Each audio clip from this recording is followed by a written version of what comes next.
Doing well. Let's get this underway in 3, 2, 1, go.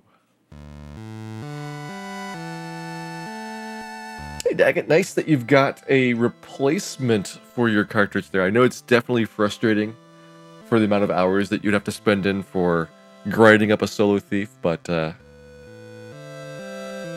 back at it.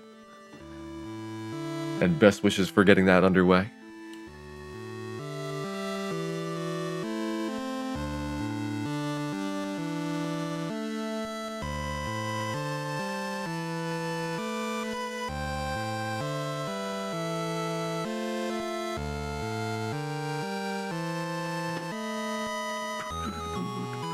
Such happy, delightful music here at the start.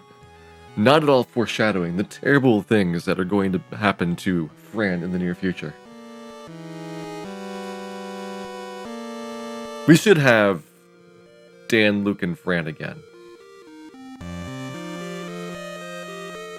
The names of your companions are based off of the name of Meidenhall, who is the main hero for the game.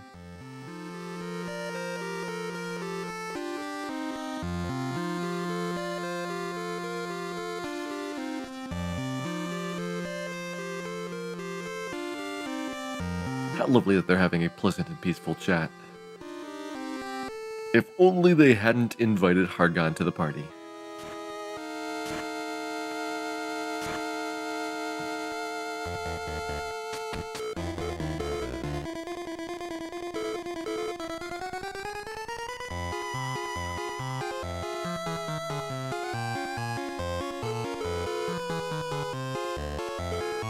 Hey, Zetsu boys, welcome in. Just getting this run started, watching the opening cutscene. It's kind of funny that this seems such a long cutscene compared to everything else of this generation, but at the same time, it's shorter than most cutscenes in modern games by like, you've got like an hour of cutscenes in games before you get any action. This is like 4 minutes.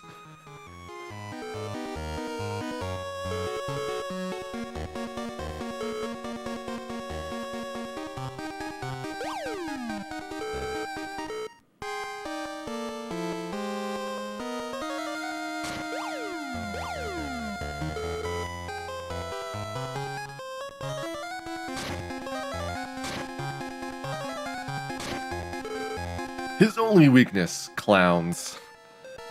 Clowns setting kings on fire. The tragic story, but the story that we've got.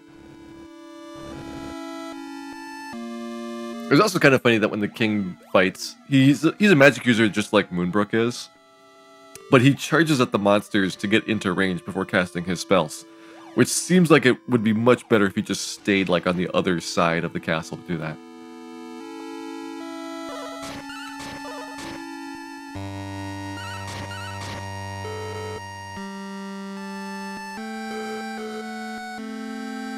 Two hours late for work watching the final cutscene of Metal Gear Solid 4. That is dedication, if nothing else. So let's turn that down a little bit.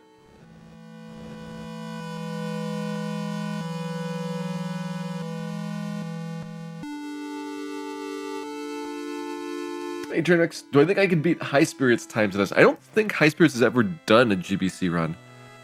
He's done NES, which is very different overall. NES is got a glitch in the late game that very dramatically changes how the routing works. I consider it to be NES harder to get started, but then easier to finish once you get to the very end.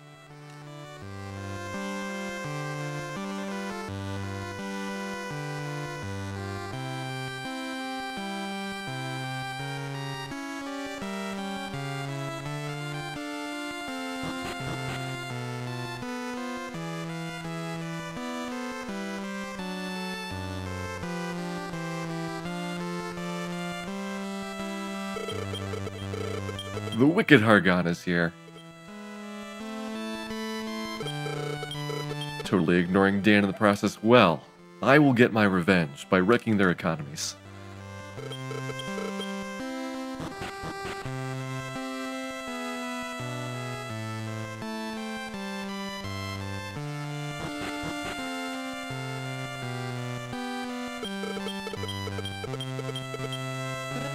we go. We find the 50 gold and the copper sword. Just enough to cause trouble. So I'm going to go ahead and sell that sword right away. We're actually not going to attack anything for quite a while at the start. All right, 125. Let's go ahead and buy our herb. Do we get a token? We do not get a token. So I'm going to sell that herb, buy it right back. This time we get a token. Sell that herb, buy an antidote in its place. Which gets us another token. And at this point, we want to go ahead and get the large leather shield. Get 2 more herbs.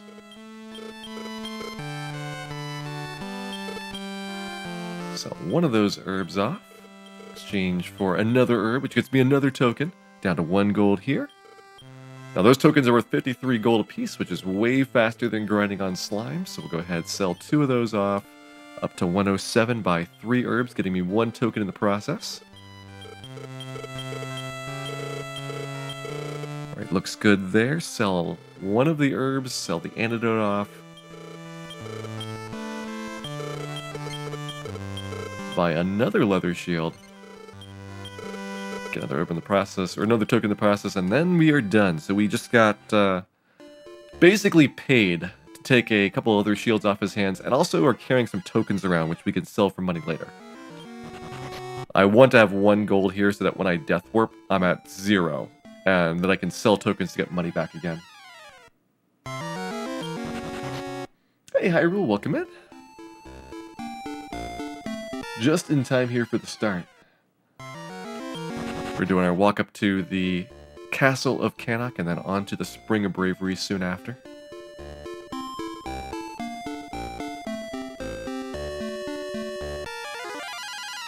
Hey, Amicia, welcome in. Thanks for the good wishes there. Should be up at the top. Here we go.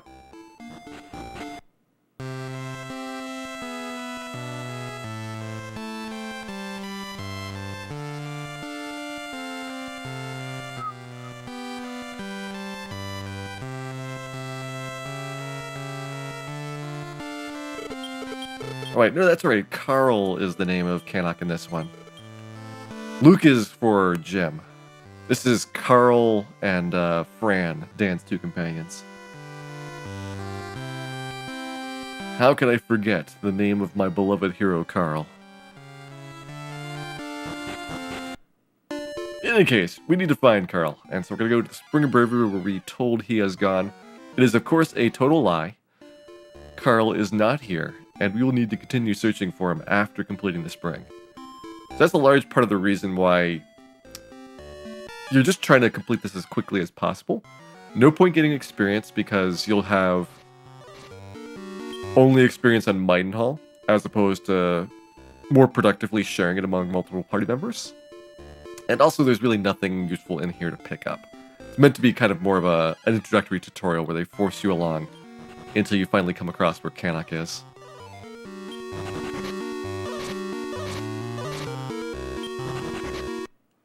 Alright, we managed to successfully escape. Go ahead, herb up. Get ready for the spring.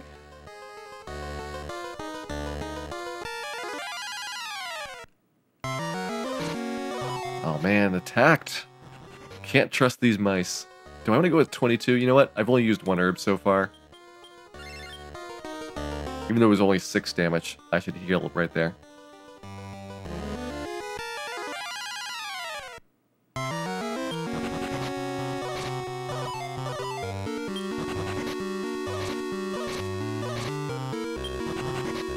Alright, that was only 5 damage.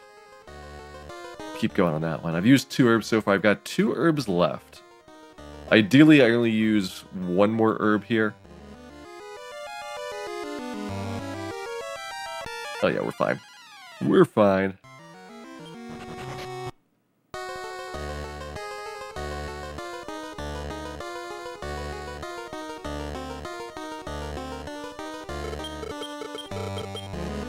Yeah, we were searching for the prince. And now that I've told you that, we must death warp out of here. So I get a free trip back to Maidenhall Castle, which is the next quest trigger that you need to get the Prince of Cannock to appear. So it's talk to the Prince talk to King of Cannock, talk to Spring of Bravery guy, then talk to King of Midenhall. It's the 3 things you need for Cannock to appear in Leftwine.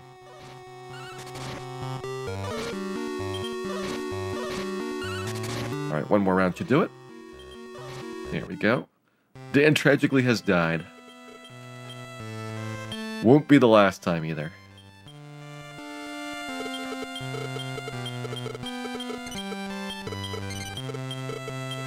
There we go.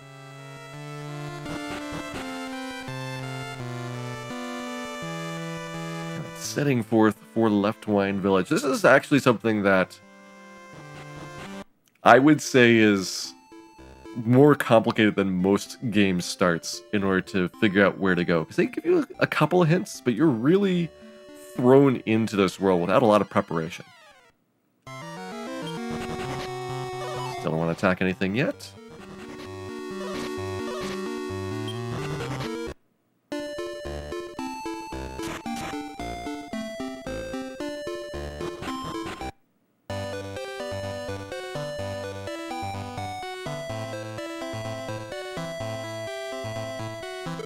And there we go. Carl of Cannock. I used to think I was going to have a split for Cannock, and I realized I just don't care if I have Cannock on my team or not. He is so useless. Go ahead and give him a shield. Use that herb on Dan. Use that other herb on Dan. Should be all my herbs gone now.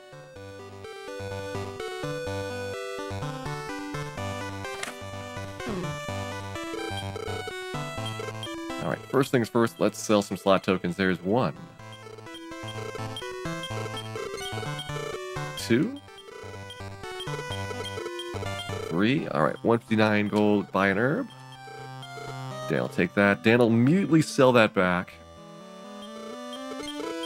Buy another one. Do we get a token here, though? That's the important question. We do not. So I'm going to sell that herb back. Not the leather armor.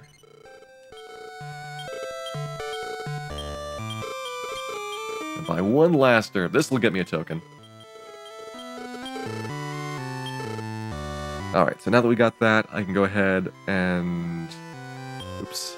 Not sell. Buy 2 antidotes. There's 1 for you. There's another 1 for you. Get a token in the process. Okay, 129 is correct, so I'm going to sell 2 tokens off here.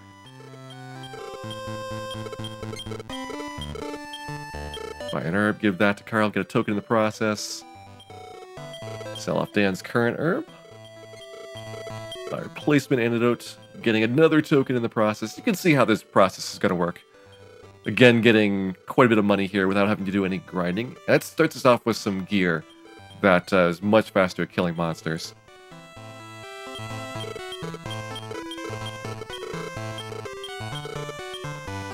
Okay, get rid of that herb. Oops, not sell. Buy antidote for Dan. Get another token there. 321 is correct. Go ahead and sell those antidotes off.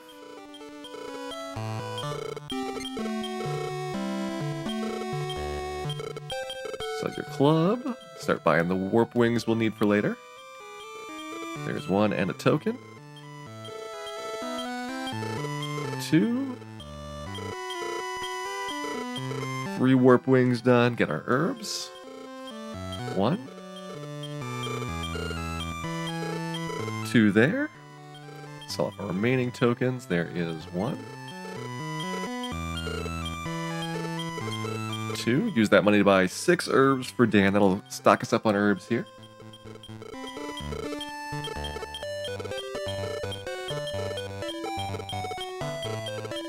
Also 1 token in the process. Alright, 329 looks good. So off our last 2 tokens that we've gotten.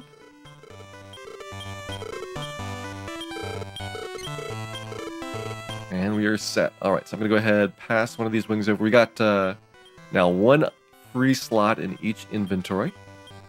We'll put that Liquid Shield on we gave Carl earlier. And buy our weapons here. Copper Sword for Carl and the Chain Sickle for Dan. There we go, put that on. And all set. So that saved us probably like a good 20-30 minutes of fighting slimes and other miscellaneous things to get this gear. Hey, Mr. Rightside, welcome in. Welcome into Anger Bear as well. Oh man, nobody's killing anything. Let's swap up.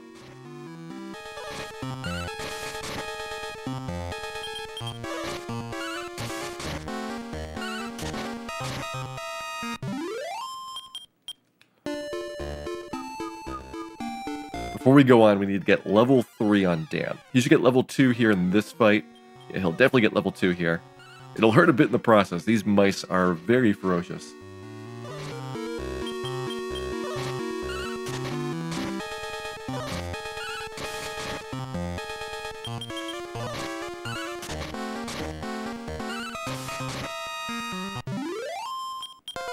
I think the bag was Dragon Quest VI. The Dragon Quest III remake is based off of the Dragon Quest VI engine, and the Dragon Quest 1 and 2 remakes are based off of the Dragon Quest V engine. So that's why there's some quirky things about what each respective game can do.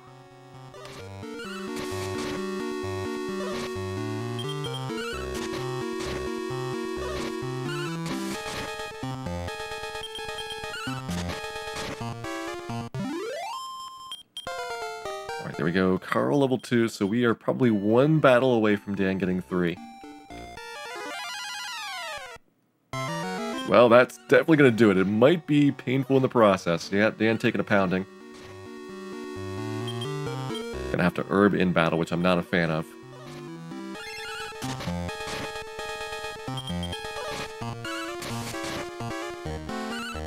Throws me off in terms of my mouse killing here.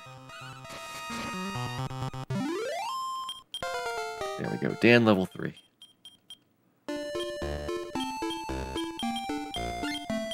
uses an herb. Carl uses an herb.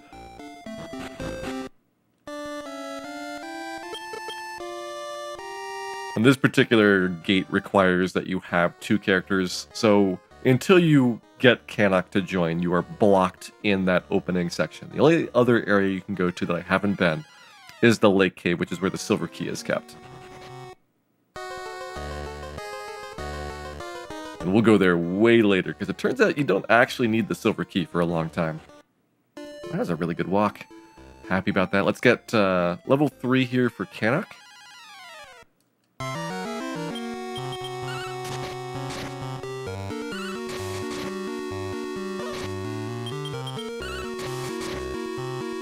I don't think there's enough experience. Probably going to be one more battle after it.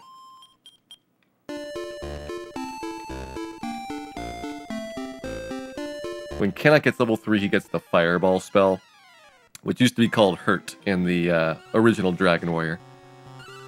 And that'll do enough damage to take out some of the more difficult enemies, including the ones that you saw going through that little tunnel.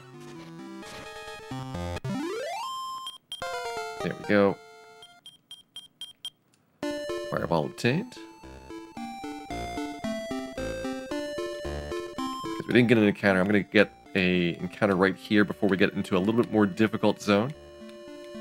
This will get Dan level 4, and it'll pretty much use up all my MP on Canuck, so this is the only fight we can take.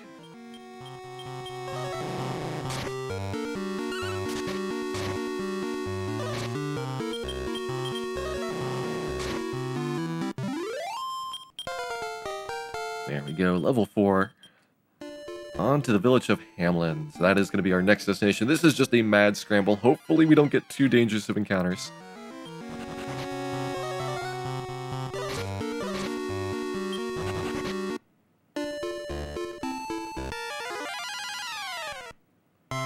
Ooh, that's a lot. Alright.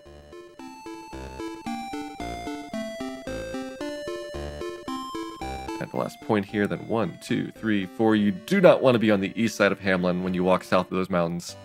It will hurt a lot. That is a much higher level zone than I've been at so far.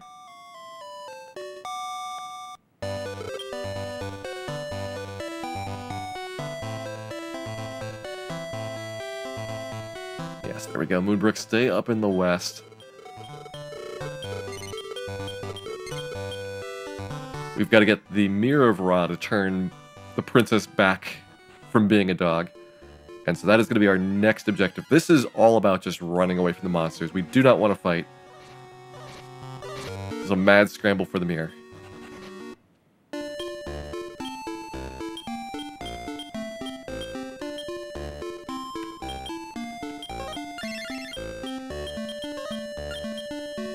And of course I used antidote incorrectly. There we go.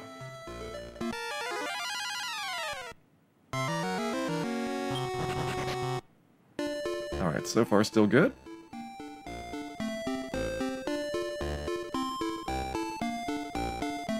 You usually have 3 or 4 encounters that you need to escape from on the way to the mirror. We've gotten a little bit worse than average encounter luck, but maybe we'll have a smooth walk the rest of the way through there. Or maybe we'll just get stuck in this battle. Still in it. There we go. As long as we're alive, we're good. I have 1 heal left, which is a little bit uncomfortable. But I can use herbs if I want to.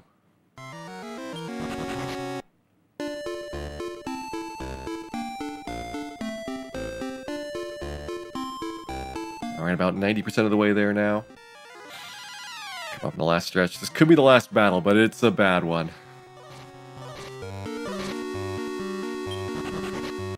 Oh, got away.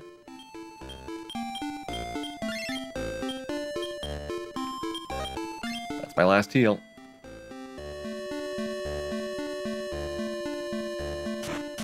And we made it.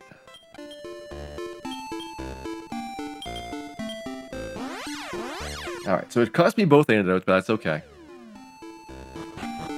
We'll just hopefully not get poisoned before we get the antidote spell on the Prince of Cannock. Otherwise, there is a small charge for using the priest in here.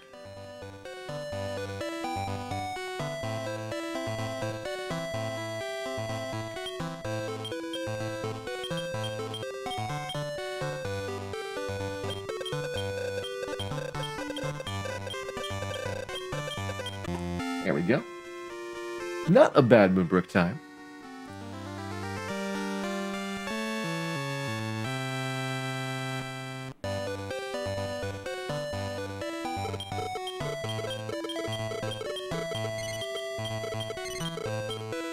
And with our third party member joined, we do get different overworld music. It's a little bit more of an upbeat tune here. And we're going to take the time to get Moonbrook some levels. Not a great fight for somebody that doesn't have any antidotes.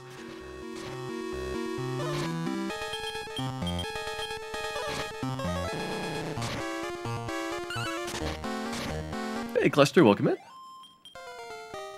Alright, there we go. Carl 4. So Moonbrook needs 100 experience to get to level 2 from the start. After that, she gets the sleep spell, which will allow me to grind in the higher level zone to the east.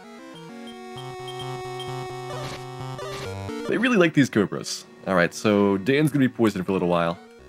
Poison doesn't do nearly as much damage as it does in most other games, so it's not the end of the world to be walking around with poison. But everybody poisoned is a special kind of problem.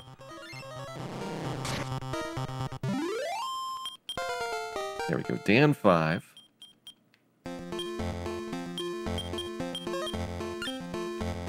We've got 3 fireballs left.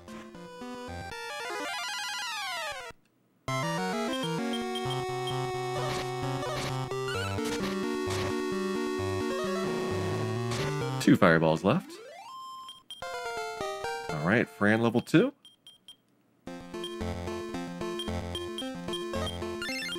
See if we can get a higher level encounter here before we go in. 2 fireballs, a sleep spell, but we're taking continuous poison damage, which is a little bit inconvenient.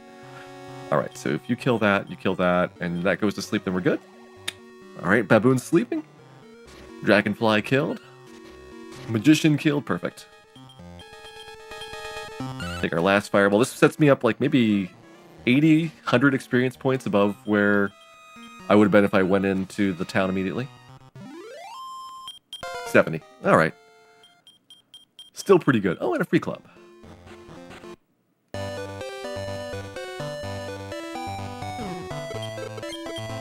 The inn, of course, does not heal poison, because that would be far too convenient.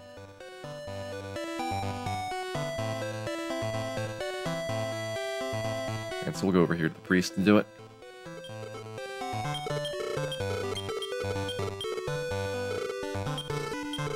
Nope. Detox Carl, there you go. This is such a hard menu. There we go. Detox Fran. Alright, 24 there was the same price as if I had bought antidotes, so broke even on money. I don't know if that was faster though, just because it's a menu that's way worse to get through than it is to use items. Pretty finicky. Hey Sniper, welcome in. And thank you, Rich, for the resub there. Glad you're enjoying the show.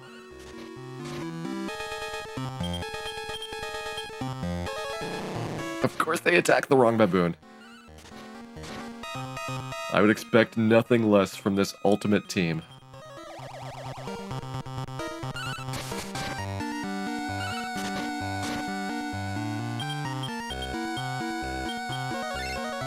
Let's get most of HP.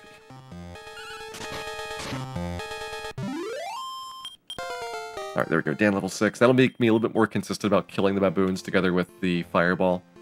Before that, you have to either get a decent roll on your attack, or the baboon has to get a lower roll on what they would get for their HP. Monsters do have random values for HP in this game, so you start from anywhere between 75 and 100% of your max.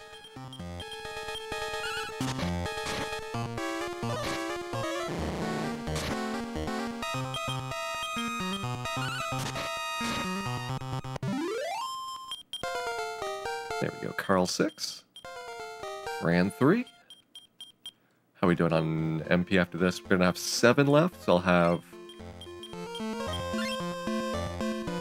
enough for a sleep and a heal more.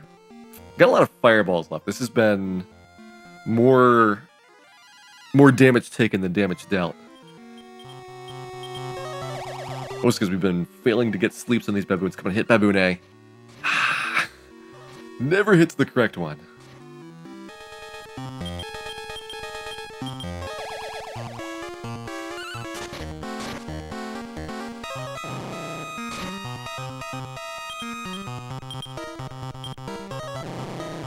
Alright, we should go into the inn anyway. I've got not enough resources left for another fight.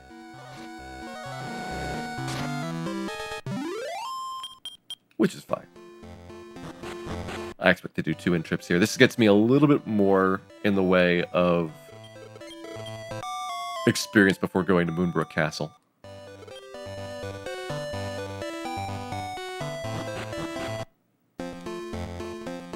And that advantage kind of cascades throughout until you get through basically the Dragon Horns. The first time it doesn't really make a difference is when you're fighting the Magus fight at about an hour and a half into the run. A little time taken right here actually pays off quite a bit.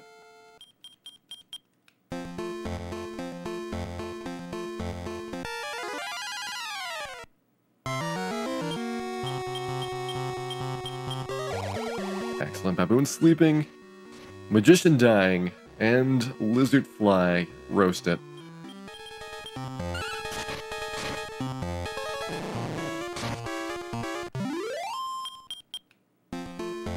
The big change is going to be when we get level 4 for Moonbrook. She gets the Inferno spell, which is our first AoE damage spell.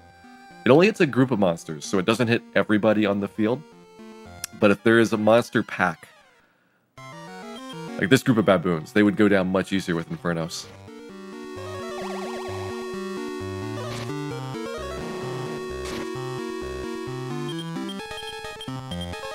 There we go. Both baboons asleep.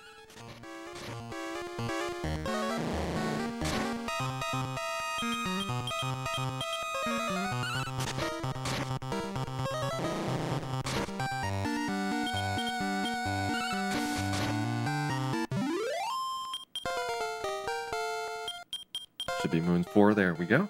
They're like 1 experience point apart for Canuck 7 and Moon 4.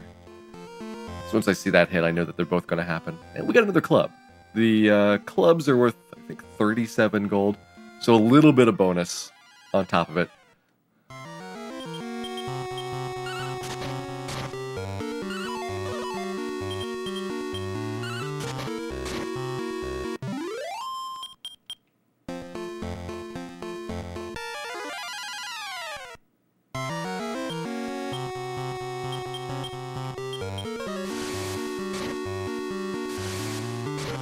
That beautiful Infernos. And I think Carl can do that 1 damage he needs. Yeah. Oh, it needed 2.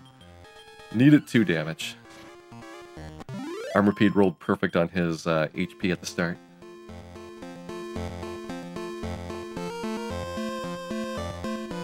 Technically Mixed Stone, thank you much as well for the resubscription there. Hope you're having a good evening and enjoying the Dragon Warrioring. This game does actually have dragons, but you don't see them until really late on. Just have to trust right now that there's going to be dragons involved at some point.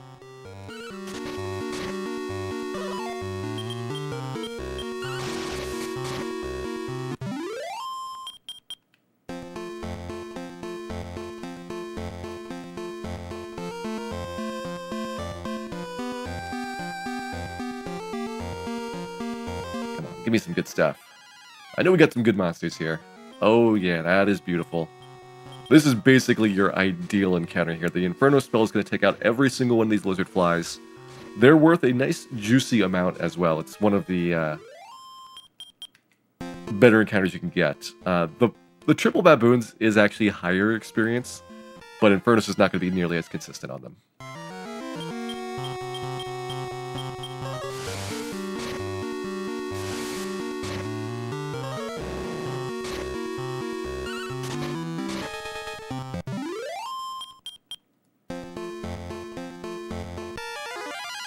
Alright, doing good still.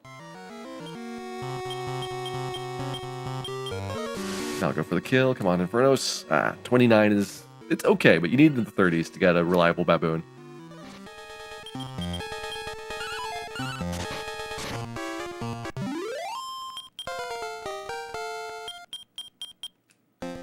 Alright, we are just about done with this grind here before going into Moonbrook Castle.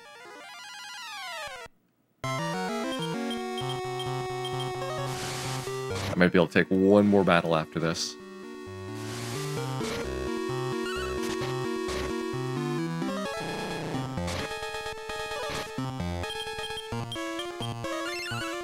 Can't take battle now.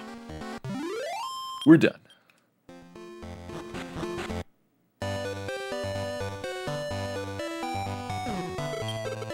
The other nice thing I want on the side is at least 1,500 gold before I go to the Tower of the Wind. That way I have enough money to buy the steel sword and also get a couple of herbs, ideally, for the trip to the Dragon Horns.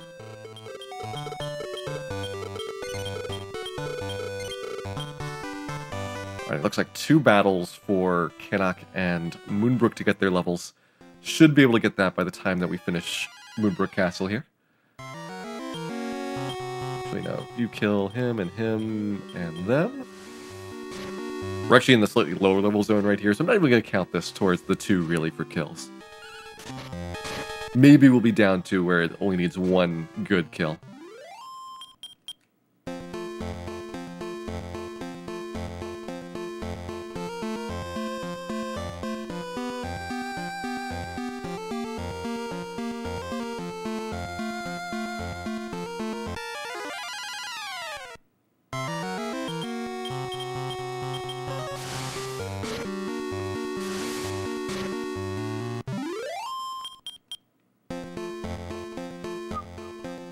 Still looking for that one good one. Alright, there we go. Into the castle. The zombie types in here you don't want to really fight because they just have too much health. They're big damage sponges. Everything else here is not too tough.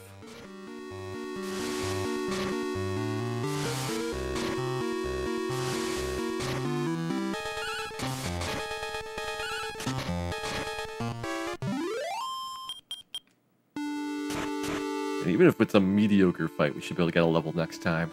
We're really close on Canuck and Moon.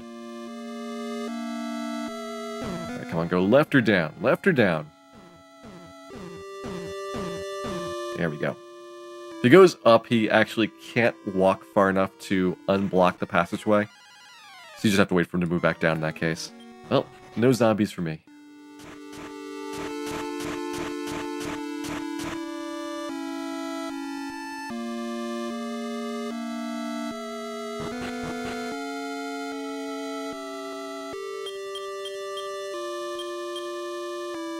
Oh, Carl must have gotten that. Yep, there we go.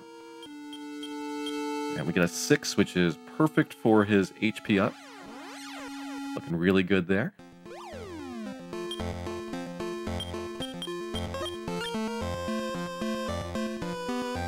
So now, before the Tower of the Wind, we just need to get that 1,500 gold that we're looking for.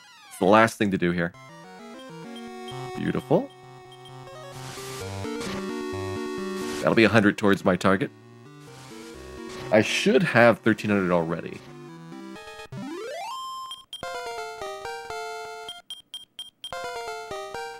Promotions?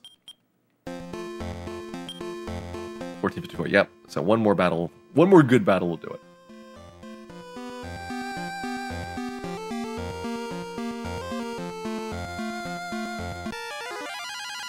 Will this be it? Probably. Should be enough.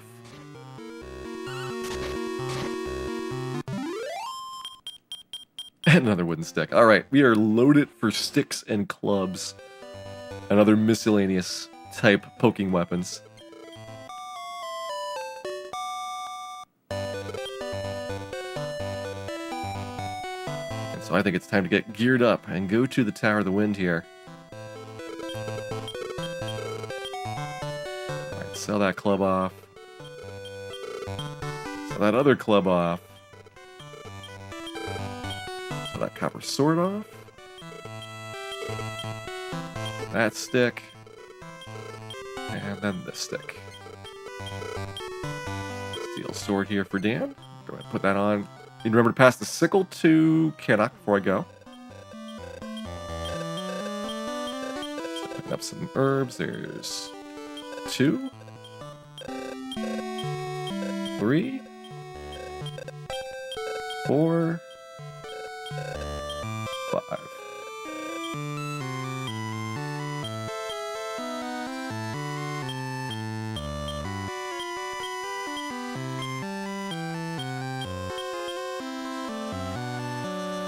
Been slowly creeping down my herb count. I used to need more of those for the Tower of the Wind and the Dragon Horns, but now that I get this extra little bit of leveling before going there, I feel like the need for healing has gone down quite a bit, because I have enough magic to just regularly attack things instead of having to rely on running. Hey, Marfmania, welcome in. You were just in time for the show. We got everything up to this point going really well. Heading over to the Tower of the Wind right now.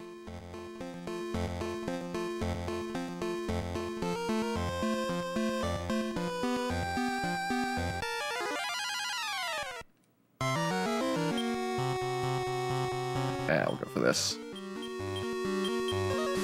Probably should just run. It's not a great encounter.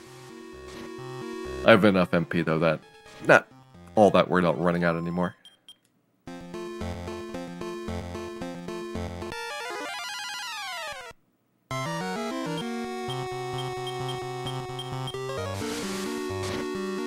I only have 9 Infernos left. Could be a slight concern.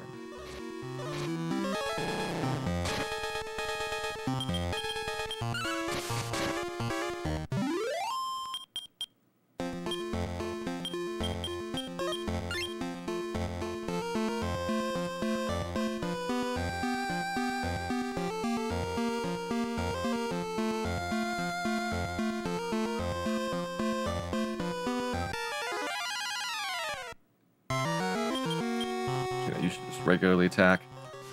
Once Carl's got the sickle, unless it's something like a Mega P that has super high defense, the sickle is doing as much damage as his fireball spell would. And so I can use all of his MP on healing.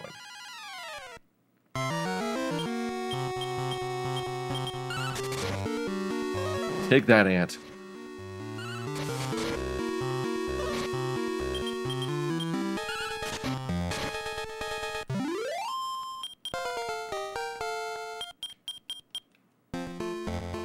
Those ants are actually really annoying. They've got the ability to put you to sleep, and it's not until much later that you get sleep resistance.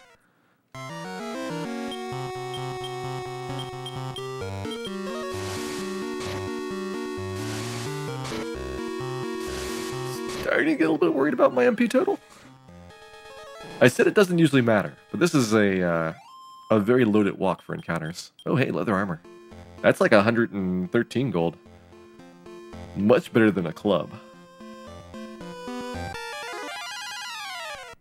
Alright, that one at least get to run from. About to enter the tower, finally. Alright, there we go. Let's start it. We've got 2 objectives to get through. Cloak of the Wind, and then also a wizard ring at the top.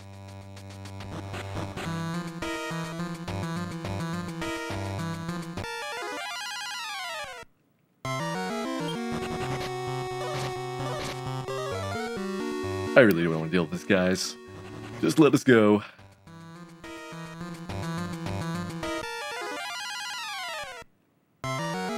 Nope, still zombies.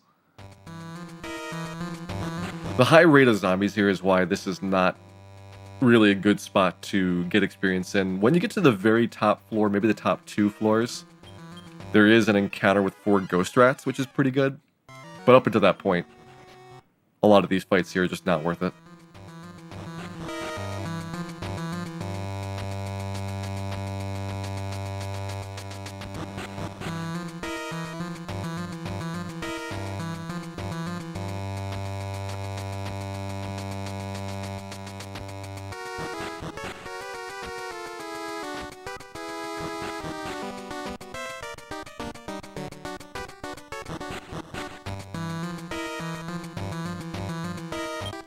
There we go, Wind Cloak obtained. I'll put that on to Carl here in just a second, once we get our wizard ring as well.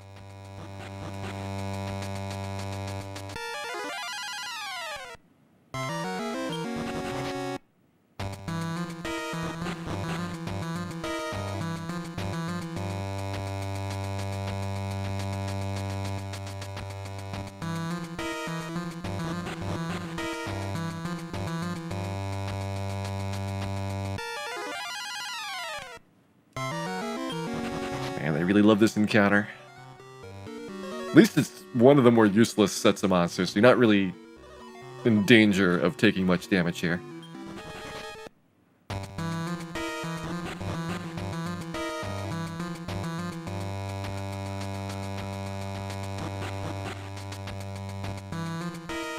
Go around the circle here.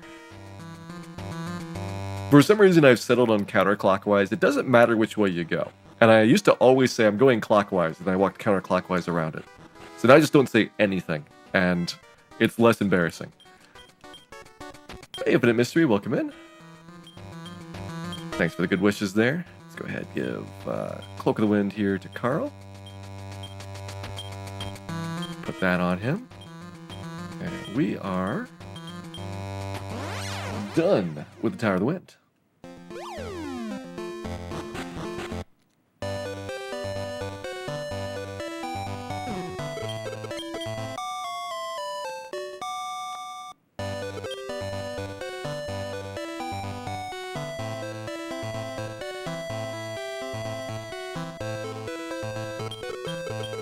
So next destination, we need to go to the Dragonhorn Towers. Those are what cut off the opening area of the world from pretty much everything else. There is this gap that you have to jump across, and so you need to climb to the top of the tower, put the Cloak of the Wind on, and then sail across on the breeze to the other side.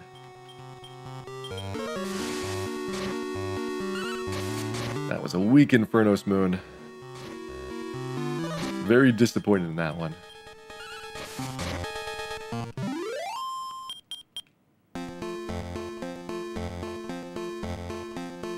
I don't know, Dan might actually do enough damage with the steel sword, but if it's only one baboon, that could be a better strat than just try to hack it to death.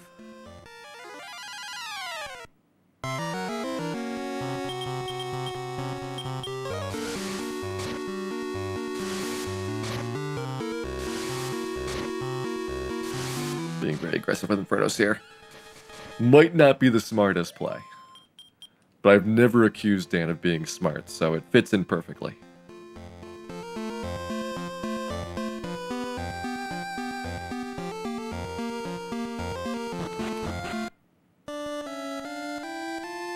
Also, it'd be way nicer if that guy gave me an MP recovery.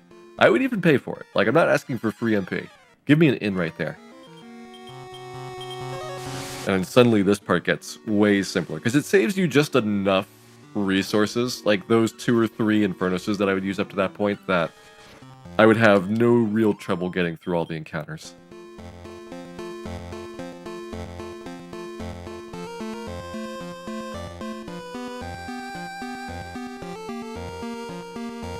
Always asking for free MP. I'm not going to say no to it.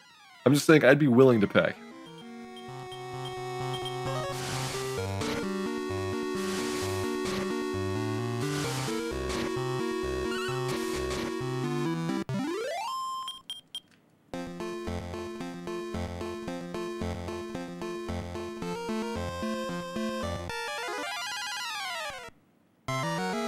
Alright, we gotta take these guys down. Those man-eaters really dangerous. They got Sweet Breath, which is an all-party sleep attack.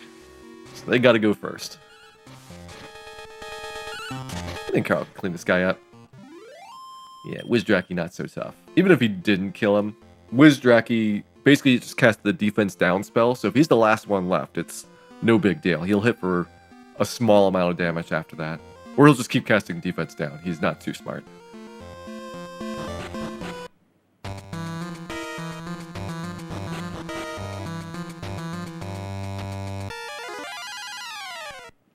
We get a lot of Megapedes and Ghost Rats. I can deal with that.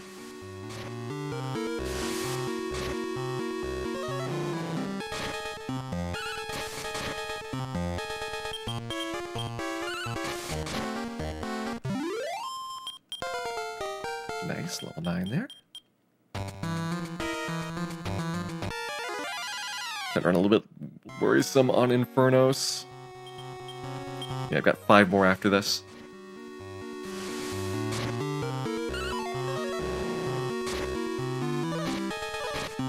Ouch, that hurt a lot. That's okay, Carl's got plenty of MP for healing, and we got a ton of herbs as well.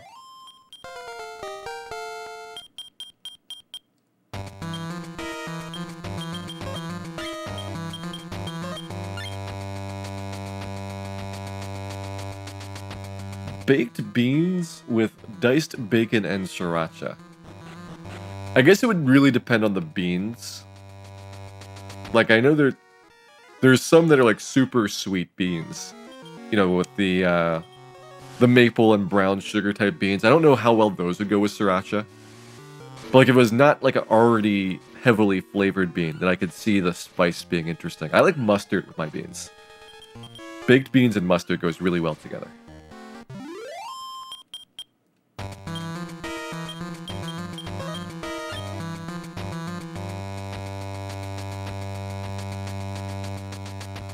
Hey, Mac Jeff, welcome in. Thanks for the good wishes there.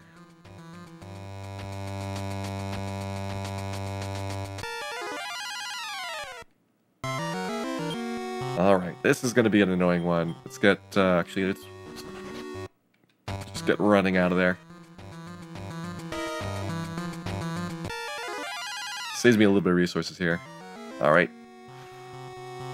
Can't do the same thing here. I gotta be Infernosing them. We'll have 3 Infernoses left after this. It's been really great if the baboon had died.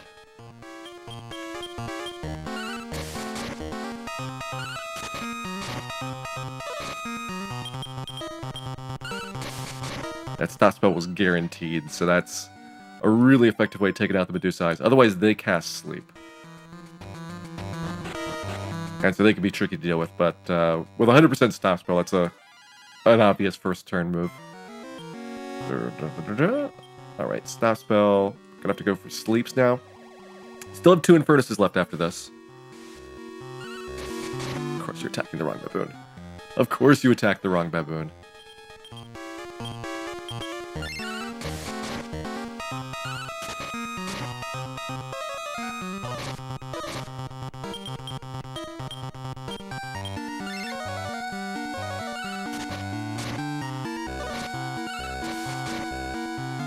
Alright, on to the real action.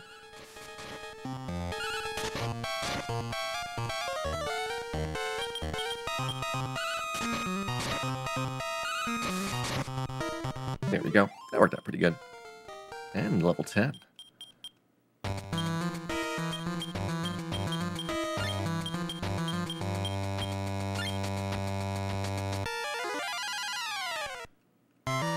Ooh, okay.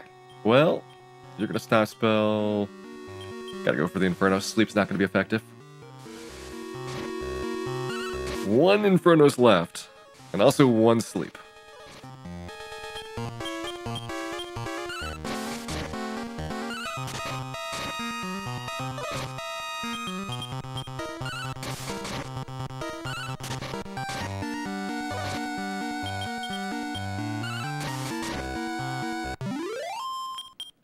Hey, Bapperglaw, welcome in.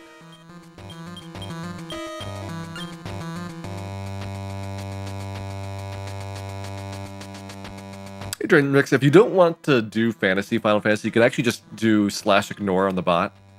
And there's nothing else that you are going to miss out for that. So it's an easy way to opt out of seeing all the messages going on. Just a tip. Alright. I should go for the side here. There's my last Infernos. I've got one sleep left after this. Of course, none of them die.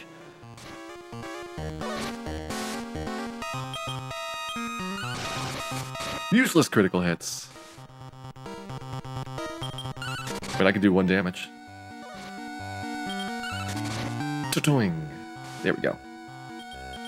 We got Dan back.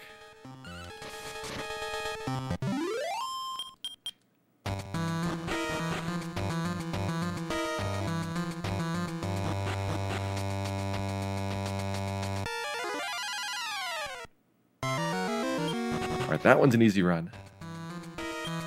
There's my dues yarn.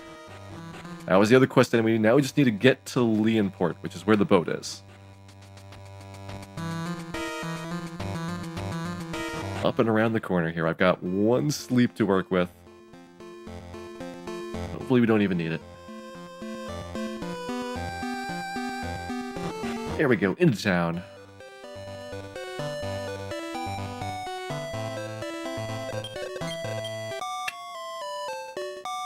Yeah, Final Fantasy will return when I start doing the no reset runs for Final Fantasy, which should be right after, well, not right after, but after RPG Limit Break. I'm going to be probably gone for 2 or 3 weeks around that block. When I get back, then I'll be doing those, starting from some routing streams, and then on to grinding out attempts. Here we go. Clothes of hiding for Moon. Go ahead and sell her old clothes off. Take out some gremlins. Can't handle the virtual hide line. Few people can. Few people can.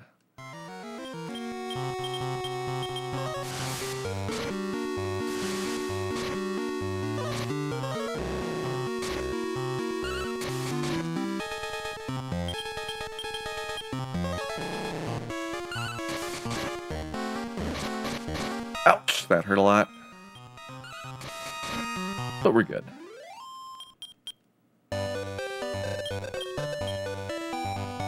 So we should get might be a 55-minute boat. And is a blisteringly good time for Game Boy Color.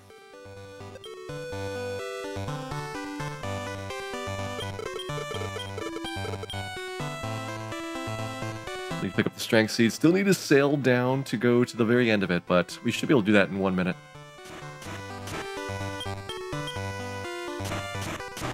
There we go.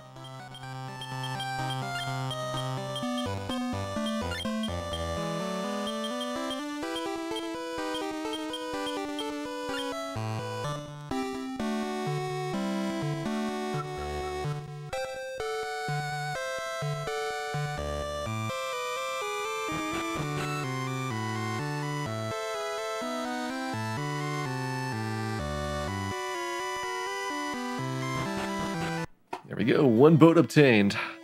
Next up, the town of Zahan, which is pretty dangerous traveling there. Okay, 1, 2, 3, 4, 5, 6, 7, 8, 9 bobs.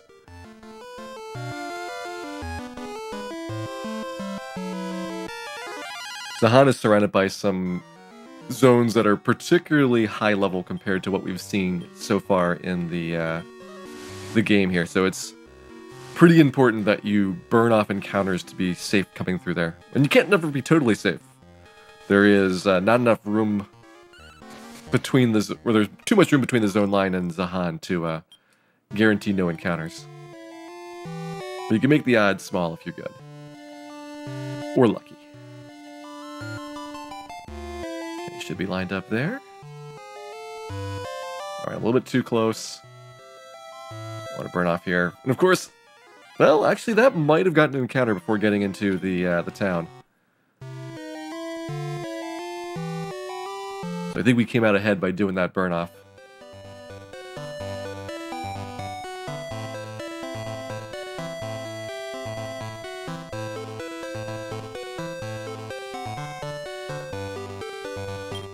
There we go, gold key obtained.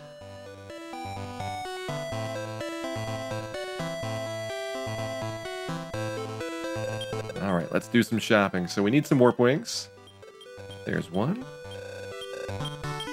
2, 3,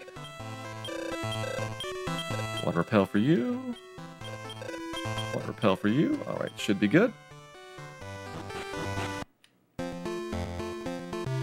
Didn't get an encounter there, which is great. So we're going to zip back to Mightenhall Castle here. This is our starting town, and we're going to use that gold key we just picked up in order to rob the treasury of all its valuable riches. Which, if you think about it, it's really our riches, because we're the prince. All we'd have to do is knock that king off, and it would be rightfully ours from the beginning. Would have saved a lot of time overall. Almost 57 minutes saved, compared to doing this route. Oops. There's a life nut, there's some cash. Strength seed, Lotus seal, and MP nut. Okay, so life acorn to Carl. 5 out of 6, not bad. Strength seed to Dan. 3 out of 3, pretty good. Gonna give you the items here. Gold key as well. Nut on Moon. She gets 3 out of 5, so not as good for Moon's roll.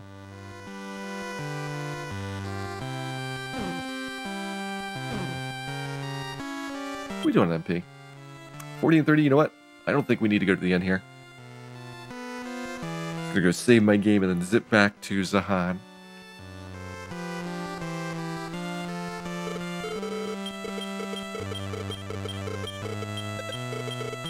I'm not just saving the game because I'm worried. It's because this also is going to reset my travel point to here in Mightenhall Castle. It was just in Leonport.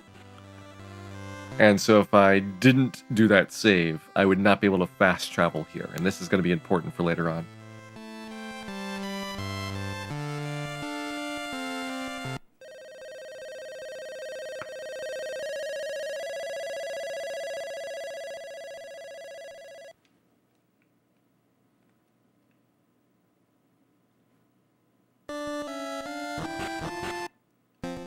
Alright. Great, burned encounter. This one island here is safe. 1, 2, 3, 4, 5, 6, 7. And 1, 2, 3, 4, 5, 6, 7, 8. 1, 2, 3, 4, 5, 6, 7, 8. Maybe a little bit farther west. See how well I lined up? I can do this. Should have burned the encounter off. Should have burned it off. This is not a good fight. Plus, I need the experience on the boat.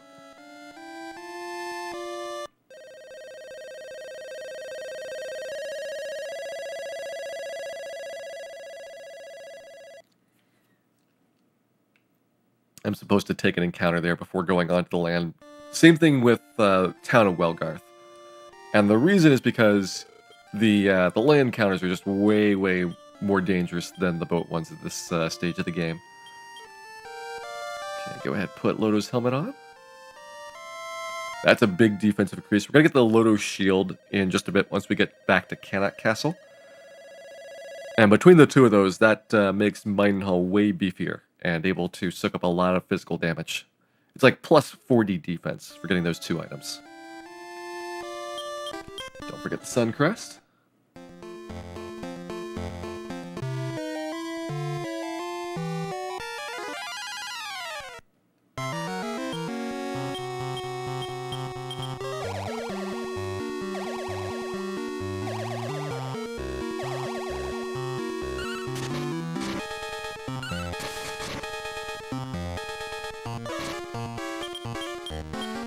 In addition to being a nice bit of experience, these fights also have really good gold values.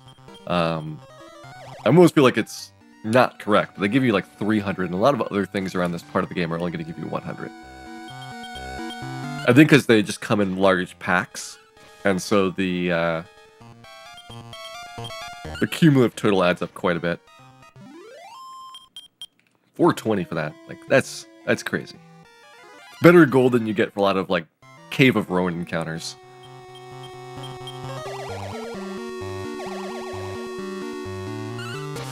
Only got 2 of the slugs, not good for us.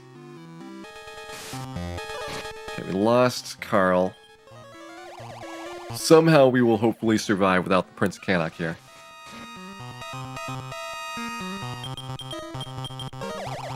Somehow.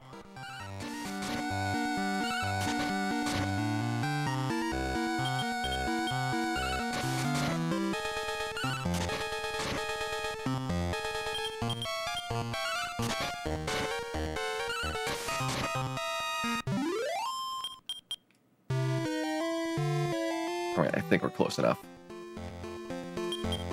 That's another spot where I'd burn off an encounter if I didn't have one just right beforehand.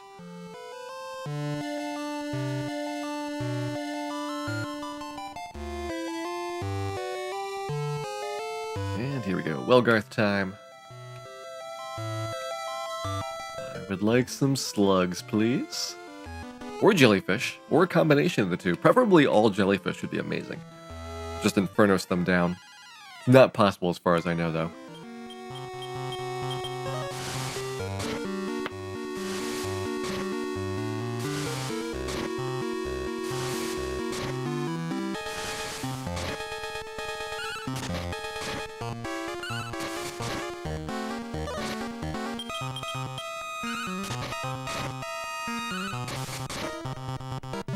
Excellent, there we go.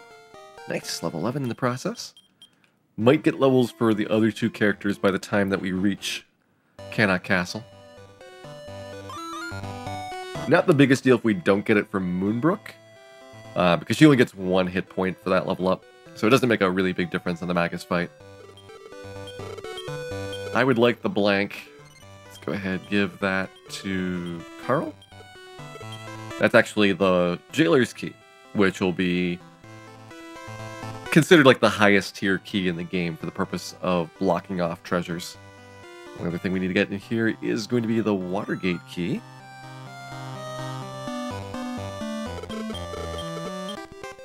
There we go.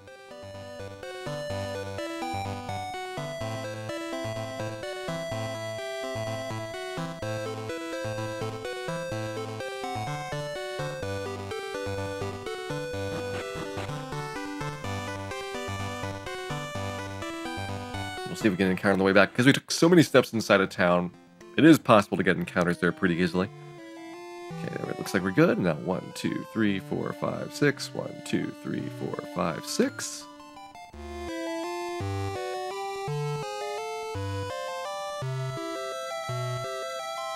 I would like one more boat encounter. There we go. Perfect. Dangerous, but perfect. Okay, stat spell them. You can do Infernos.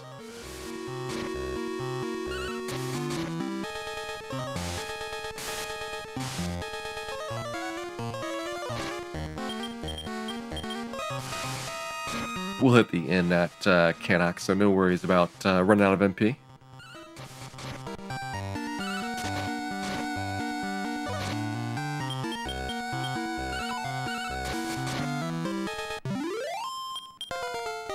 Next, there's 10 on you. Didn't get the level on Moon, but again, it's only 1 HP. And we actually do have a... Well, we should get another encounter by the time we get to Lake Cave, because I do have a slight bit of sailing to get there.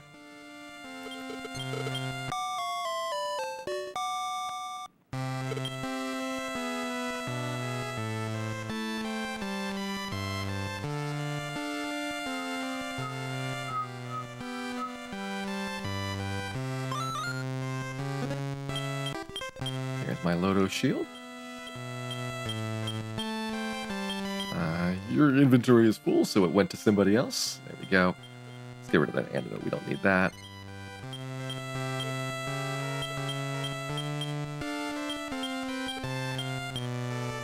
Loto shield. There we go. All set.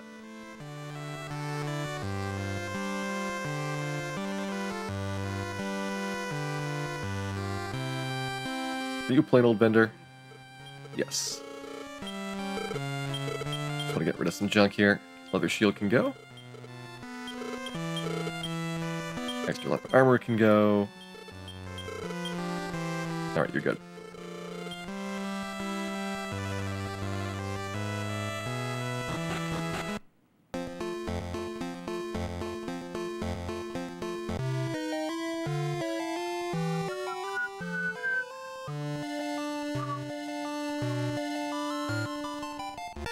There we go. That should be close enough for my encounter on the way here.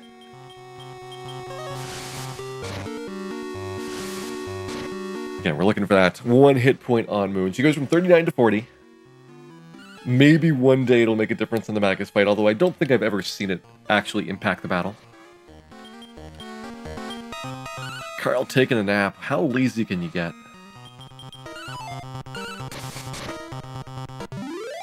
Those jellyfish do look pretty happy. They are not quite as happy as Drakys, but they're up there on the happy scale. Like, I would say number 1, Gigantus. Number 2, Dracky. Number 3, maybe the jellyfish. Dan splashes on some stinky cologne, keeping the monsters at bay for a little bit. Till you get to the dungeons, then they don't care anymore.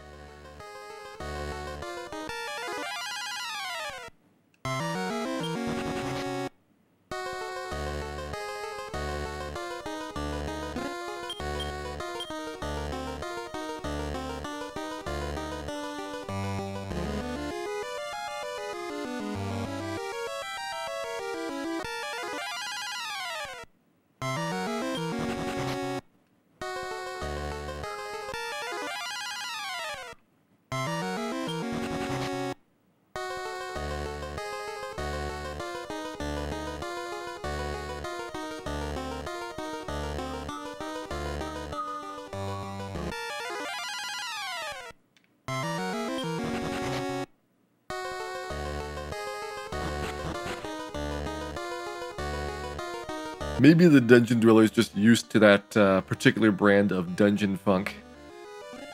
Manages to beat out the cologne in potency. Okay, Agility Seed on Moon, +3 is good. Life Acorn on Carl, +5 is okay, that's average.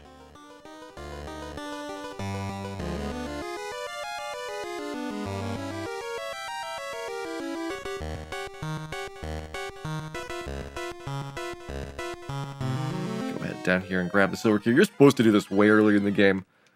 But again, there's just nothing the silver key opens for a long time that you need. Like, it opens up a bunch of these doors to have bonus conversations with people to give you hints in the game. And so I guess there's some value out of that. But in terms of items, you don't need it until you want to get the loom from Zahan. I guess you could have done the first trip if you had it, but it would take a lot of MP to do.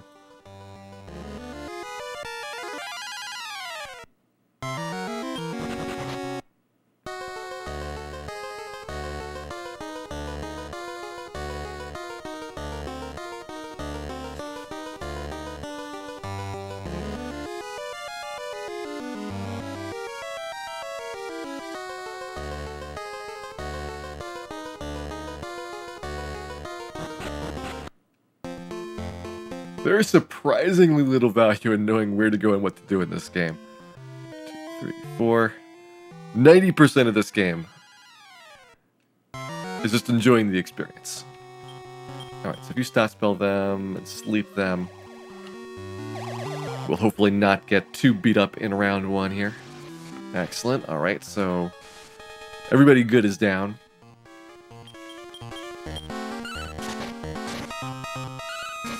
This unfortunately is just a really slow process. Sea slugs have like a 60% resistance to magic damage, and that means that 60% of the time it just doesn't work at all.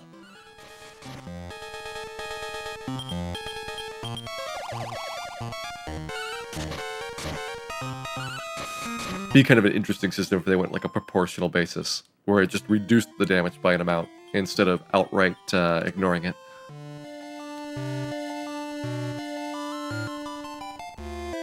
Alright, that should be the tip of Alefgard. I always have to think about it. Is that the island I'm going to turn off of? And no, it can't be that fast.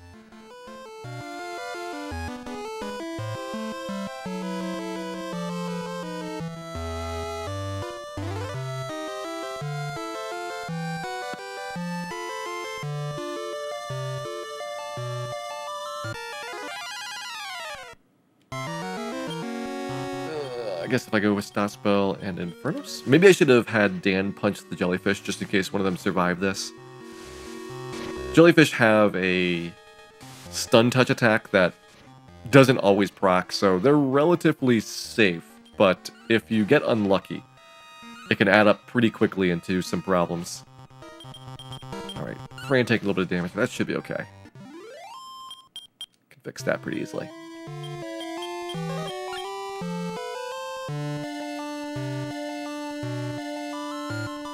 Once again, go into Zahan, and so we want to be careful, burn off an encounter before going up there. This time we would have definitely made it to Zahan without a fight. First time that we would have gotten a battle in the danger zone, which is Hawkmen and gargoyles and other really nasty monsters. They're very much, not like late game, but mid-late game monsters that you're going to have trouble encountering for like another 4 or 5 levels. Yep, now the monster's just gone. There we go. We found him again. Of course, it's these jerks. Of course. Alright, so no more experience for us there. Are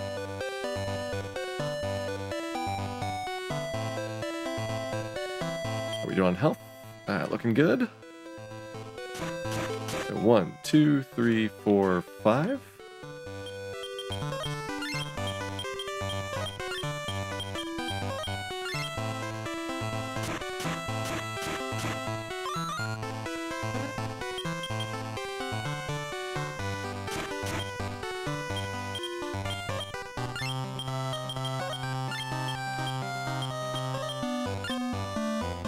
One, 2, 3, 4, 5.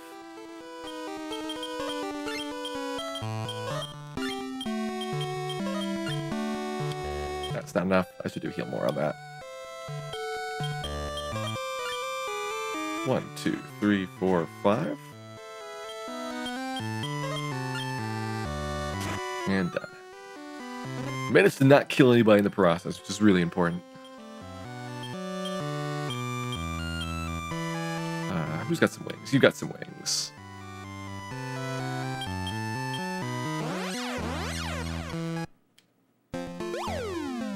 Back to Mighty Hall. Time to fight an evil clown. This is actually a Magus, not an evil clown. It was evil clown in the NES version, who is the first tier monster of this type. Magus is the 3rd tier monster. He is brutal. They really beefed this fight up a lot, so I've got probably about a 1 in 3 chance of winning. I'll give it a couple goes until it happens.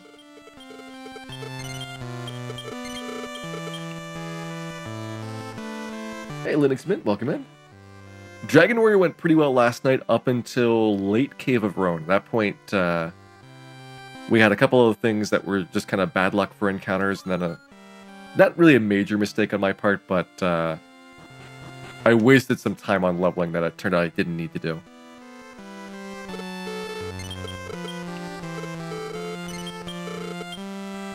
Alright, here we go. Time for the Magus fight.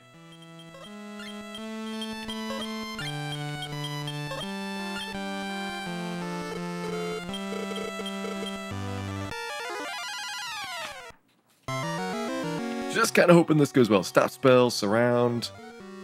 Increase is a good start. Surround is good. Stop spell is great. We are in there.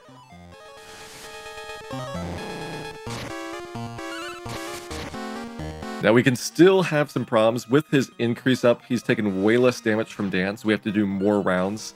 Also have to hope that Fireball and Infernos hit more often.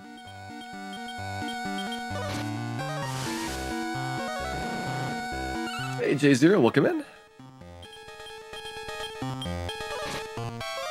Ah, man. Moon died.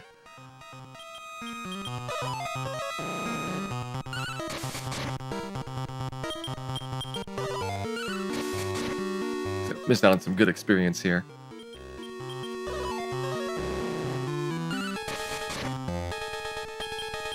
One more round. There we go.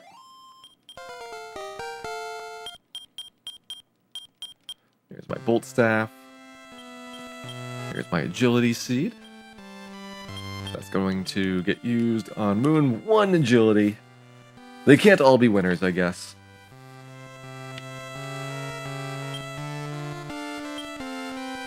Okay, let's go ahead. The best way of doing this.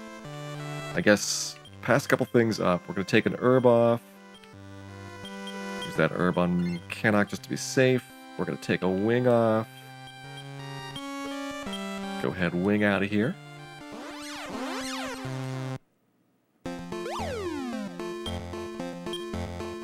And repellent. Should be a revival at Oster Fair. There we go. I'm going to count that as a successful evil clown. Does that mess up experience values? You die so much in this game that there is no real experience path, to be honest. It just means that it's going to be a little bit slower getting her levels. Hey, Nebus, welcome in.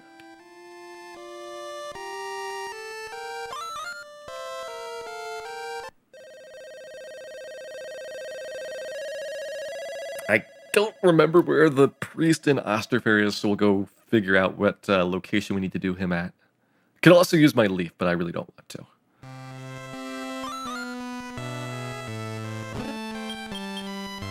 There's the knife. There's the Gaia mail.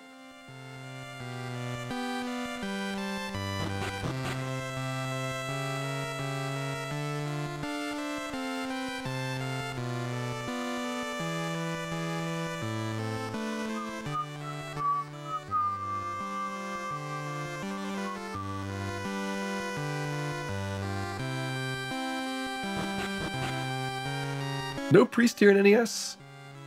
You might be correct. But I see a priest here. Actually, no. Yeah, this is the guy. He does this first, and then he's a priest. Here we go. I knew there's a priest here.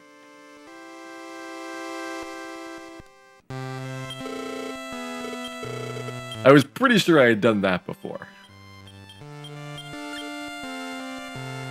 Alright, so let's go ahead and sell some stuff off. I can get rid of this leather armor. And I get rid of the sickle.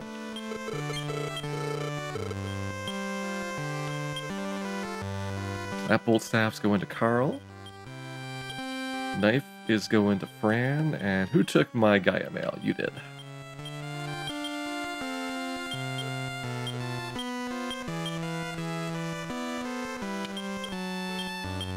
There we go. Gaia mail on. Let's do bolt staff. No, it doesn't really matter. The thing about the bolt staff is that you have it for such a short period of time, I don't even feel like I need to move it to the top of my inventory.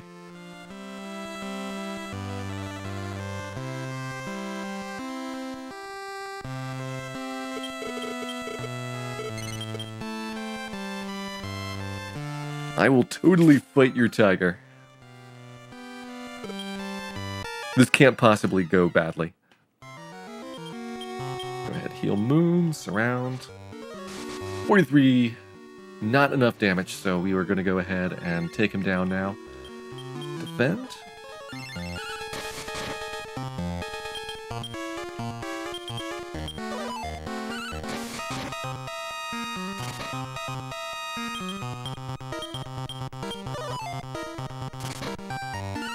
Might just punch him with the Bolt Staff. Or we'll beat him anyway.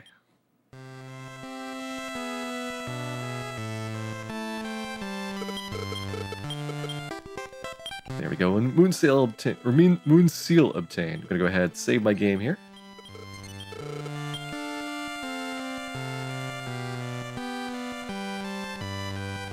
Hit the end. Maybe. Nah. This is a good time to do it. I was gonna say maybe hit the end before doing the tiger, but you use up some resources in the fight.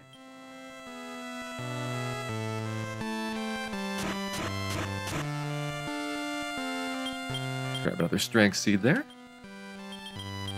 +3, all right. Doing pretty good on those seeds.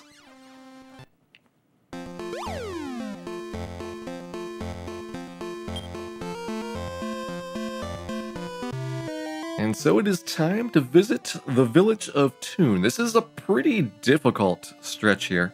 You know, south around Ostafair? South around. Could be up too high otherwise. Okay, Hawkman, actually not too bad now.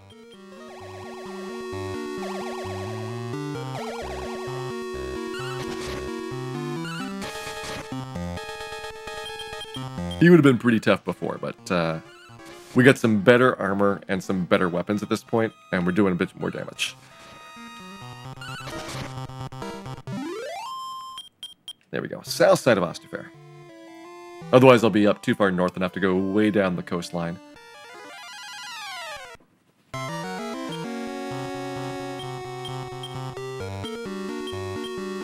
Actually using the Bolt Staff, I know. Should have put it at the top of my inventory. I didn't believe that Kanna could have value. And I will stick to that. It's probably just coincidence.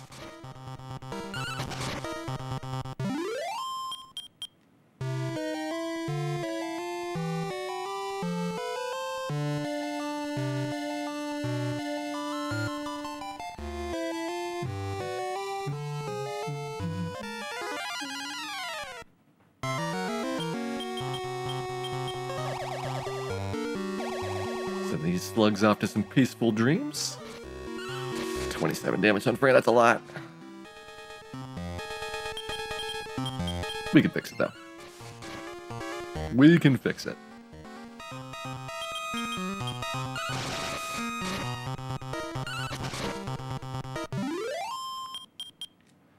Even though Moonbrook has the knife, I don't feel like you get a lot of utility out of it. I might just not be well attuned enough to the rare times when her physical can finish off an enemy.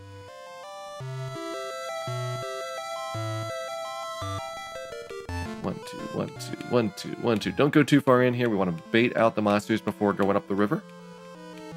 Because, man, the difficulty here takes a huge spike upwards.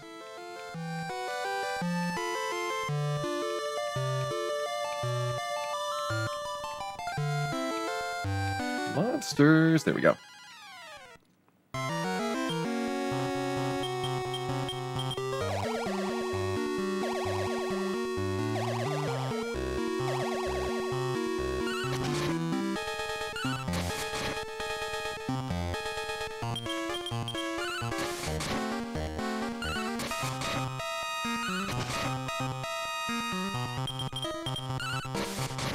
Rand's extra damage. It probably guarantees Kanna can kill him. This is the reason I'm doing it. Looks like he's doing good enough on his own. Maybe he would have been fine, but, you know, he often needs a babysitter.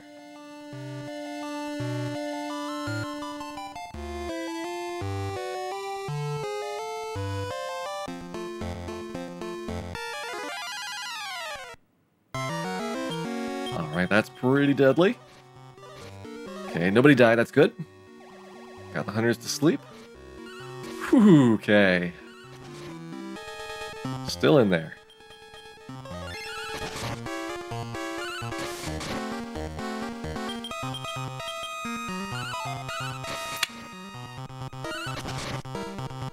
Hoping Frank could finish him.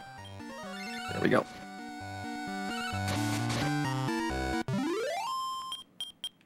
Good fight. Any fight you can survive here is generally a good fight. Oops, other way around. Now we're in the slightly easier zone for a bit. You know, Bolt Staff first. There we go. Still getting used to that Bolt Staff.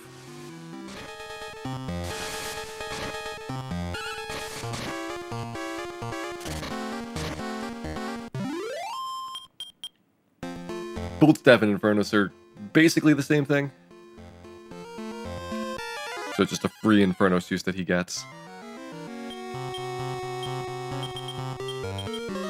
Alright.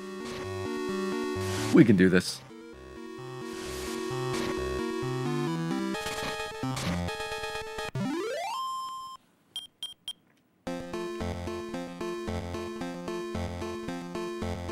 Here's the town. Can we get around to it?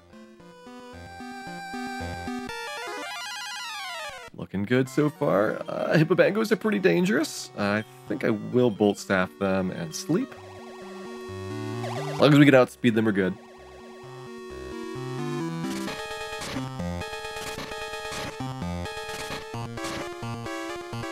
These are basically just super baboons. Okay, C's up. Unfortunately, that's not the one we're attacking.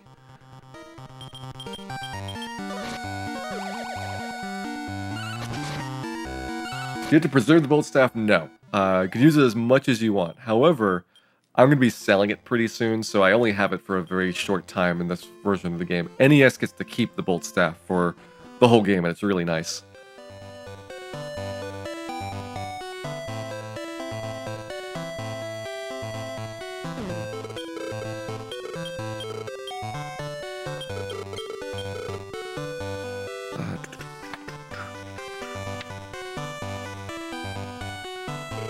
Yeah, I'm not going to get the Dragon Killer Sword yet.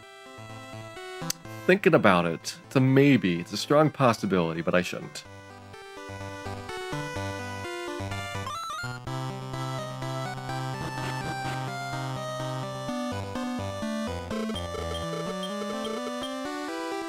Let's start the Water Flying Cloth there.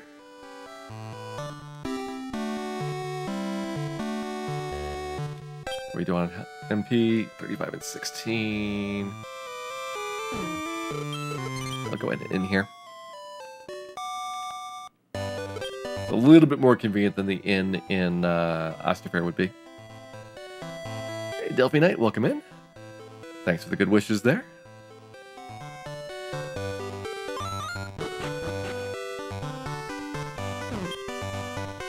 Alright, so you got my damn key.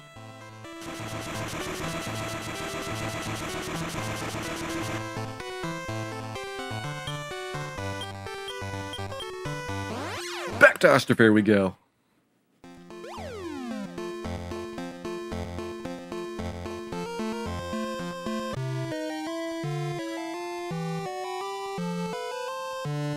I should take this route. This will take me on this side to Welgarth, and then over to Baron from the long way. Maybe I could have gotten away with the Dragon Sword upgrade already. Would have helped out very slightly on this fight.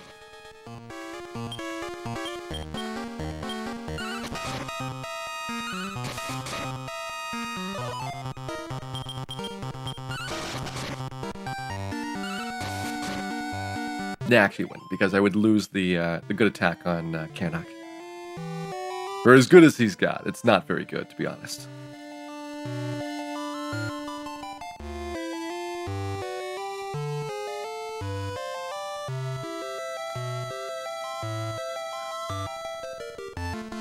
There's Fire Shrine Island.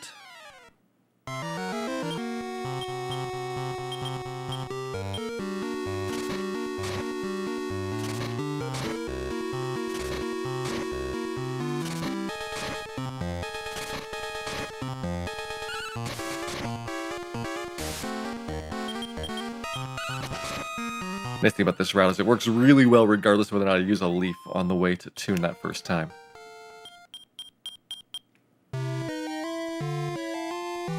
You see I'm going right by the Leaf of the World tree again on my way to Welgarth.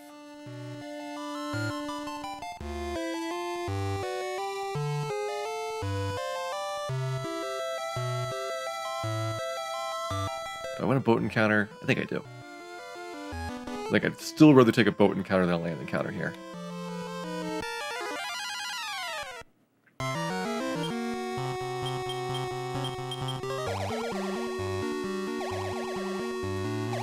Alright, Sea Slug B is still awake. Have to be on the lookout for him.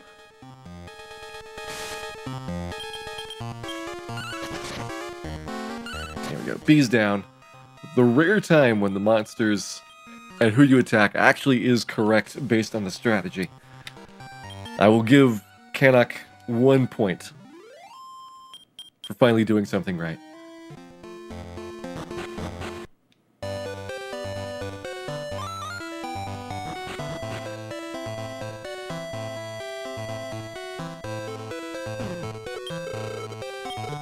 Okay, go ahead, sell that bolt staff off. Gonna buy a light sword for you. There we go. Sell the steel sword. Buy the dragon sword. I don't think you have amulets. Maybe I should be getting amulets at earlier on my trip. I had plenty of money every time I've gone through here. Slightly reduced the difficulty of the ocean battles along the way.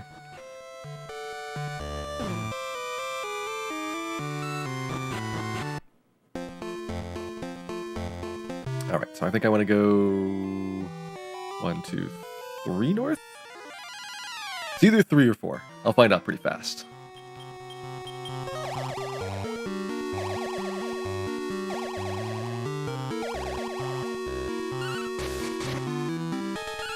Oh, that's nice. Now that he doesn't have the bolt staff anymore, we don't have an AoE attack, but he does more physical damage. So a lot of those ones which were kind of marginal before, where he might have been a couple points of damage short, now he's clearing it with no problems.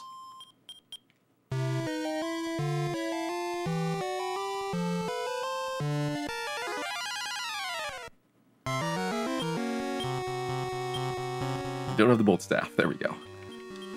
We'll go offensive.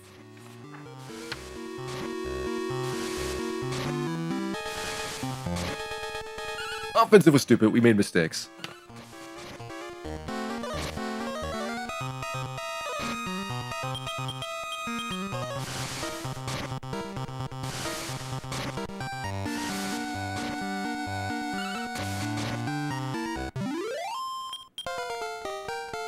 Nice, there we go, get another level up there.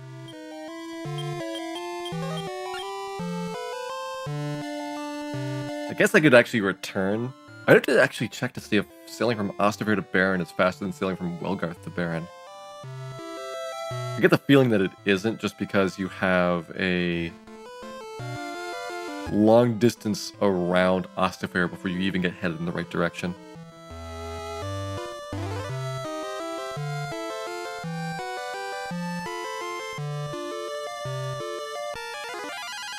That's pretty close. We'll go ahead and go into the town of Baron from here.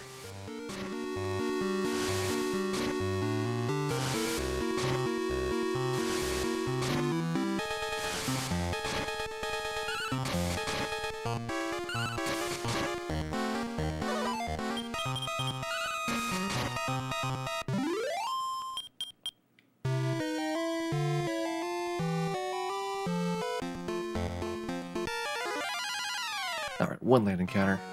These guys aren't too bad. Let's take out the tree, basilisk. I don't think Infernos does enough damage for the dragonfly, so this could hurt.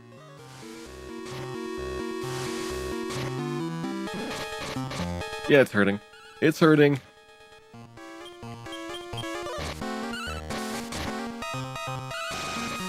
Completely unnecessary critical. We wanted Moon to be dead anyway. But we wanted somebody to be dead. Not necessarily Moonbrook, but it works for her.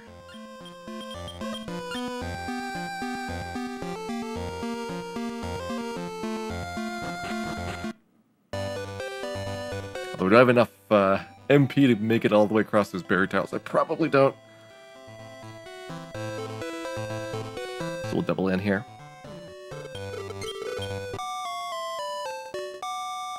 Which version has the enemy formation that can crash the game by being too big? Super Famicom version has that bug. Happens on the Rabupis, and it can also somewhat happen on the Gremlin fight in the lighthouse.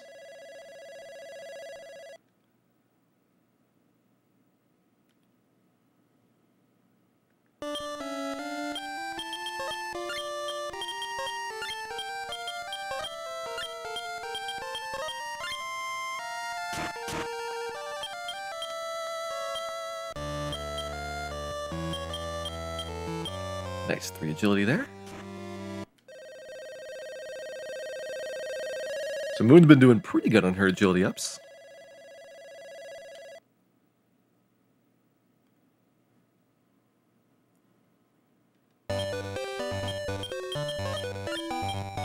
Yeah, the one on the Gremlins is more annoying than funny, just because it's a boss battle at the end of this long dungeon and you really don't want to deal with it.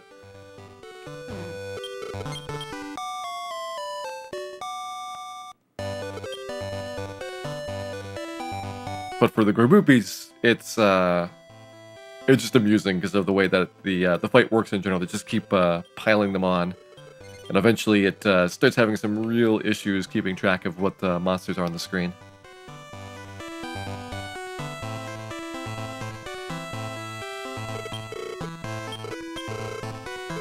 Yes, I jest. Come on, get Dan up there. Alright, so we're going to spend 1,900 bucks on Amulet, so not really a huge savings to go ahead and put any money in the bank there.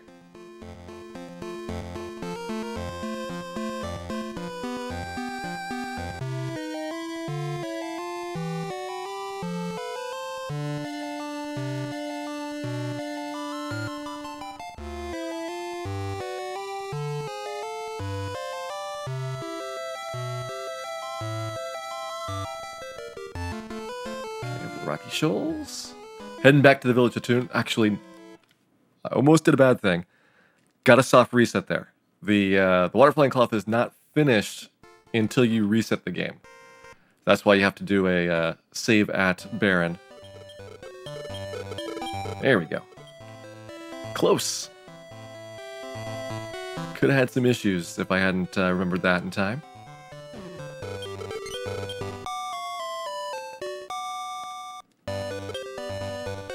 I have done that before where I go back to Don Mahoney and I haven't reset the game, so it's like, yep, still working on it.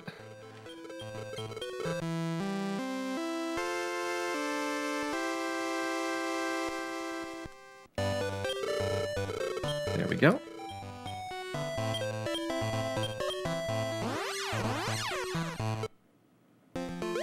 Alright, try that again.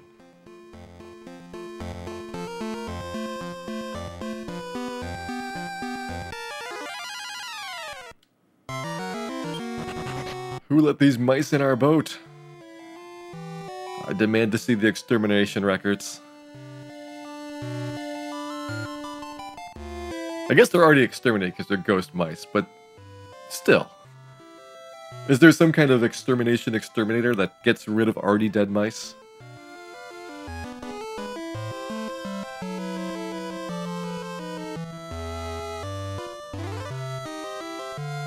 No, I'm too far to the south. There we go. Up and around.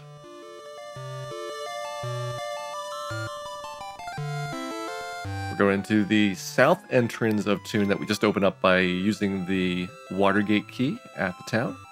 This saves a lot of travel. It's still really dangerous, but just not nearly as much.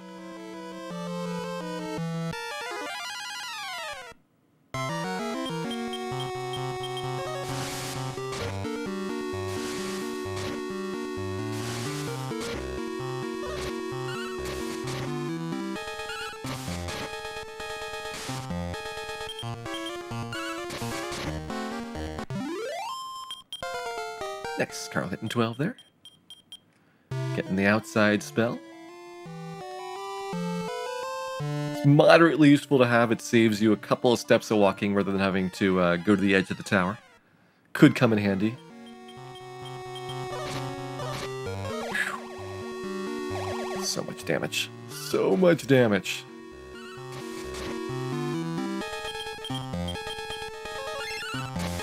Hey, Shadows in the Dark. Thank you much for the bits. We'll put those towards the Melmon Relief Fund. Melmont. If you've seen it, you know it needs some relief.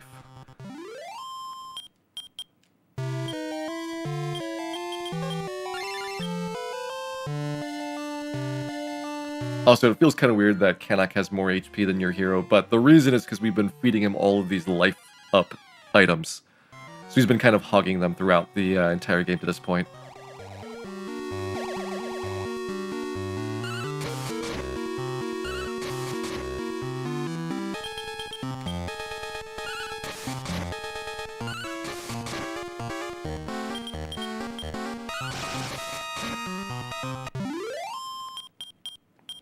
Ooh, spear. That's worth a decent amount of cash. That's one of those items that's like on the same tier as the iron helmet.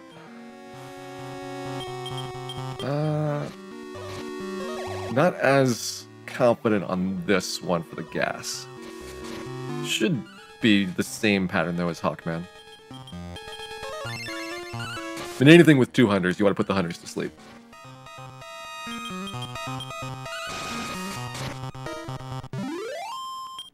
I would also believe that Kanak was kicked out of Melmon. That is a story that I would not contradict if I was told that.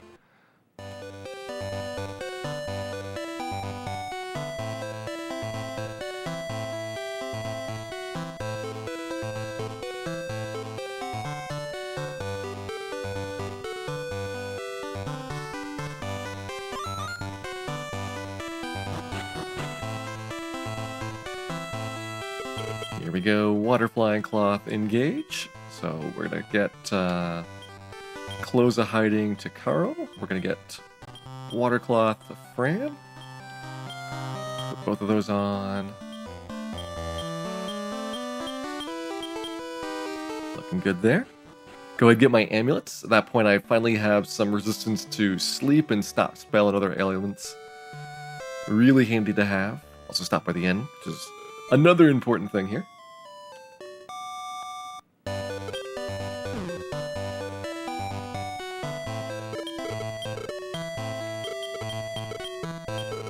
Amulet for Dan. Amulet for Carl. Guess we'll give Carl's amulet to Dan. Amulet for Fran. And while we're here, we're going to get some warp wings. There's 1. 2. 3. That should be plenty. Alright, what junk do you have? Oh. Leather will hang on to. And you shouldn't have to equip amulets, but I do it anyway, out of superstition.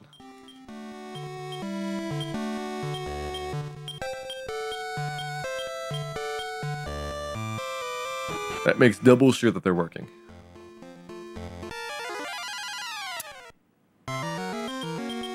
Alright.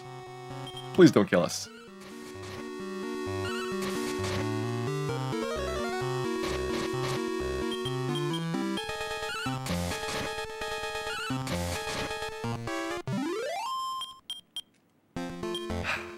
That's a lot of MP used.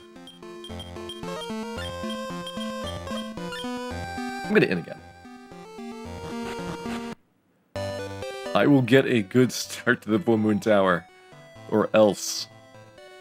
Full Moon Tower is just a spot where I get a lot of party wipes in.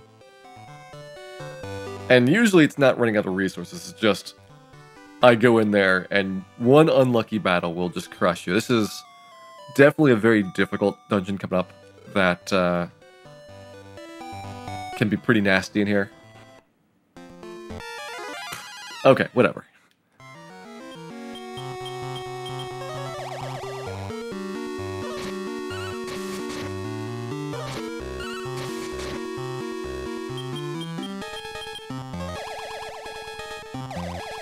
Hippobanga's taking a nap.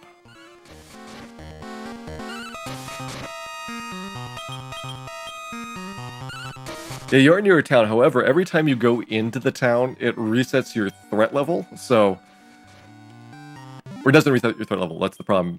Walking around there, you get more and more threat built up. And so by the time you go outside, you're ready to be attacked again. It'd be really nice if this boat was closer so that you could burn the encounter off at the boat instead.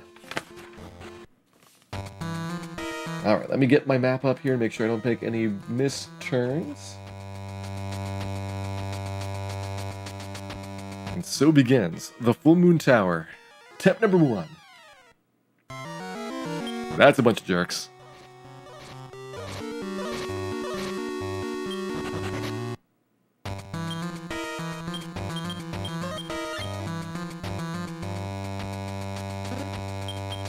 There's a strength seed for Dan.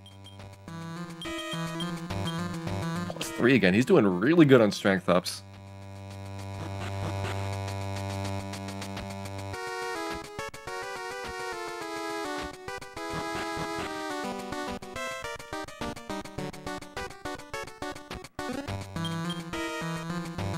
Grab some cash.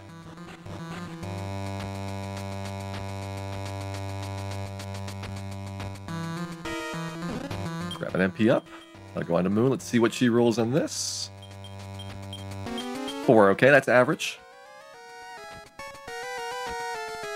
It's an average roll.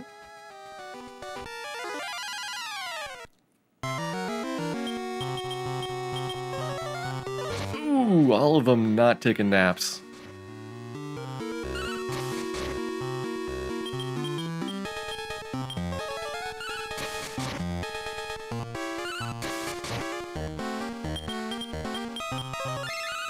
Just go that. Just go and heal.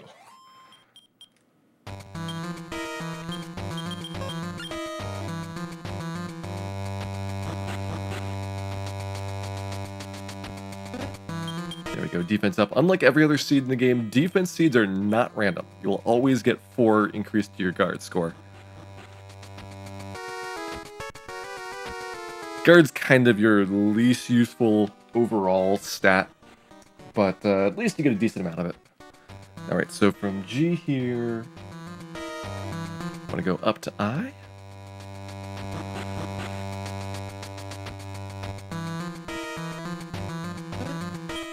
Get the money, get the other defense. See, that's a total of 8 guard for Moon, which does help out quite a lot. She does not have shields, and she doesn't have a helmet until the very end of the game. So you're really deficient in her her guard for the most part. And having that 8 there makes a pretty big difference overall.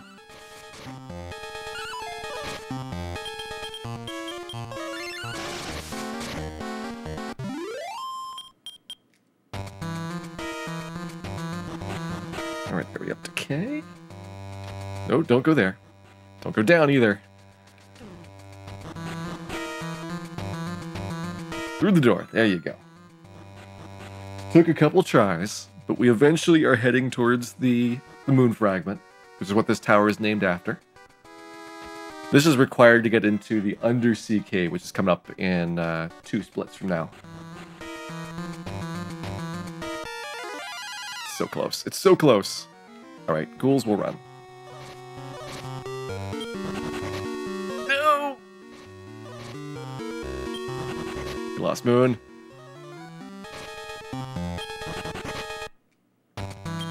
This is worth a... That's worth a leaf.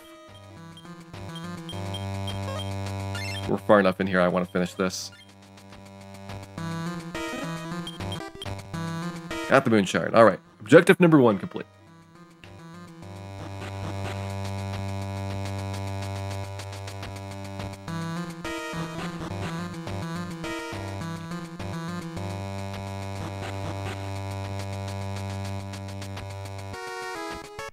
We're like 95% done. Gotta get upstairs, get the wizard ring. Get another one of those rings for Moon to use later on. And that'll be it for this tower.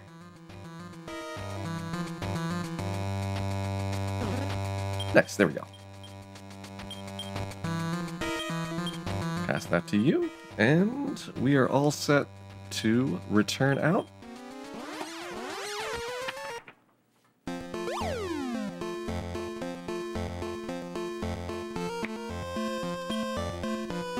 3225. I can get to Leonport from that.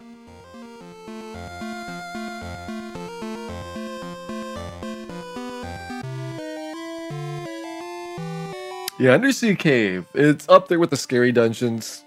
Like, Roan, you're expecting to fail. So it's like, no big deal if you die a couple times. Undersea Cave, it's just terrifying.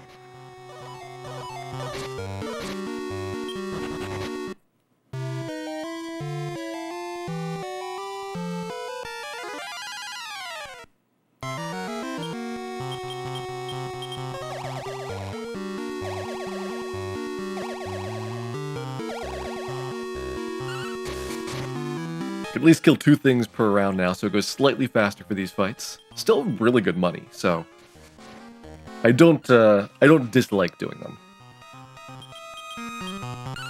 Having a couple of these battles makes a sizable dent towards the money that you're going to be needing later on for like things like the Shield of Strength.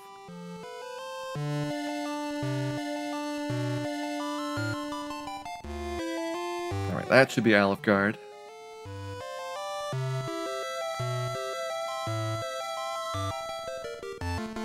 The top of Leonport. We're sailing around, go into the shrine here, getting one last strength seed.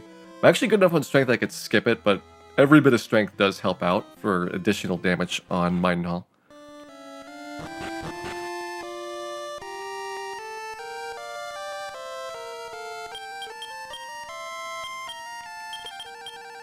One. Okay, not a lot of additional damage. It's the thought that counts.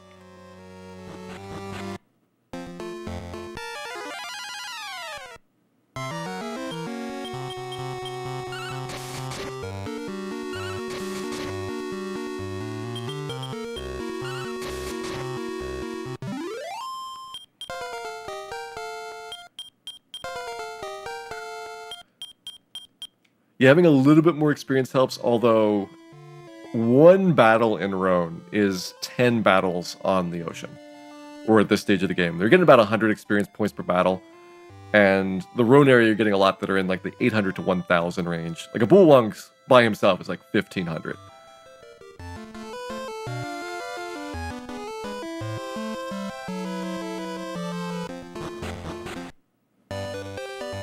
Okay, don't save the game here. I'm going to save our reset point for the town of Baron.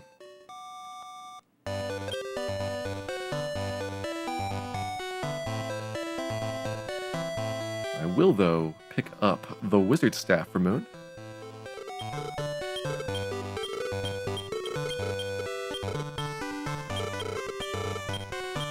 There we go, put that on. Basically gives her a Fireball type attack for free. It's another one of those that small value, but over time could be helpful in situational issues. There we go. Take my boat back, please. And on to the lighthouse. Lighthouse is actually easier than Full Moon Tower, because you're supposed to do it way earlier in the game. However, it's super long, so you're going to run out of resources unless you have leveled up a little bit more right around to this point. This is like a great time to be doing it.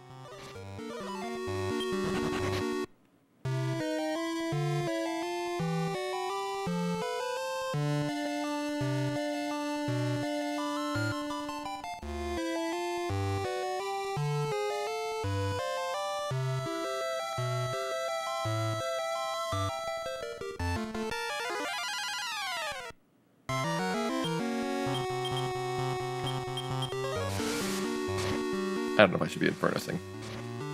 Might want to save all the MP I can. I mean, she's got 16 infernuses at this point, so even though it's a long dungeon, you should be able to keep up.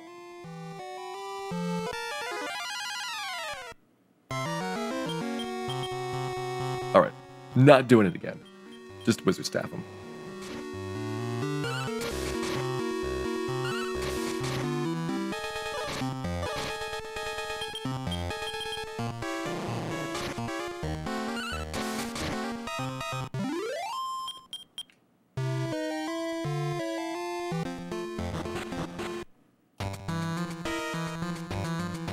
Alright, here we go. Lighthouse time. This is an adventure. Such a huge dungeon. For what we've seen so far in the game, it's like bigger than most everything put together, but it's going to be a lot smaller than, say, you know, Roan or Hargon's castle is going to be when you consider what it takes to get through those places.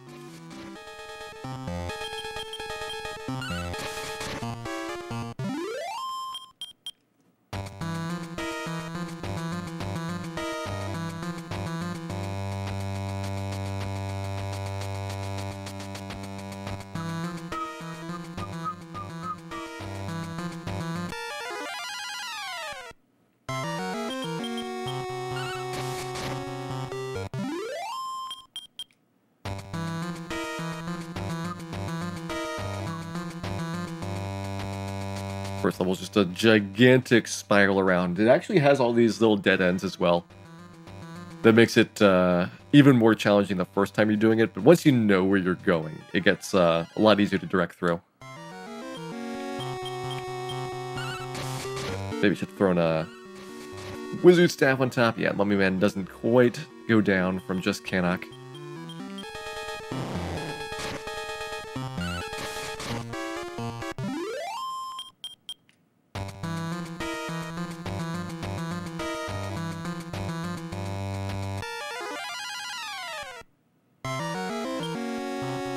Alright, you kill him and put him to sleep.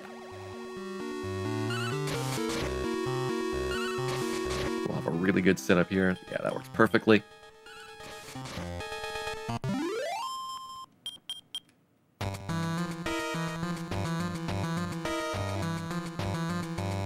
Still on the first floor.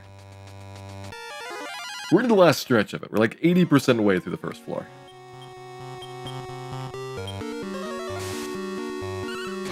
Yeah, I probably shouldn't even bother stop spell.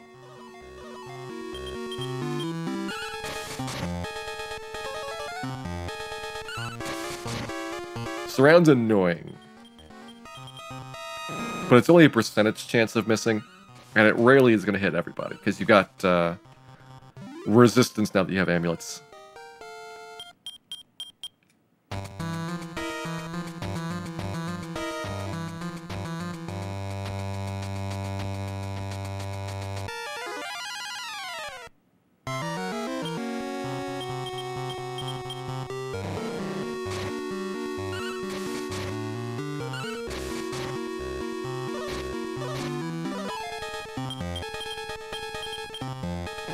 Hey, Vibears, you'll pick up Dragon Warrior pretty quickly. Like, especially as you watch more and more games of the series, they have a huge amount of, like, I wouldn't say continuity, but they share graphics and things much more so than many other game series. So that you're able to kind of recognize what's going on and get a feel for them much faster once you've seen one or two.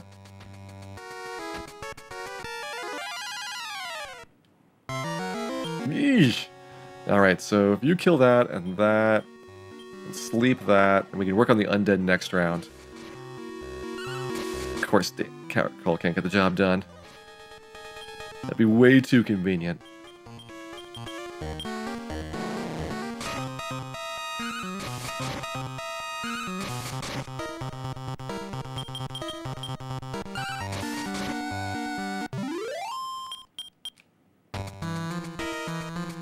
Well, there are a lot of innovations between Dragon Quest. It's just it's a series that kind of prefers consistency over trying new things. Unlike Final Fantasy, which is like all in on every single time it's going to be a totally different game.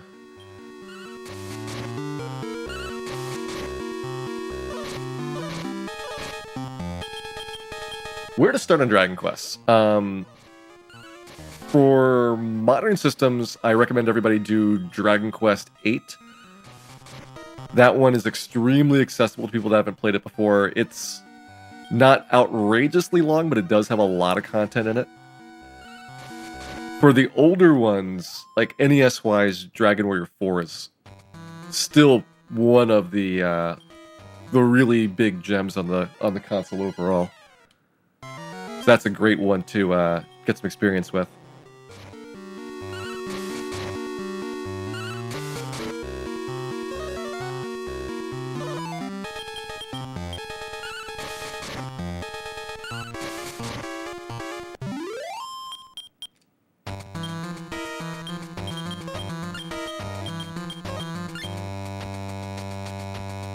All right, up to V. From V, we're going to go over to staircase Z here.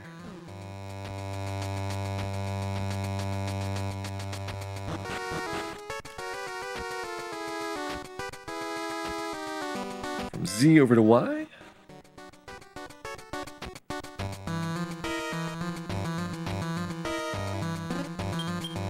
Life acorn. This should go to Moon now. We've fed enough acorns to Canuck that he's good.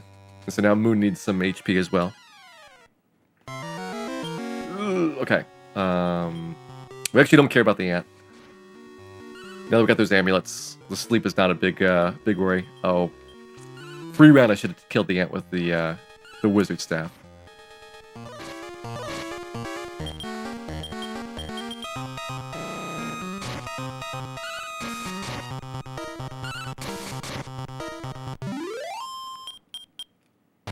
All right, there we go. Back to staircase Y.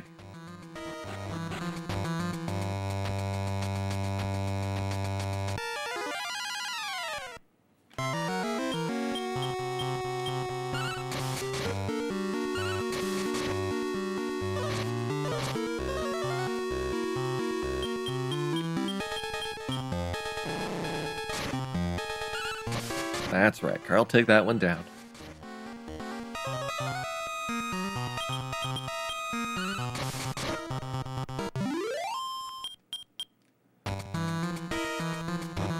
Go back to Z. Over staircase V here. I just don't trust leaving that gremlin alive.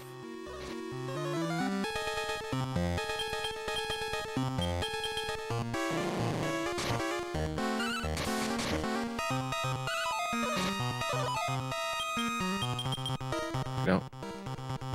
Dan attack, Carl attack, wizard staff it.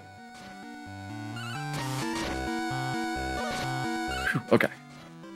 It's actually really bad if Carl died because we never got our leaf back.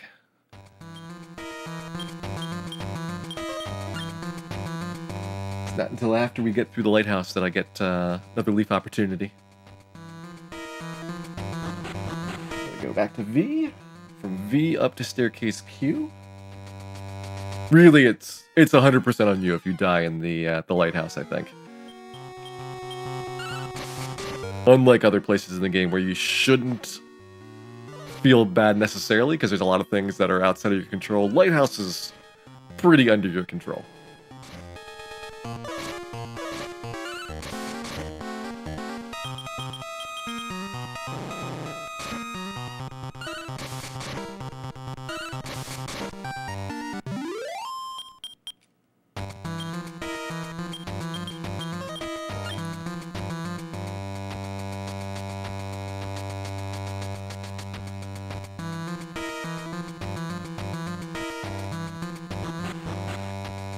From Q, we're going to go over to W.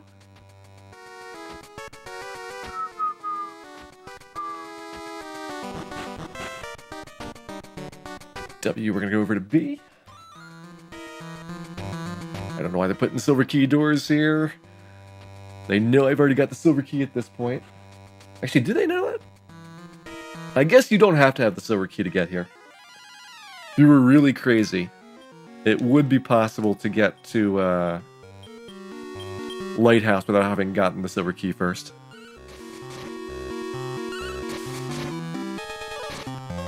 Hey, Random Effect.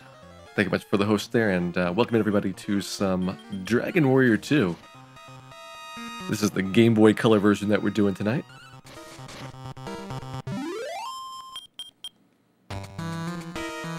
Alright, from B, we go on the world's slowest gremlin chase. Hey, Random Effect, welcome in, and thanks again for the host.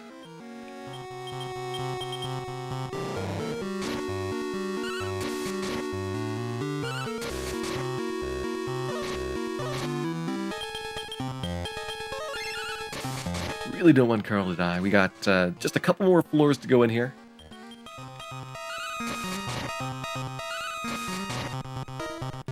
Go and locate the next crest in the game. This is the crest that probably gives people the most trouble overall. Because it's such a big dungeon to find out even where the trigger at the end here is going to give you the quest item.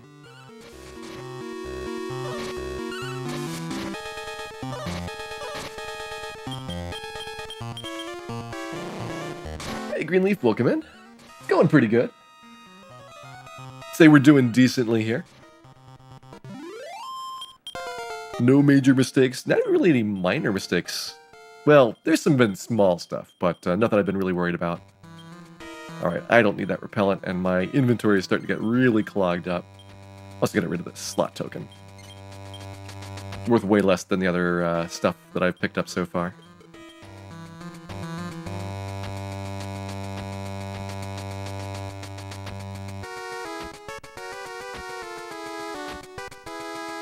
Time to chase an old man that's not at all strange and mysterious. Like, what is he doing hanging out here? And how did he give the gremlin the slip?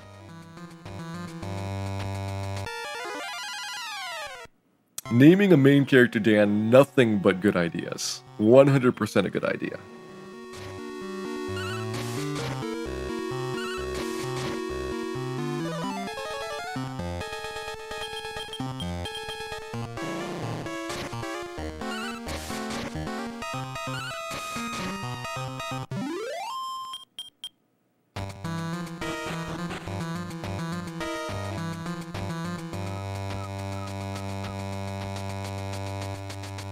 A little bit more to go in this chase sequence. It's the same chase sequence in the NES version as well. It's an interesting effect, because I don't remember anything like this in an RPG up until the point that Dragon Warrior 2 came out. But it's just kind of strange how prolonged they made it. Yeah,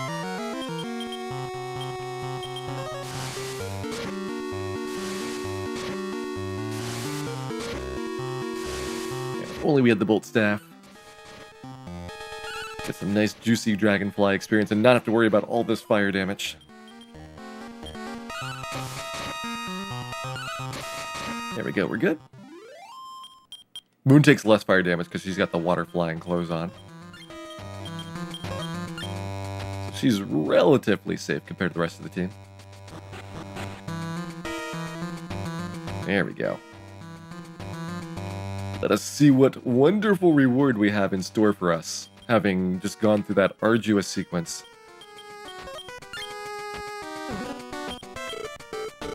Oh, but it was a trap.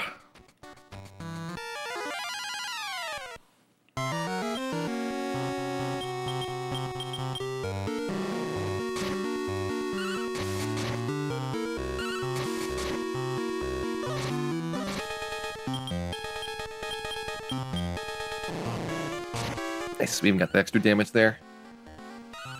Makes it basically guaranteed that I'll kill all the gremlins here. And there is our seal. Good to go.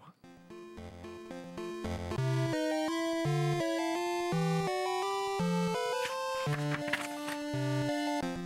do I have any repellents left on you? I know I threw one away. Okay, that's fine. Got the repel spell, which is way more convenient. So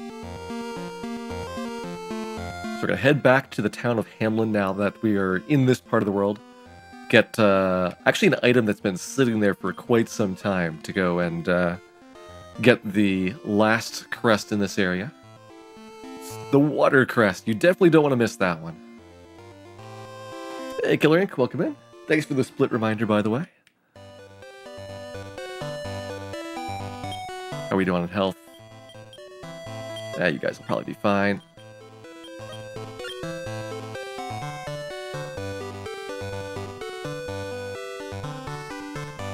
Let's do this first.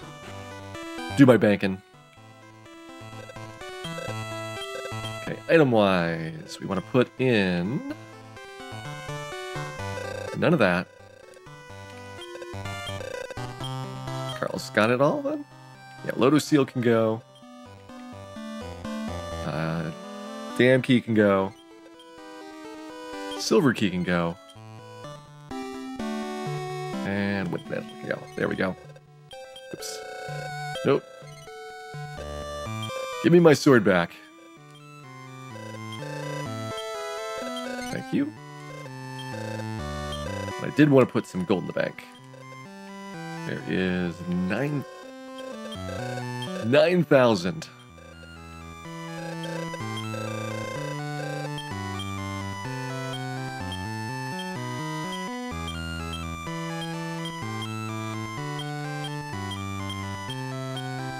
All right, looks good.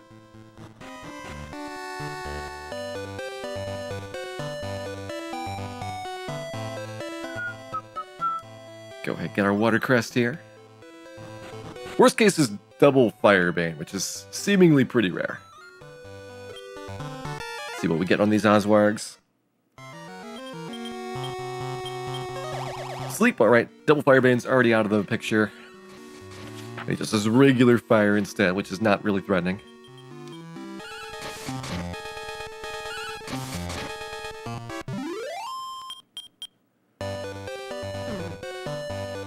Alright, there we go. Water Seal obtained. You're doing good on wings? Yeah, we got 3 wings. So before I go to the Undersea Cave, I do need to pick up a replacement leaf. Go ahead and remember to do that on the way.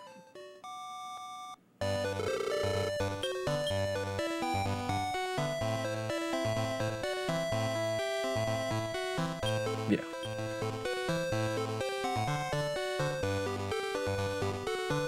Debating about whether I should wing or not. Yeah, we'll wing. We will wing here.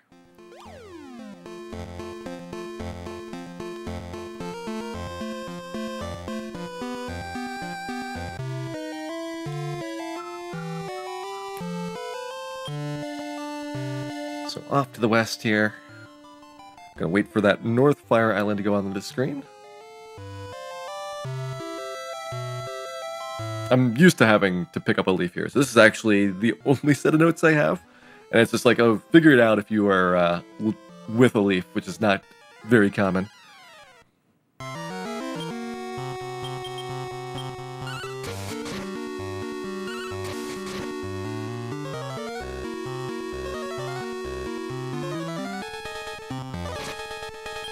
Those Drakkies are rude.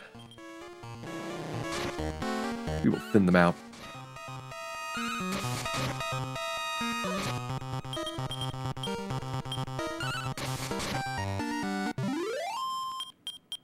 Alright, there we go. 1, 2, 3 to the west. Turn south. This should take us right to where the fire shrine is. There we go. West over to the Leaf of the World tree. I will burn an encounter here. Just in case I got something like a whole bunch of dragonflies, which do a lot more damage than the things that you're going to see on the boat. Well, this is a motley collection of things. Let's get those. Get one of the jellyfish.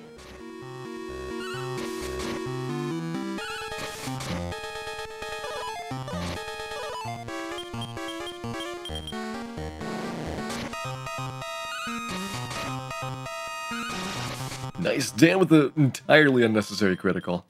Did almost 10 times the jellyfish's max HP there. Here we go, 1 leaf in. Over to this island, line up on this square right there, and this will take us directly to where the Undersea Cave is located.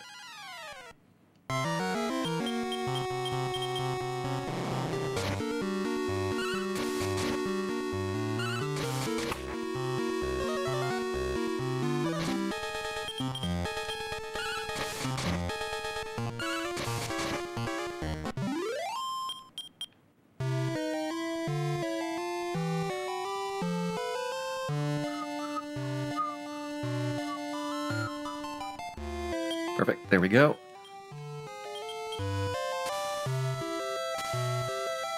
Alright, time for a terrifying dungeon. This is so rough.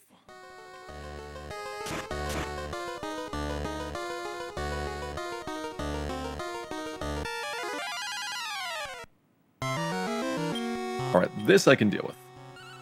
That's actually a really good start.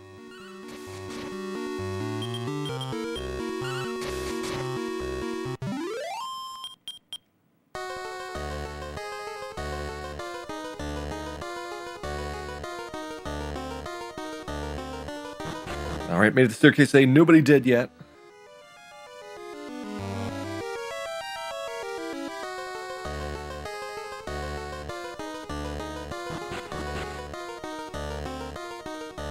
Staircase C. We're gonna go down to staircase G next.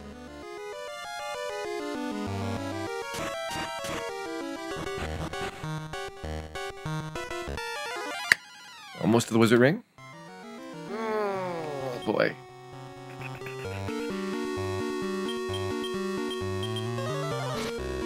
Goldork not cooperating.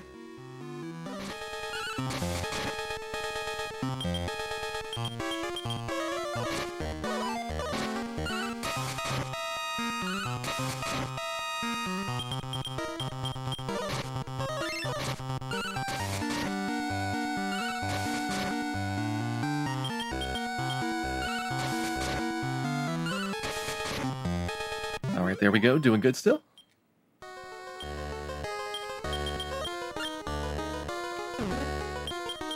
Here's my wizard ring. Here, we're going to go back up to staircase C. Unaware. See you later. It's good experience, and you can surround those saber cats to make them a lot less threatening, but I will take the hint that we should be running away from that group.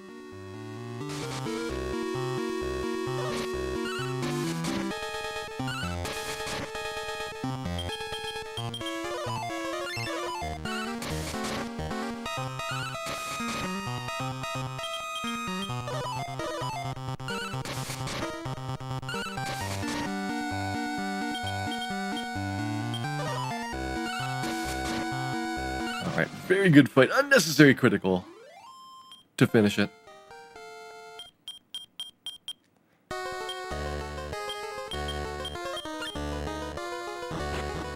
Alright, back to C. We're going to go over to staircase B next. So prayer ring was our first objective in there. Next up is the magic armor.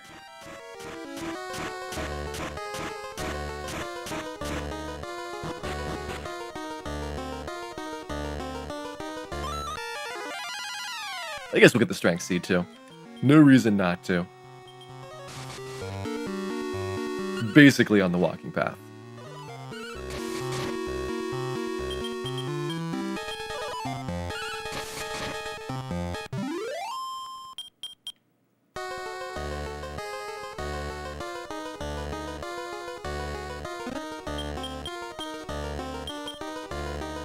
See, who got that? Moon? Carl. Alright, let's give the wizard ring over. Let's strength seed on Dan. Of course, Dan gets the worst possible roll. He's good at that. Double gold orcs and mummy here. Gonna have to run.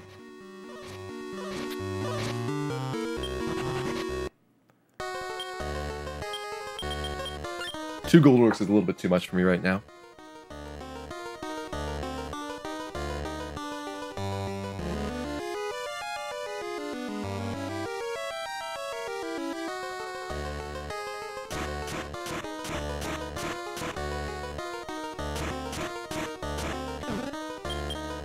There we go, magic armor obtained. Probably do this. Should have healed, should have healed. Alright.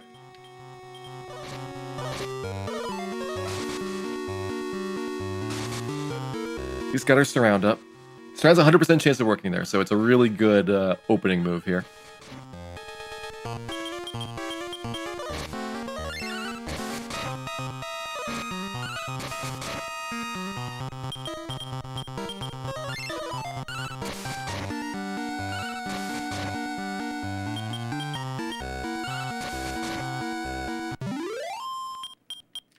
Alright, there we go.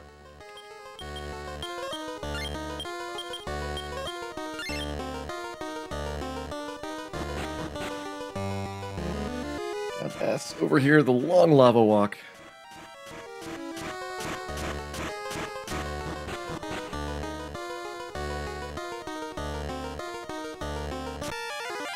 Okay, what do we get?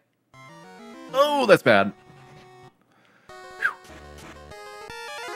No, please no encounters. That's also really bad. We're almost to the end here.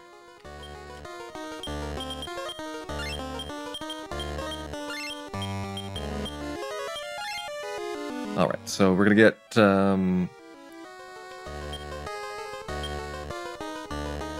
free up some inventory space. Moonshard can go to you. Water flying cloth to you. Magic armor to you, and then clothes of hiding to you. Yeah, magic. Water. Clothes of hiding.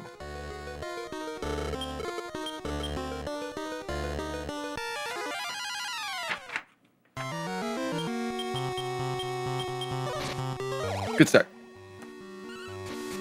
That's what we want to see. Easy battle. This is actually easier than the Magus fight that we had to do back in Midenhall Castle, but still really worrying.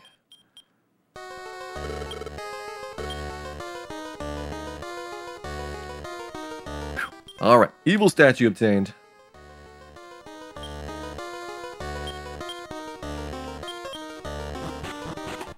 Made it through.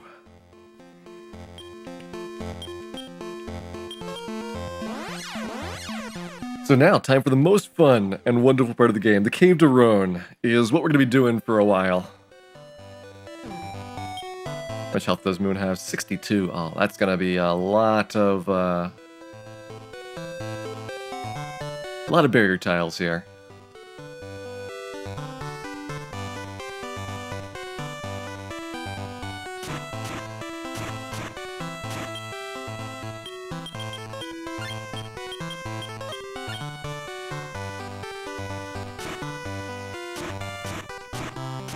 There we go. I have to kill Moonbrook off because otherwise there is a quest that starts up here at the inn if she's still alive. Really, you just need one person in your party to be dead. Doesn't matter who. But Moon is usually the best one because she's got generally the lowest HP total.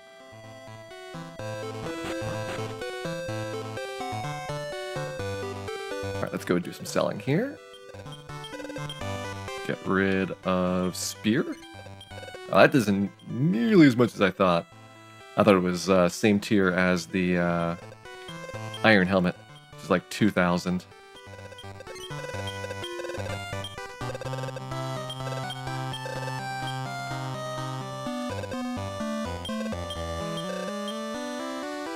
Alright, everybody looks good.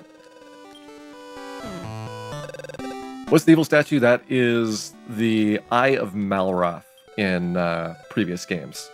So you need that to get into Roan, and then also to get upstairs from the final dungeon. Alright, Moonshard in the bank.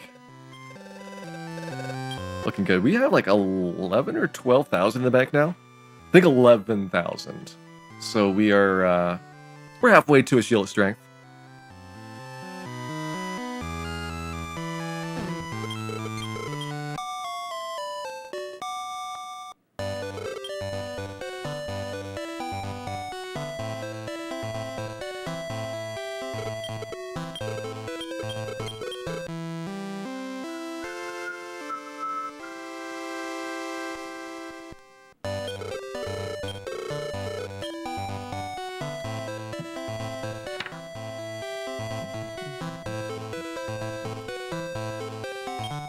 Alright. Inventory-wise, I want to have Gaia on you from this point. Get the Water Flying Claws back to Moonbrook. Close of Hiding back to you. And Magic Armor back to you. I might go with just Magic the whole way through.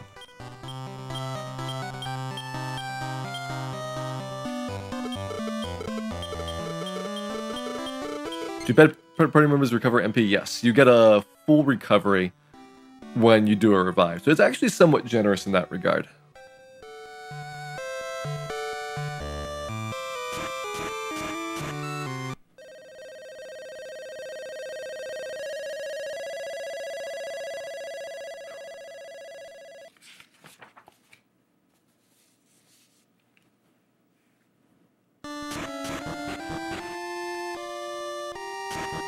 So begins our Roan adventure, attempt number 1.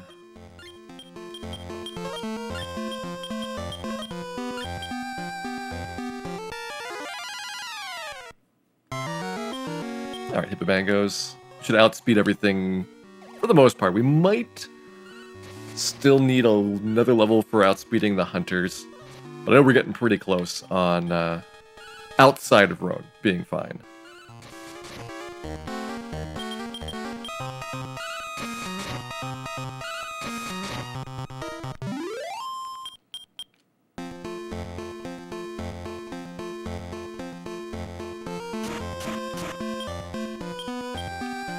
Who's got the eye? You got the eye.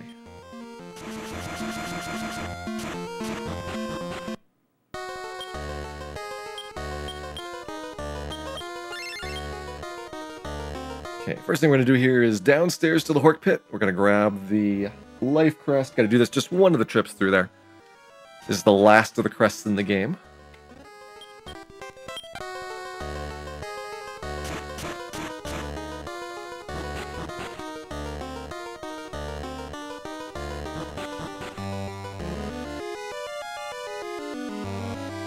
Let's go ahead and count them out. Number 1.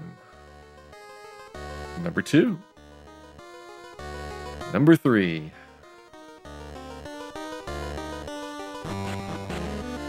Okay, first things first, we're going to go west to get the mysterious hat.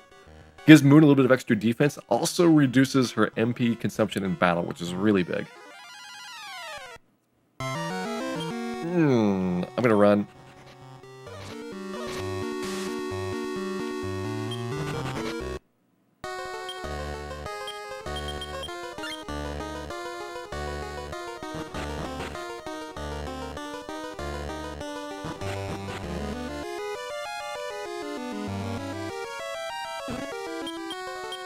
There we go, 1 magic hat obtained.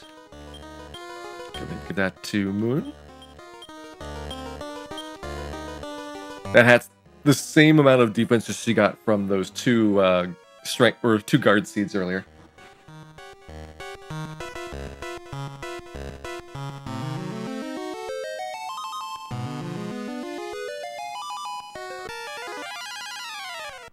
Alright, another Hork. Horks are just really not fun to deal with. For many reasons.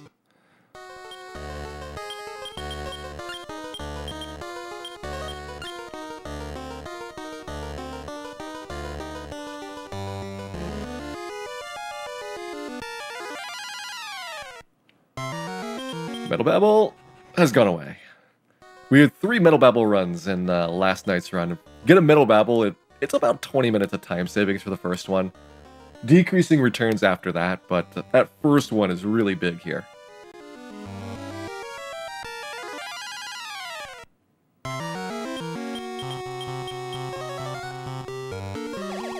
Okay. Didn't get stat spelled, which is really important. You were stat spelled here. Oh man, those berserkers. Now, the odds of being stat spelled are really low because you got the amulets on. So you're generally not super worried about it, but it's a rare but potentially fatal condition.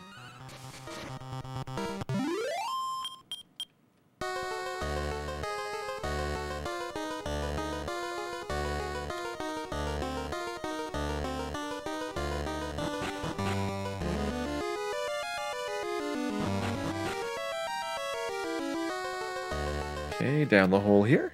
We're going for the Thunder Sword right now. This is probably the most dangerous of the item pickups, but getting it's really big because of how much attack power it gets you. There we go, Dan with the Sword of Thunder. 40 attack power increase. Actually, let me get Sword of Thunder up to the top of my inventory.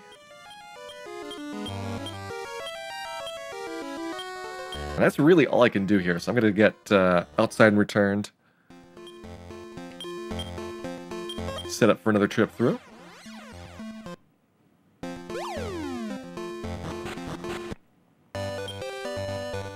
Once again, Moon's got a lot of HP. I mean, it's good for some things, but really tough when you need to get people killed off for an in-trip. How am I doing on cash here? $29.99 plus sell the dragon sword for like 6k. What do I have in the bank? I don't think that's enough for a shield yet. No, not enough.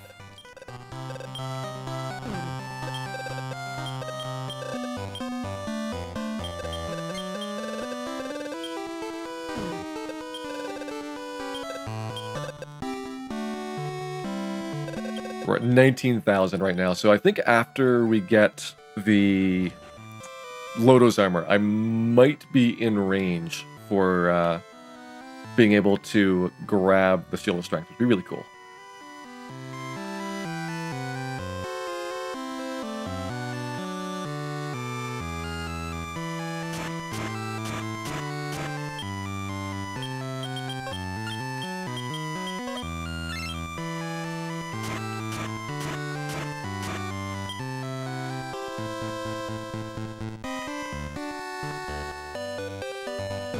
And yes, it is faster to kill a party member off each time than it is to go pick up another leaf in order to do this quest for Canuck here. She's gonna get the revive first, then the save.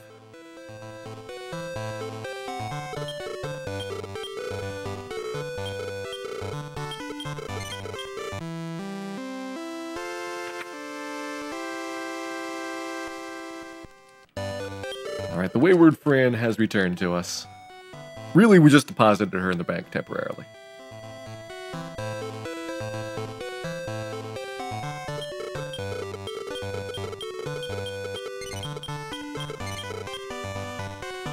There you go. Venture forth, Dan. Looks like we can pick up a level here for Dan and for Moon. Pretty close on that.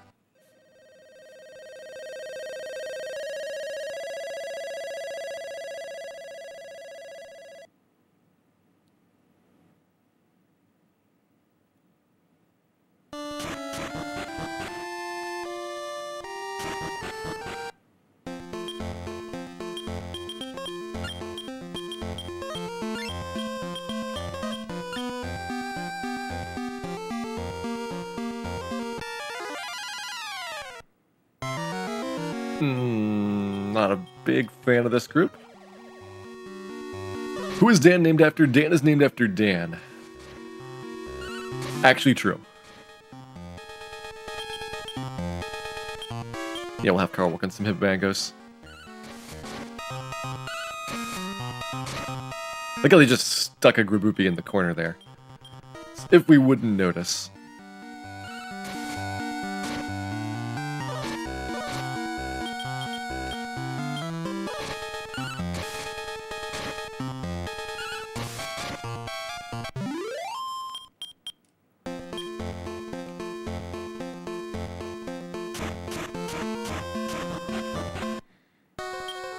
Have I ever thought about running Dragon Warrior Monsters? I think it's an interesting game. I don't know if I would speedrun it, but I definitely recommend people checking out the Monsters series. There's a lot of really good entries in there, especially the first couple. Very solid portable games.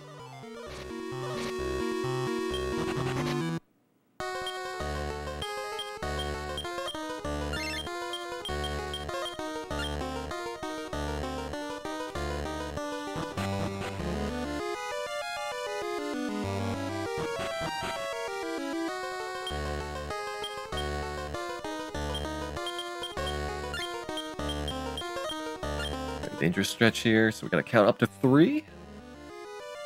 1, 2, 3. We did it. Well, now we did it.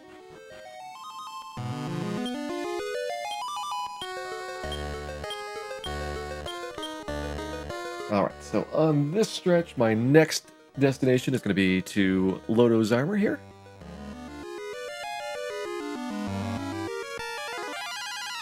It's the only one down to the south. Hork makes me not want to do that one.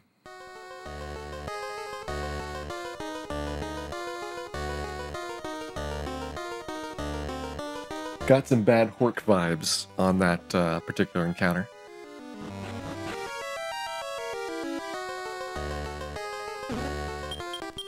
go, Loto Armor attained. I'm gonna throw away this old Gaia mail. It's only worth like 20 bucks, so it's not even good to carry it out and sell it.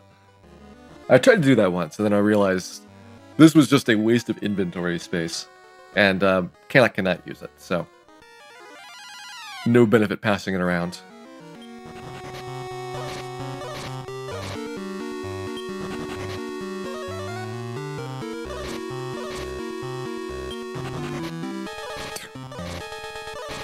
Well,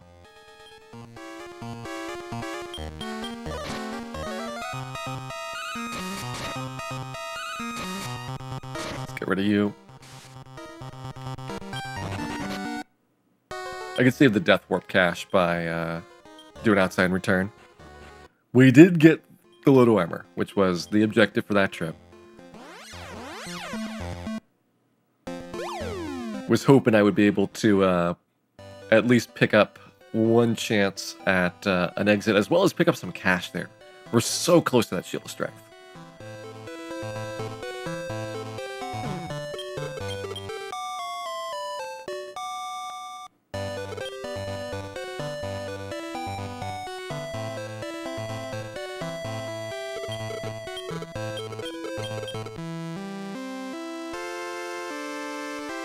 I didn't realize Dan was still poisoned. Let's go fix that as well.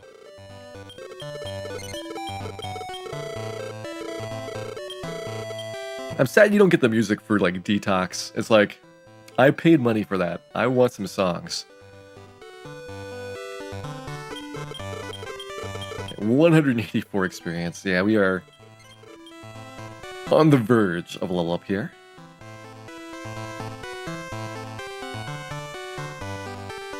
But we will most likely need many level ups before we can beat Roan. This is a rough stretch. There is a reason why these next splits are like an hour each for getting through. It's because you have to do a huge amount of attempts in order to be able to power on to the next areas.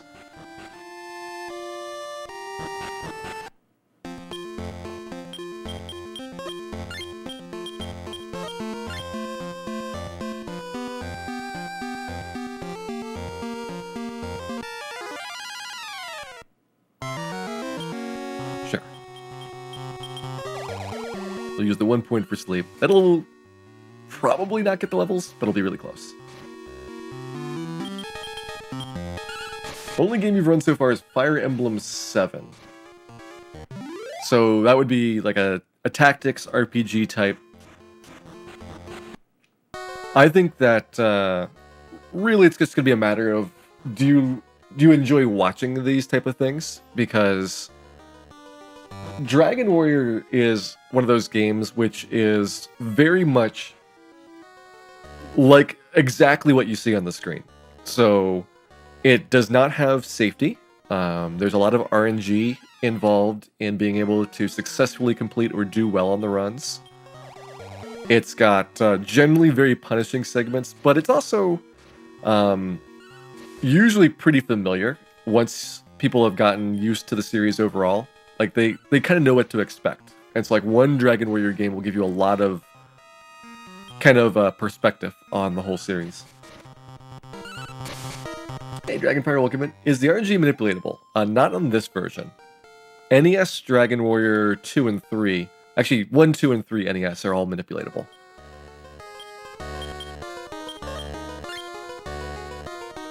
There's separate categories though, so people play it both with and without manipulation.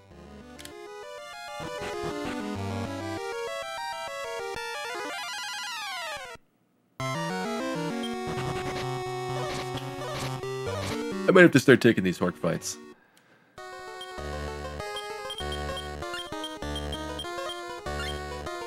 They are pretty dangerous to get a failed run attempt on. Speaking of attempts, attempt number 1 to escape from Roan. If you escape too early, you actually have to go back in here for more leveling. But you keep the fact that you got to the final save, which is the most important part of this process.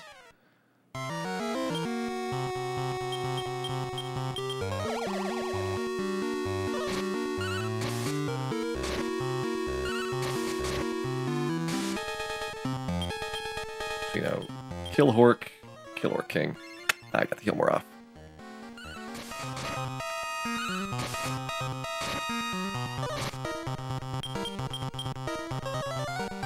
Circus back. Ah, this jerk!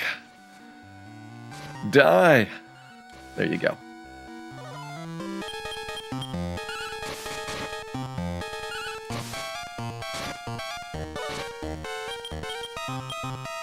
Yeah, we'll go ahead and sleep.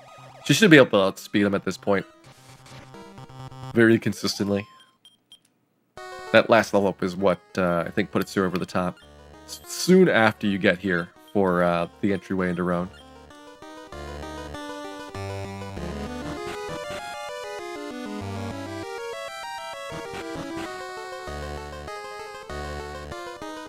Two is not fully manipulated, it's just the beginning. 1 and 3 are fully manipulated from the first step to the last step. So they're just 100% execution based on having learned the manipulation.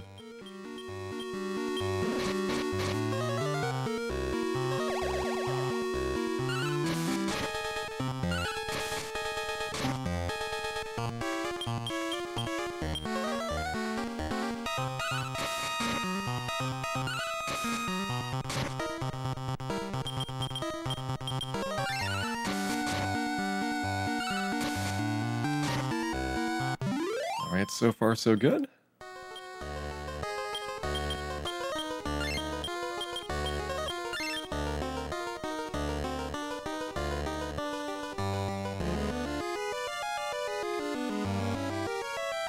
It's just a crazy stretch of all these passageways that will warp you back to the beginning if you take any wrong turns. None of them indicated that you are doing so in the process. Just kind of learn it over time.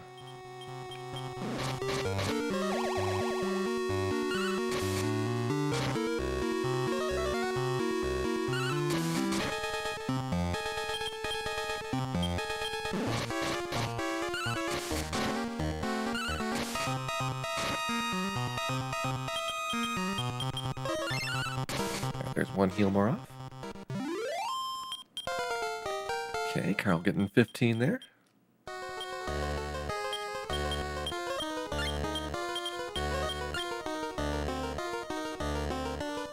mean, if nothing else, you're getting decent experience in the process of trying to escape from Roan. And so eventually you get the levels and you get the luck that is needed to get out. That's a lot of dragons. We need some sleeps. There's 1, 2. We get 2. And of course we don't kill somebody that is awake.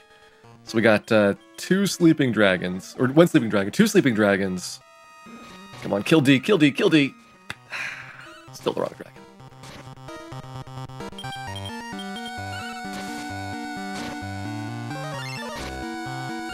Moon's dead. I mean, this is a deep attempt. But whether we'd be able to get there without Moon, also just losing that 2,000 experience on her. At least Kanak got his. That's actually pretty useful for him. He's the most important character for getting XP right now. We should be up here. Yeah. I don't think this is Leafworthy yet. The final stretch, we will see if I want to burn a leaf on it. I'm not surviving that.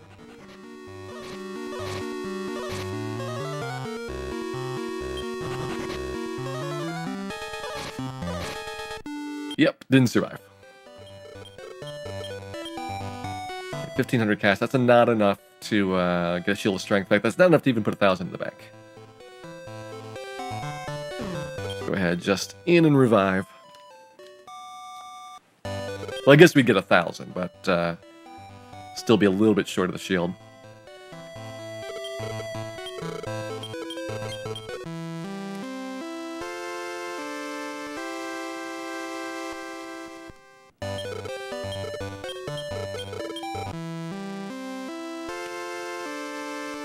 All right, road number 2 for the real attempts. Those first couple of ones are just getting the items, so I don't count those towards the overall progress. But this is where it's just the only objective is to survive to the final save.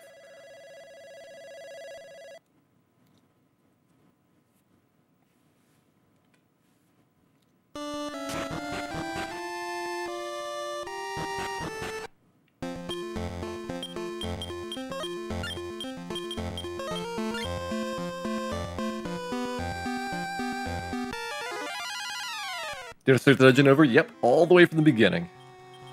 Every time through there, you are starting from scratch on that walkthrough. It's a very, very punishing sequence.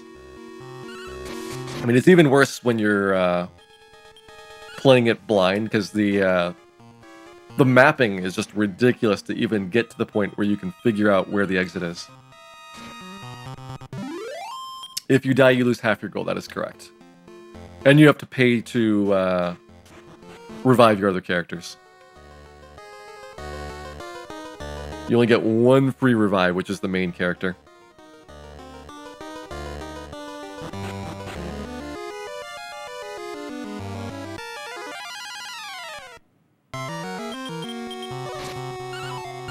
Come on, criticals!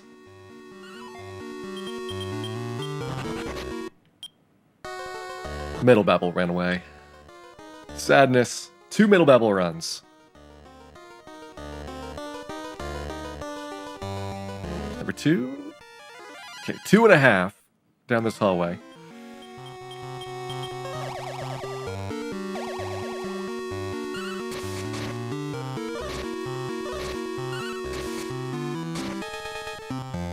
Okay, Osborg's asleep.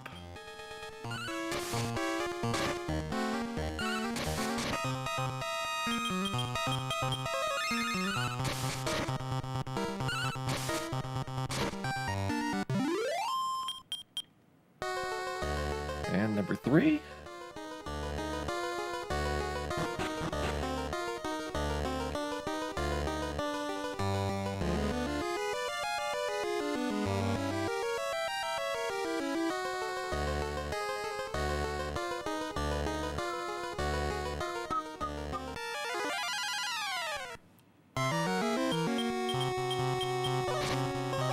Until you get to that last floor, most of the rest of the dungeon is not too bad. There is, at the very opening floor, actually some really nasty stuff. But you're not on that floor for very long, so you're not likely to see it. Also, the floor where I count out the 3 passageways, there's a couple of encounters there which can be pretty mean.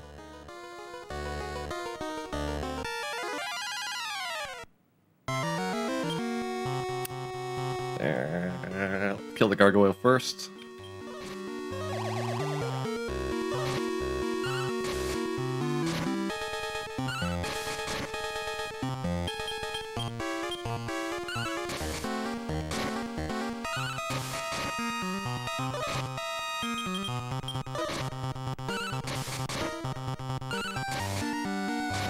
So this guy's a jerk because I heal more, but if you can kill him cleanly, then that fight goes really well. He doesn't do a ton of damage.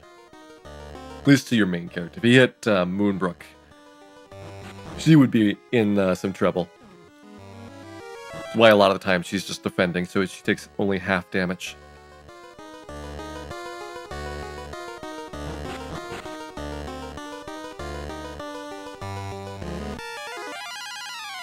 Right, back to final floor again. Oh, another big dragon pack here. Right, 1 dragon. 2 dragons.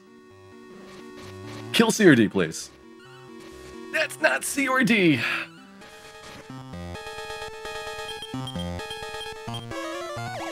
Okay. Kill C. I can't take these guys anywhere. I named the main character. The other 2 characters are based off of your main character name.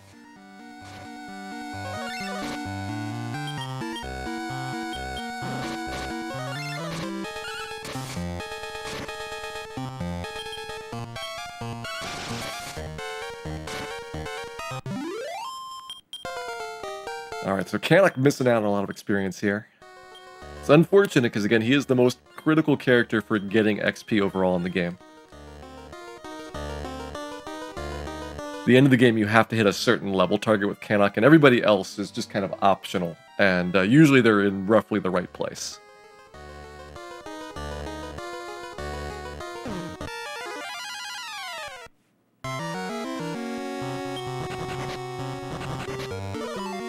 I'm not even going to do this. Now, since you are not really killing the Metal Babel one at a time, there's no downside to taking swings at him. But your odds of critting are still pretty low. I guess I should have gone for the crit just in case it got a lucky crit by Dan there.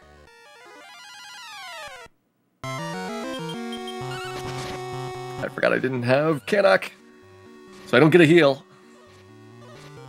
Alright, there goes Moon. All I have to do is run. So might not have to get all the way to the end of the dungeon, and then all the way through the overworld without taking damage. And that's pretty unlikely, but we'll give it a shot.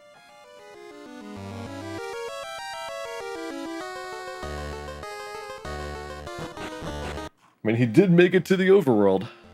Our first trip to the White Land.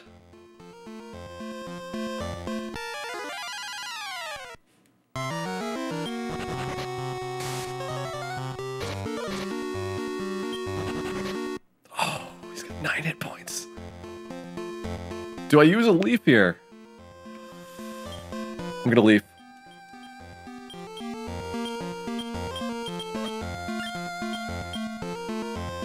I mean, if this gets me into the final save, it's totally worth it. Final save's like 20 steps away. Bullwong. Gonna run. That one was almost a maybe. Oh, we got it. We got it.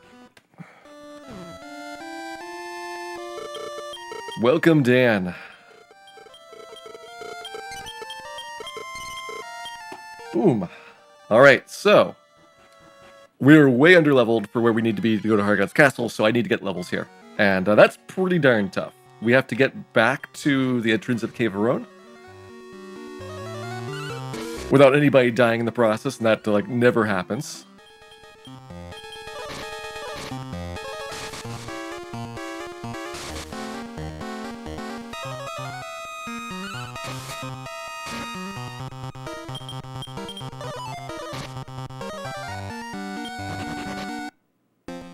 Alright, we almost made it one step.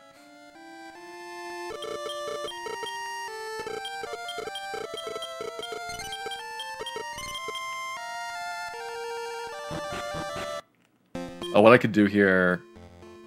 Before I go on, I have the money for the Shield of Strength, I can get the Rubus Charm. Let's do that and then get the levels.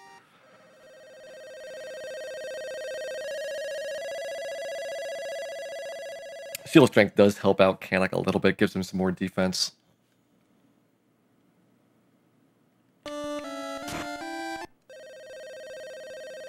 Oh, I could also get my... Yeah, there's a lot of stuff I can do right now. I'm totally down for this.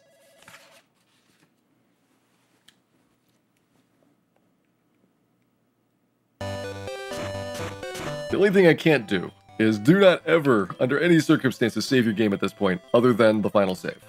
You will have to redo all of Roan. And that would be a shame.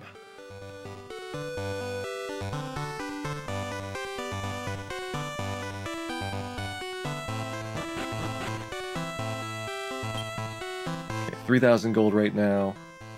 I need to take 19,000 out of the bank, which is all my cash.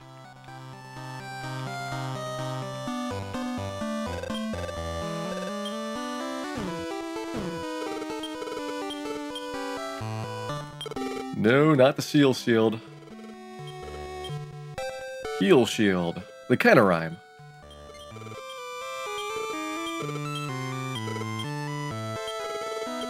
Are you doing this, Carl? There we go. Get rid of your leather shield.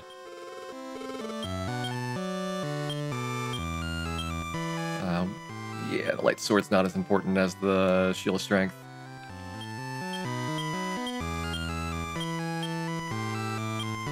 Close of Hiding is probably the better choice overall. Hey, the Ultimo. Roan's really just about luck. So it's total RNG for when you get successfully through there. Since we were very low leveled though, I still have a bunch of leveling before I can even go to Hargon's Castle.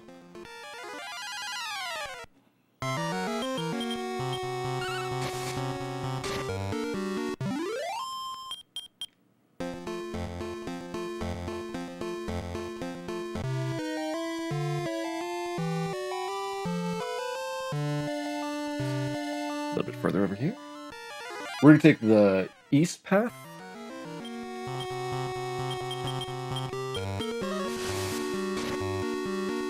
Well, maybe I should use the Thunder Sword. Could have a chance of killing some slugs off. Yeah, it's probably fine.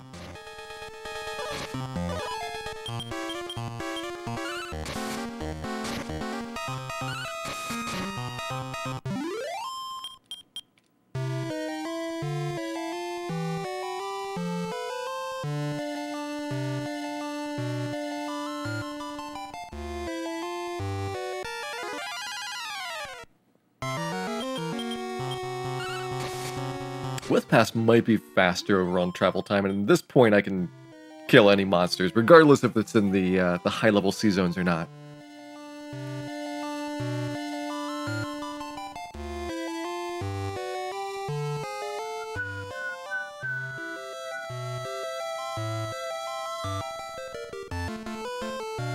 Sail around the south coast of Welgarth there.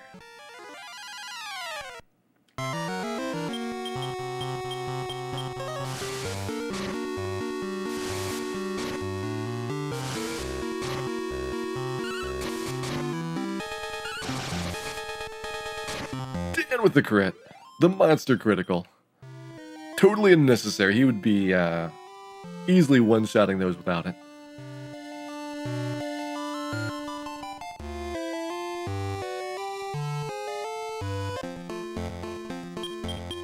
There's my leaf replacement.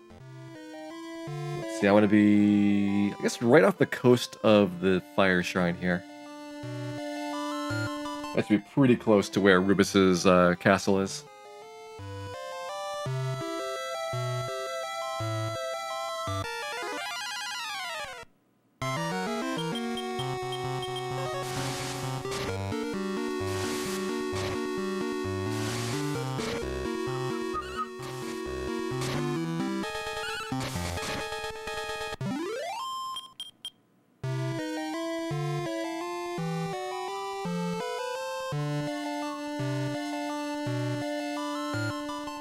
There's Osterfair.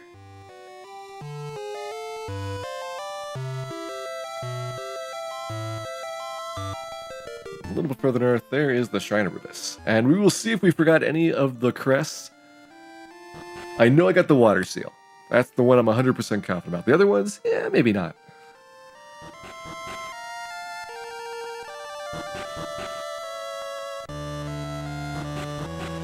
There are 100% categories for Dragon Warrior runs. There's a couple of the later ones where they have post-game content. Dragon Warrior 8 has a well-defined 100% category. Well, it's still not really a popular one, but it does exist. Getting the item that requires beating all the monsters in the game.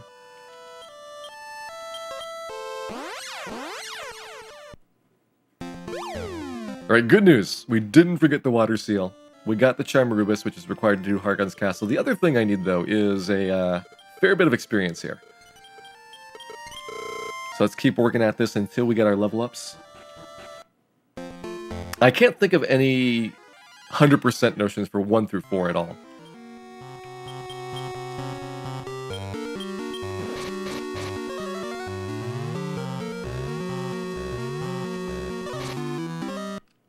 Good start.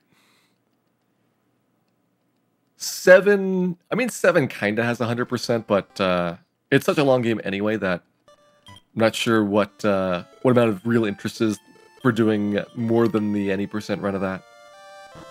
Dragon Warrior is probably the most interesting one, getting the Gospel Ring.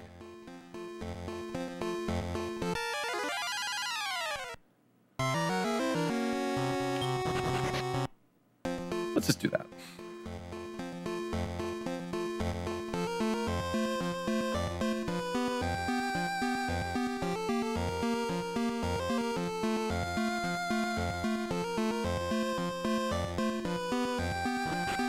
See Dragonfire, we got all the way to the Cave of our own there. And we'll see how long we last. We need to get levels on Canuck. So that's going to be our critical factor. Keeping Canuck alive through this.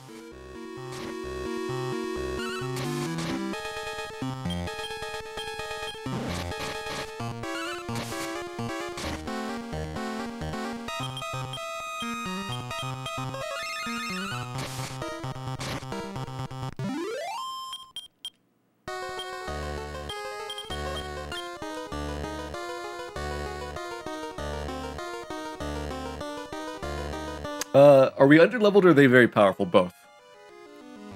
You're probably supposed to be about 5 or 6 levels higher here when you get to Cave of Roan. Let's kill Dragon first. Oh, the defense down hurts.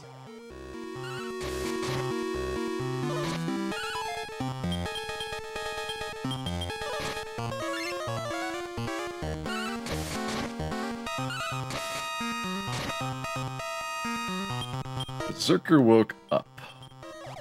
Let's fix that. 2 sleeps on top of it.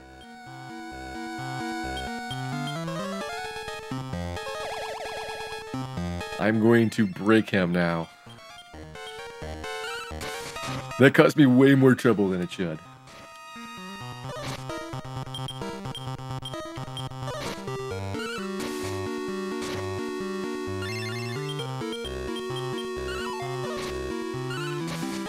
It's Berserker! Alright. I mean, I need more levels. I'm gonna go ahead and leave. I will have to get another leaf later, which is unfortunate. But it'll probably save me time over trying to get back to the Cave of Roan here. It's like 5 minutes for every attempt to start.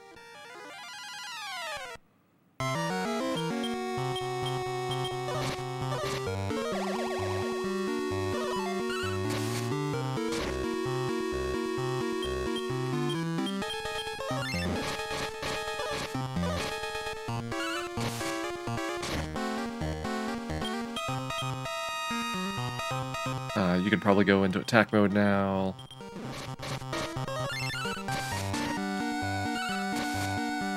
Alright, looking good.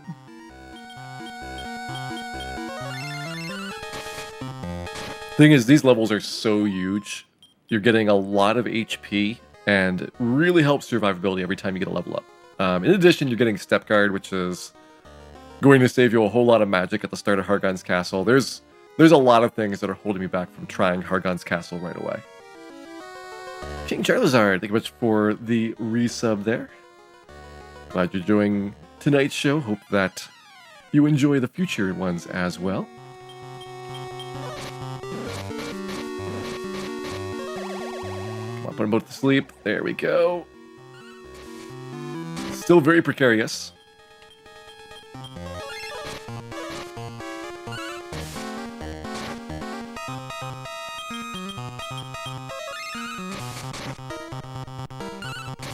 Both dragons asleep.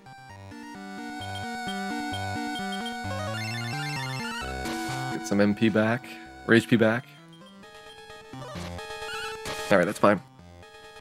How many shields of strength do I have? I just have the 1. With luck, I will have a second one by the end of the game. It does make it so much nicer to have 2 shields of strength.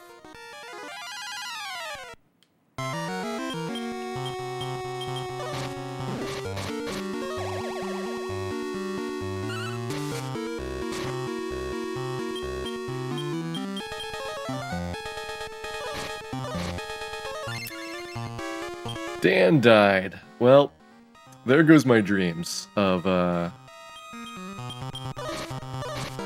getting Kanak enough levels here.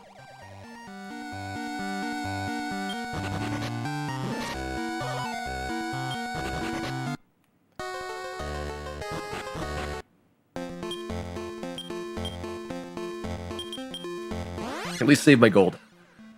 That'll help out a bit.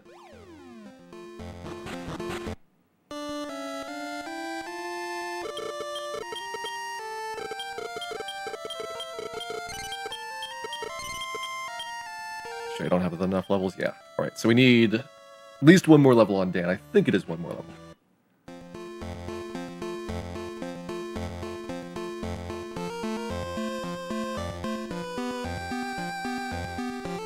Oh man, are we getting bots in the chat to go along with the war mechs on the Cave of Roan? That's a deadly combination right there. Speaking of deadly, just skip that. We'll pretend like that didn't show up. Like, there's probably reasonable strategies for some of those fights, but a lot of the stuff on Roan is just junk. Utter junk.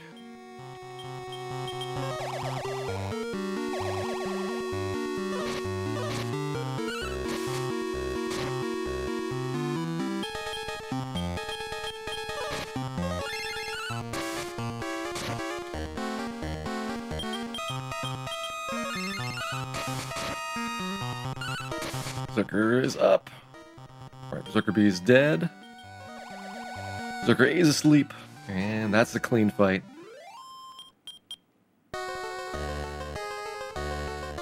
You do get a lot more experience at Hargon's Castle. That's why you do eventually have to go over there, even though the walk is even more terrible to reach the other side. Oh boy. Let's go for the sleeps.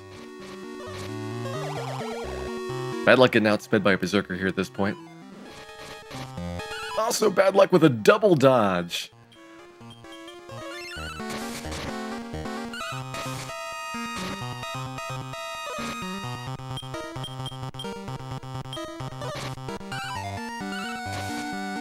Dodges.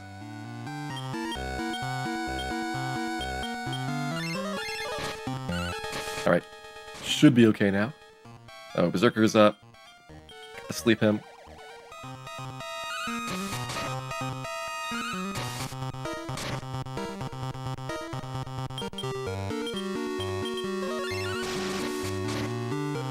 Whew. Okay.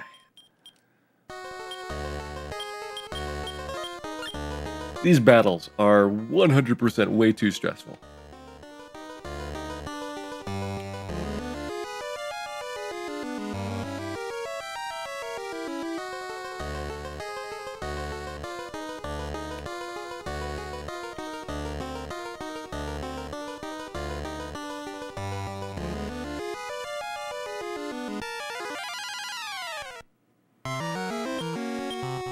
I'm the only person that grinds in. That's not true.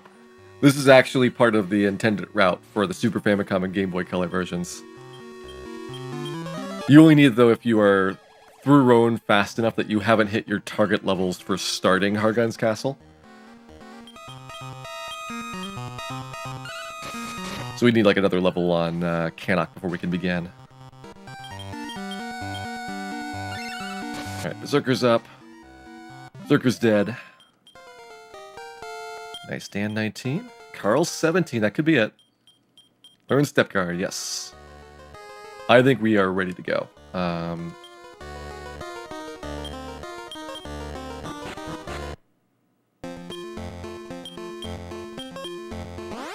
go ahead and do this. I would need to pick up a leaf before going on. And begin the castle grind.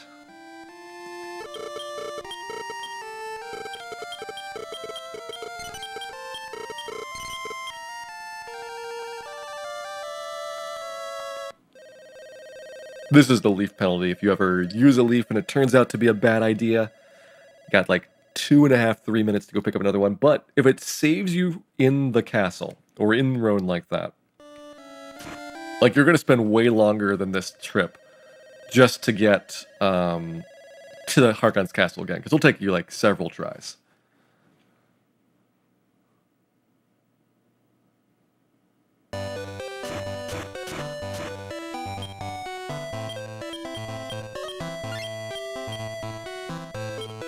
Double heal more.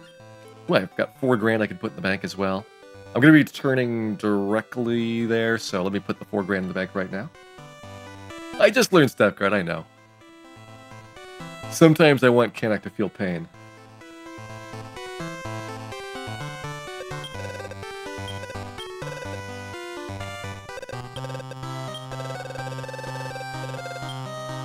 Alright, we need 17,500 for a second Shield of Strength. Usually, it means I need to get some Devil Sword drops.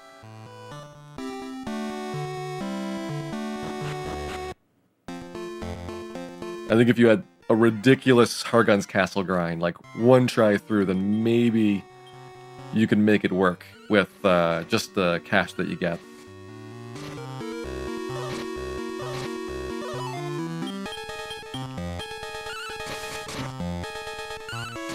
Repel's not going to work quite yet. Once I'm on the boat, it'll be functional. The monsters in land here are a little bit too tough.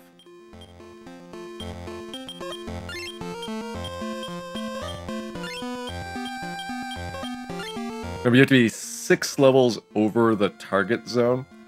So before we do the grind in Hargon's Castle, that's actually a pretty hefty amount away.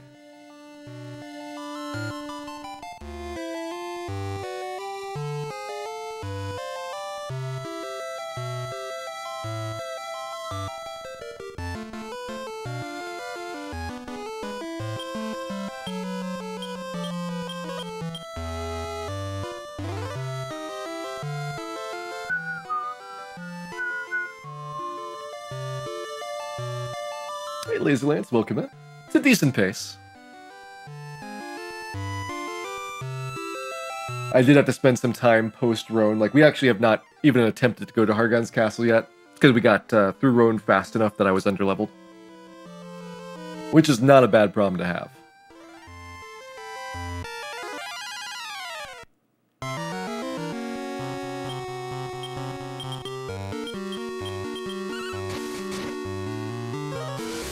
Do I have the charm? Yeah, I got the charm a while ago.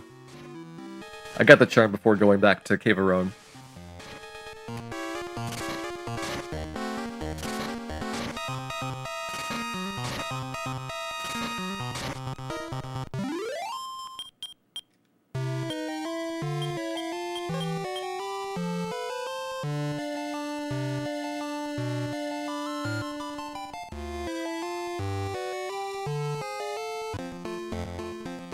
There we go, leaf me up.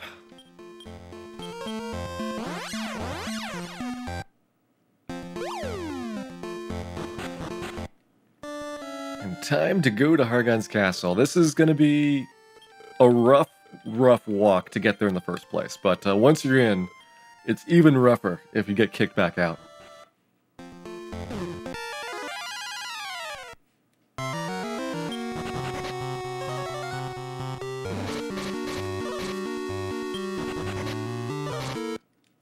Good start.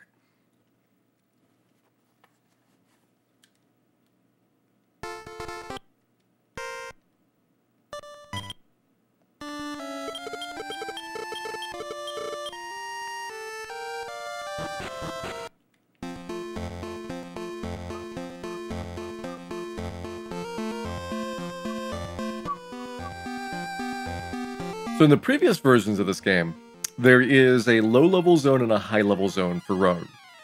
This version takes out the low-level zone for the most part. It's really brutal to get to Hargon's Castle now, because you've got the entire stretch of the way through there at high-level encounters, which there's not like a huge difference between low and high, but it does help out.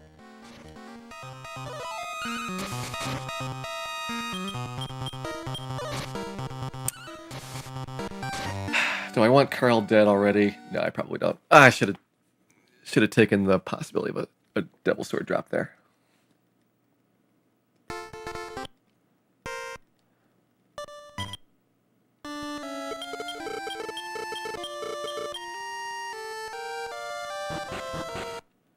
All I knew is I didn't want to use my leaf.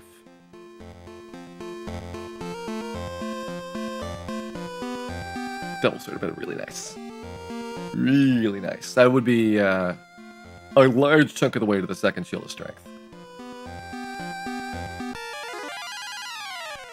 Alright, Bullwong, stop spell, sleep. There's the sleep, that's great. Stop spell not effective yet. There we go. You know, you're gonna Shield of Strength. If I heal back up again. Sleep good.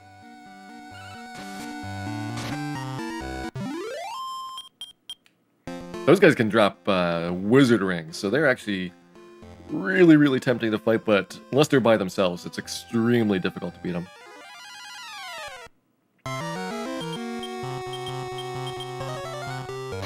Ow, ow, ow.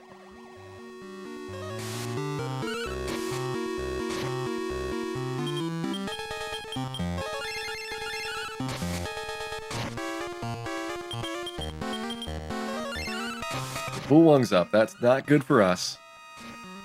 So we can put him back down here. Gonna use the Expledet. What we got?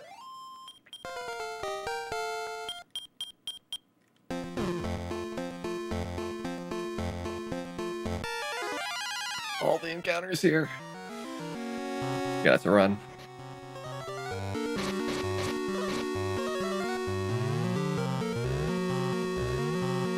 Still a run. Double run failure.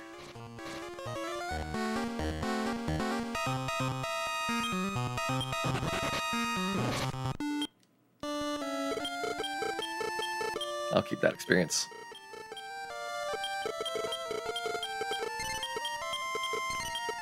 Try again to the castle.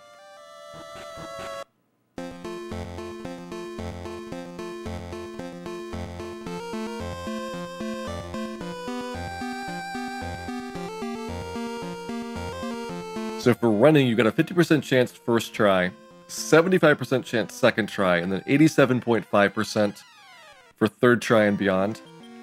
So you do actually have a really good chance of running. It's just that every once in a while, things go very, very badly for you.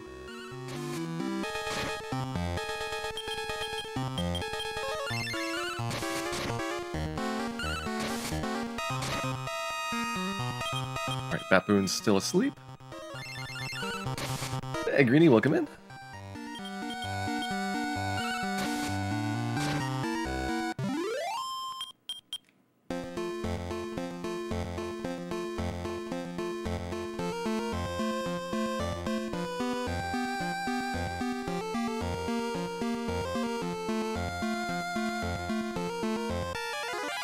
We're close. Very close. Not that close. Getting farther away.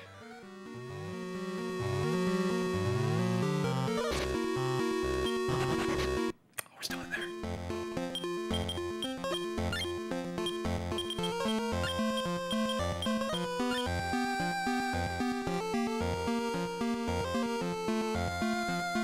Alright, first time in the castle.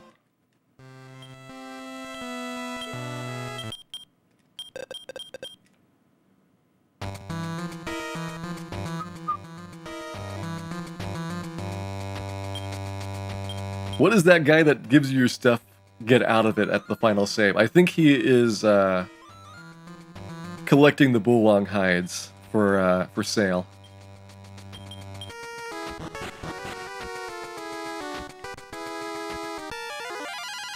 That's why they don't have any gold drops. The guy's taking all your cash for it. Okay, kill Dragon Egg. Kill Dragon Egg.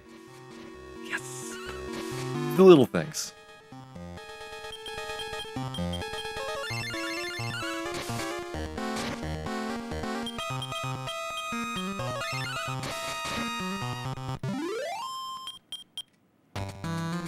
Big little things. I'd like a little bit more dragons. 4 dragons would be really good.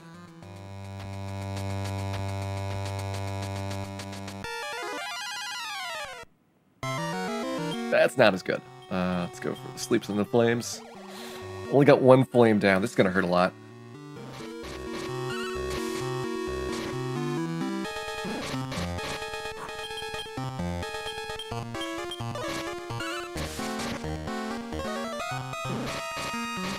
Ah, this sucks.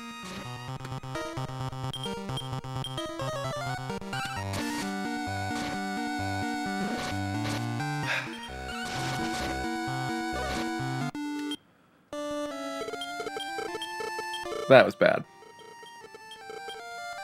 That's a really tough encounter. We got very unlucky with the sleeps. So I get to redo that walk. That will happen every time we have bad luck in Hargun's Castle. But luckily, once you get a couple levels, you start being able to survive the tough luck battles, unless it goes really crazy, like a war mech ambush critical. Then you got no shot. But most regular encounters you can deal with.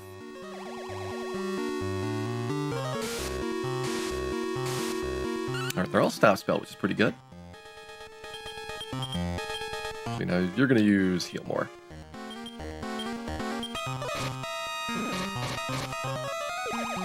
Two of them are asleep.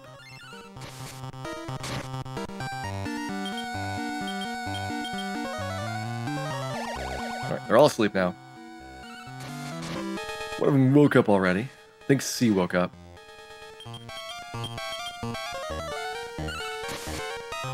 C is up.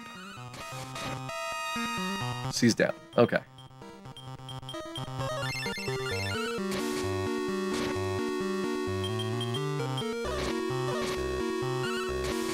That hurt a lot, but we could get some Baboon experience.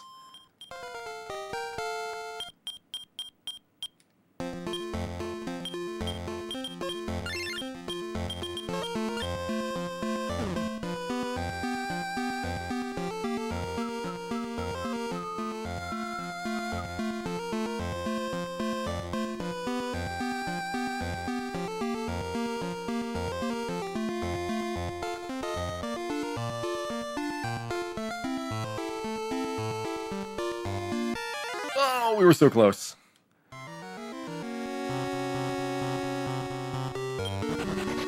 Problem with those guys is they have the defeat spell.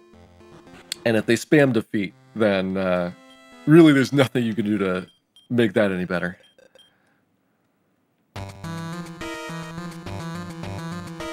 If only you had a recovery spell before Kanak hits level 25. It saves so many problems in this game.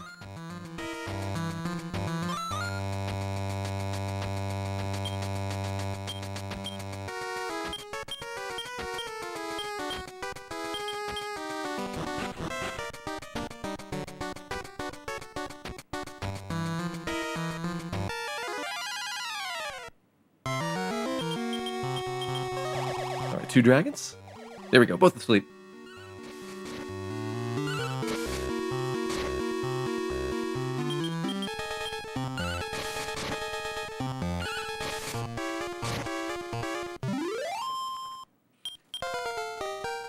Dan hitting 20 there. I might actually go with Kanak with magic armor here. It's nice having him dodge with the close of hiding, but he does take a lot of fire damage.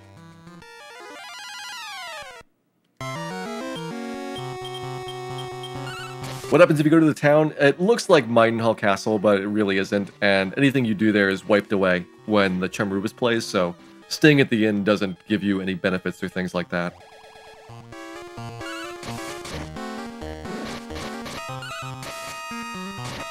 Nice. Alright. Flame A's up. Flame A's down. Whew. Alright, that formation's done again. That's a little bit more how it's supposed to go, but even that is really rough.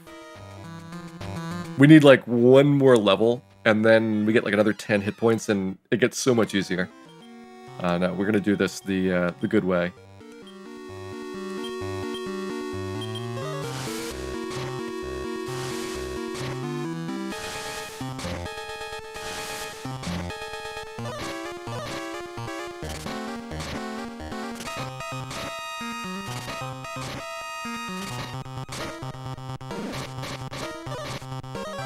Alright, we lived.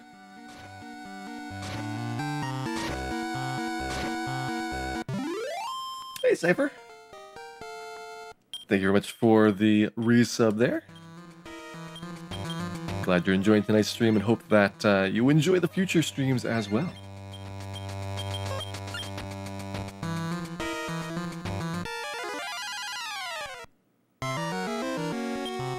Alright, Thundersword, another Firebane.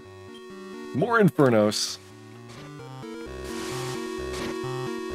Little bit you wouldn't need this this triple action because you'd be able to outspeed more of the dragons, but you definitely want to go very hard in for 4 dragons.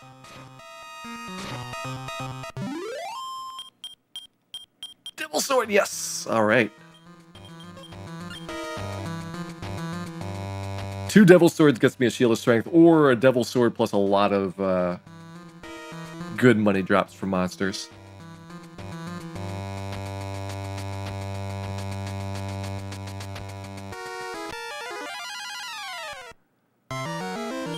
Bulwang, you say? Okay, Bulwang taking a nap. It's not stop spelled.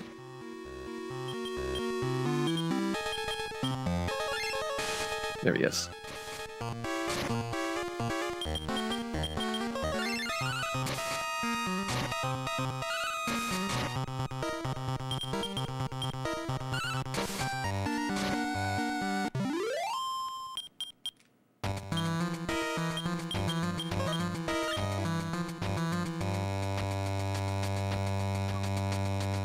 See how long we can hold out before I'm going to start using the Wizard Rings. The Wizard Ring gives you a good amount of MP back. It's like 25 to 30, but it has a small chance of breaking, and it's totally random. So you can use the Wizard Ring 100 times in a row and be fine, or you could use the Wizard Ring once and it breaks.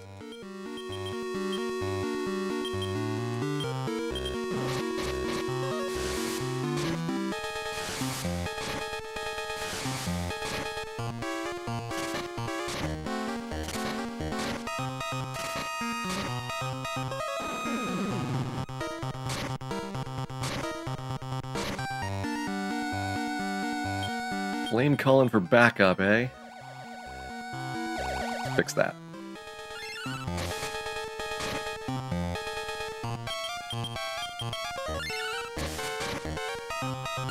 I mean, it's more experience for me. That's actually a 3-dragon, 2-flame fight.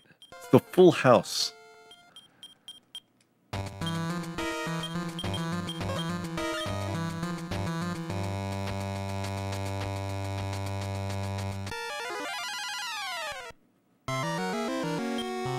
Oh, and they're unaware, are they? Might not have needed the Infernos.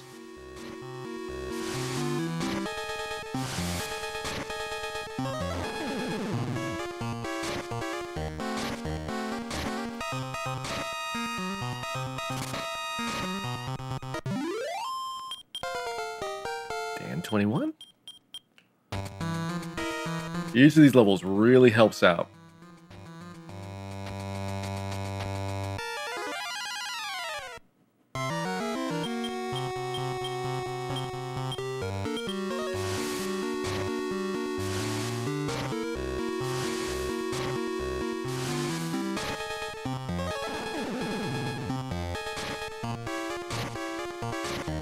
I can see we're actually outspeeding the monsters much more consistently now, which greatly reduces the damage that we take in these fights. That's the big thing about the levels. You get HP, you get agility. The raw damage output actually doesn't really change that much. But you get so many more turns in before they do, and you get more HP to deal with damage to fix problems.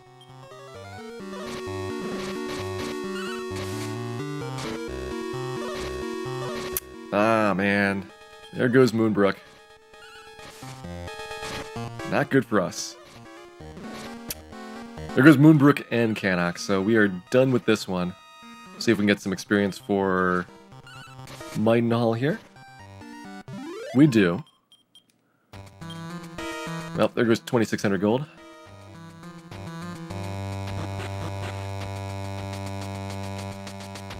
Hey, Wicked Gamer Dude, welcome in. I don't know where I was thinking with that. I can't get out of here with Maidenhall. Got a death warp. These fine gentlemen will help me with that process. Hey, Wicked Gamer Dude, going pretty good. Working on our grind here to get ready for the final boss rush, which is the biggest grind in this game, so definitely a lot of content left. But welcome in, thanks for the raid. Hope you had a good stream before this.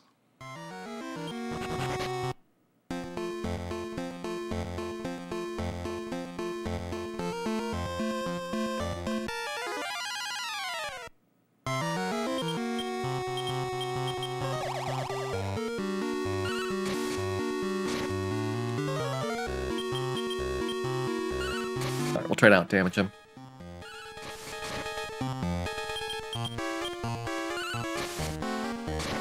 I have seen Rampart, yes, I played that.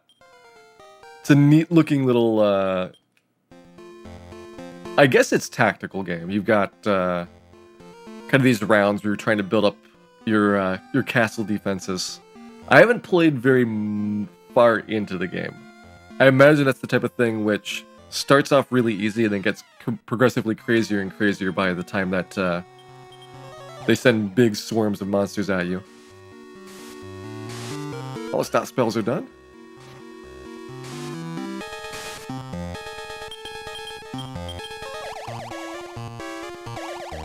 Everybody's asleep.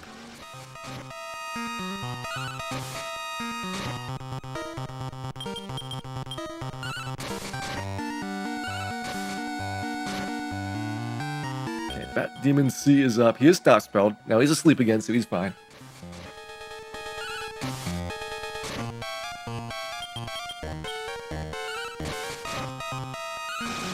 Gold baboons are actually one of my favorite battles here, which totally not what was the case on NES. I probably just like the Gigantus fight more than anything else. The nice thing about the gold baboons is when you're very aggressive with sleep and stock spell, they're actually well behaved for the most part. They've got a pretty high rate of each for landing.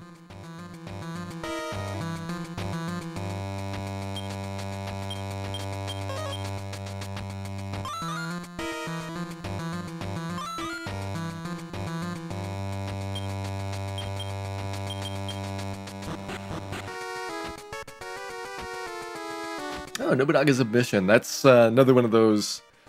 Is that one of the Koei games? I forget if that's part of that overall franchise for territory conquering games.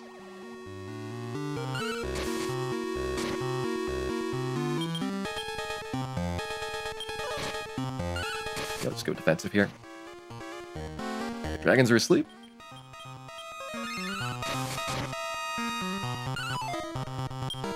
Dragons are up. Dragon's asleep. Good start. Dragon is up. Dragon's asleep. Sleep only cost me 1 MP with the magical hat on, so you might as well go for it if it's going to have an at-all chance of swinging the fight.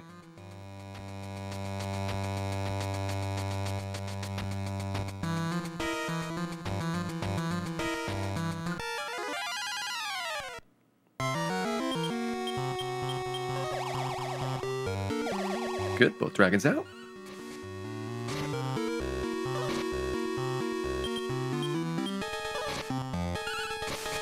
Alright, Dan taking damage, not a problem. Both dragons up, more of a problem. Come on, hit Dragon A, hit Dragon A. Yeah, hit Dragon A.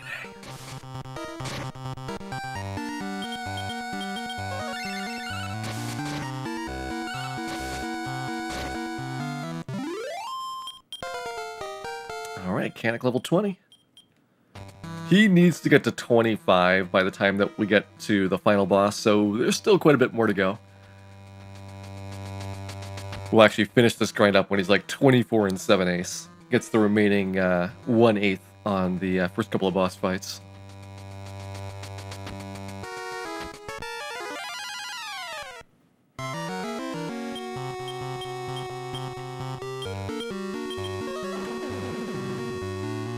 Moonbrook getting outsped by Canuck. That's a rare sight. I probably don't even need the Infernos now. We're outspeeding the dragon so consistently.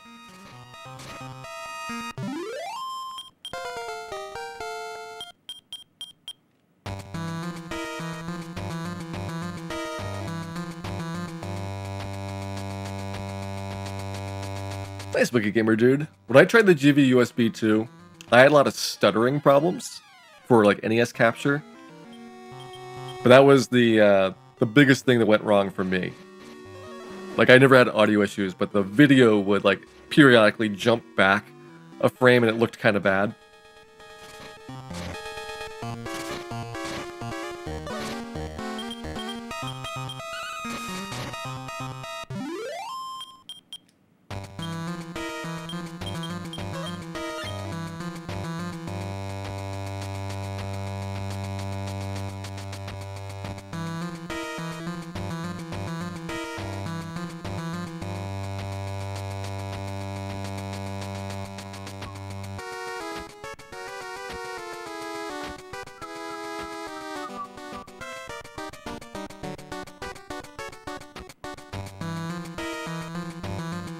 All the monsters are dead. We've overfarmed. Really, this is ridiculous. There we go. Finally an encounter. Oh, and it's a terrible encounter.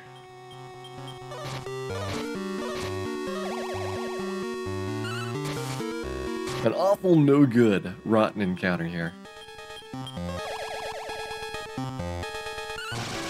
There we go. Take him down. Let's get a heal going on Dan. Dragon woke up. Let's make sure that's fixed.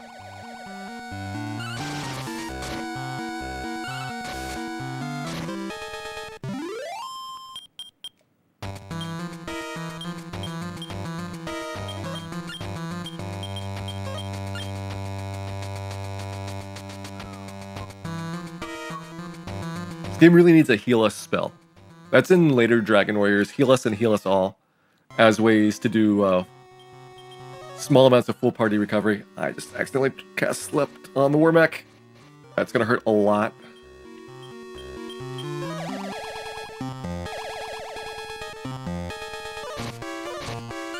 Okay. Still alive.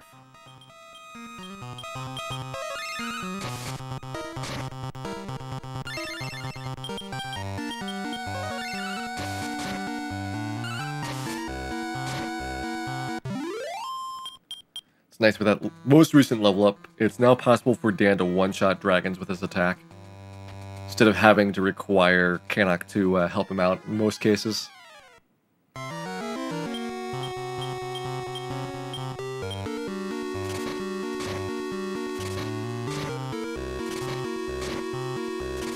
That 19's probably not dying.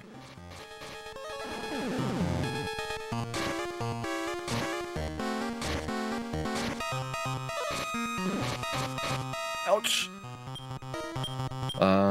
I guess for safety, you're gonna have to Infernos here. I should have Infernosed.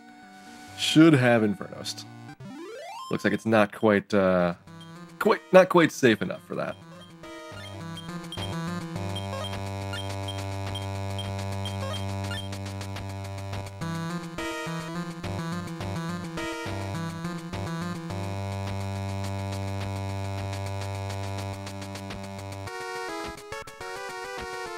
But you know, I will take 4 dragons as many times as necessary.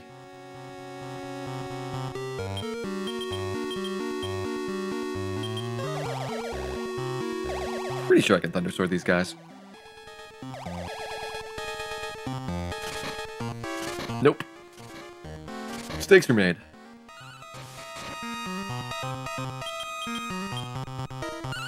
Okay, B is up.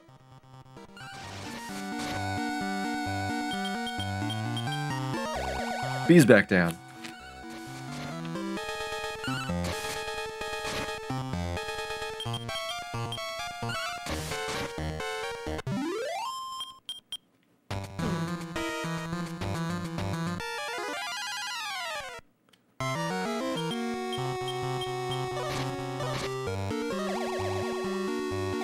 Alright, doing pretty good there. It's nice and easy on these battles at the start. Alright, Flame A is up. Flame A is down.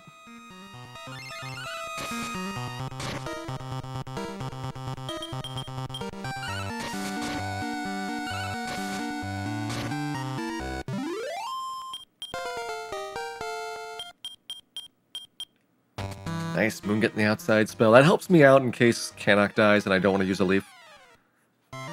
Gives me some options. Alright, let's try it this way.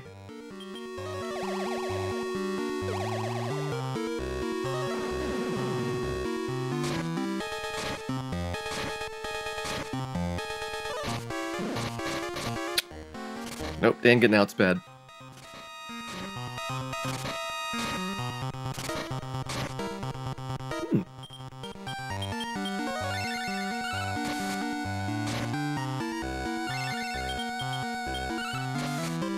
There we go.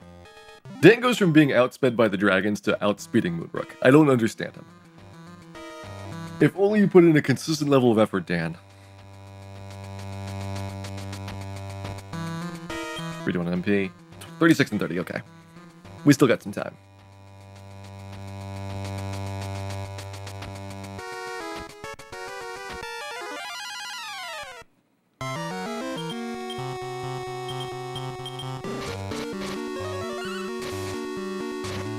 Stop spell, there we go.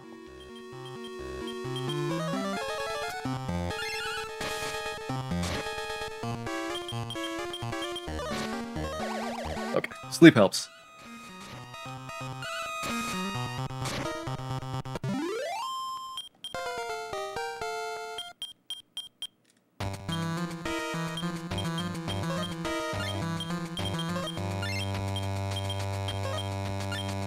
Now 30 and 17 MP.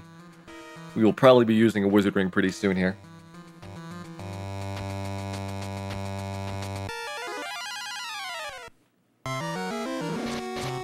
This is rude.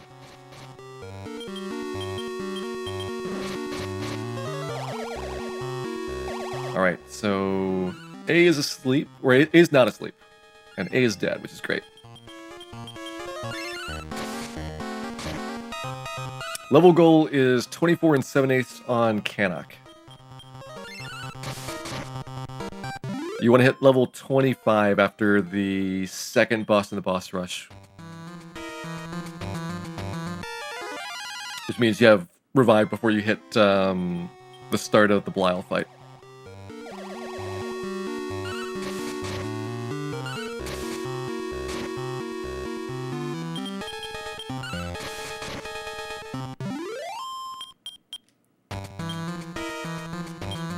Gonna go ahead and ring. No, she broke a ring first try. What terrible luck. It's like a 1 in 16 chance of ring breaking. I can only break one more ring before I can no longer use rings in this grind, and that is big to lose those.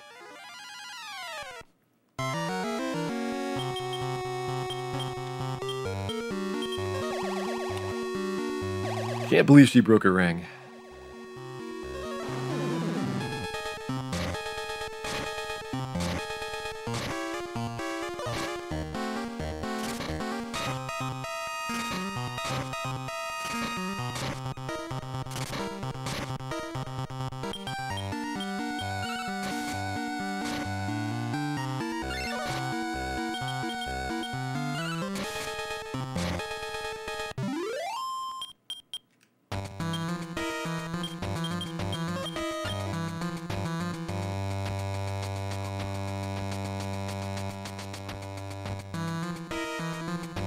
Now the good news is if you get pretty far in, then you can probably afford to have a trip route, since the white land gets much easier over time.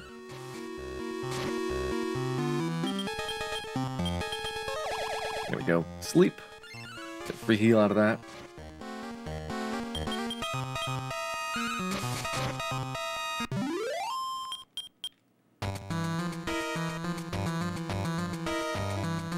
Like, once you're into the mid-20s, then you should be getting here really consistently from the walk.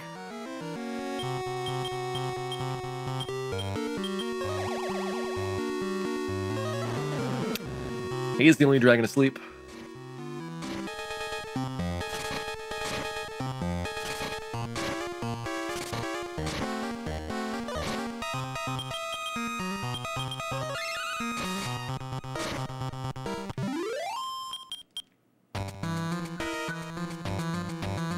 Alright, just keep working at it, everybody. Okay, one dragon awake. Let's see what he does. Fire breath, of course. There we go, both dragons down.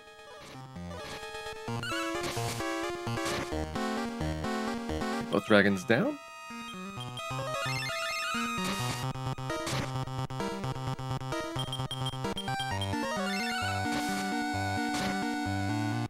Alright, we're good. After like the first level or two, those warback fights are usually not too bad. There is a couple of combinations which are really bad, generally if they've got two different monsters next to them. That causes you a lot more issues, since the sleep's only going to hit one of them guaranteed, and it's 60% usually for a lot of the targets that you're going after. Except for flames. Flames are 85.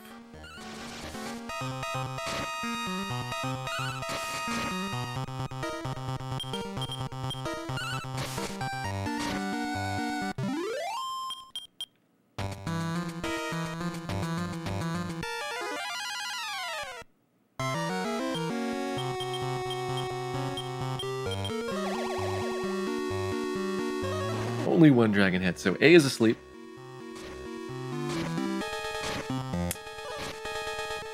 Seeing a lot of these going to survive this.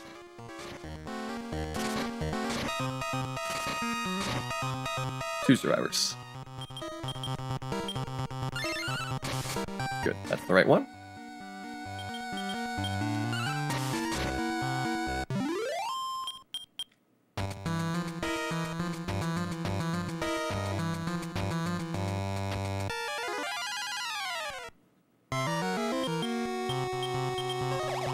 Here's the more difficult Warmech fight.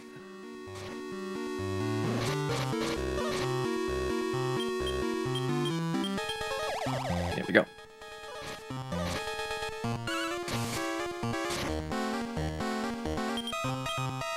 We got you down this order.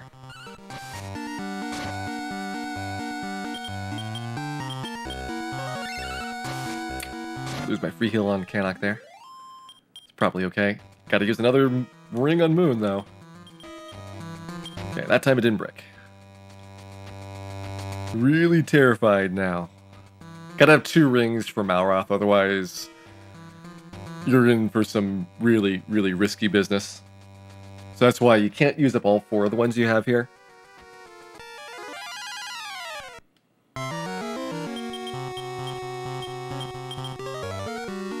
0 for 4 on the sleeps. That's what a chance is that? 2.56%.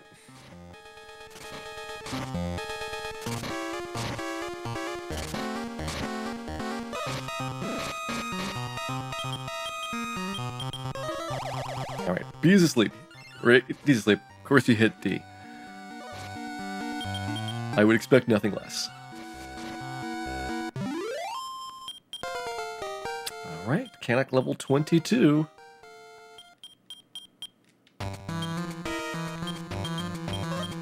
He's 1 level away from defeat, which is fun to do, but not really a big game changer. Defeat's got a pretty good chance of instantly killing dragons and flames.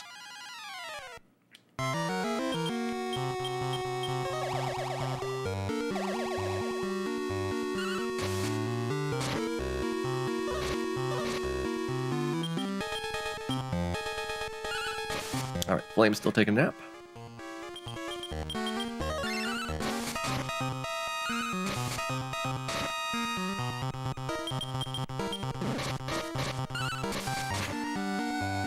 Lost on the gamble that only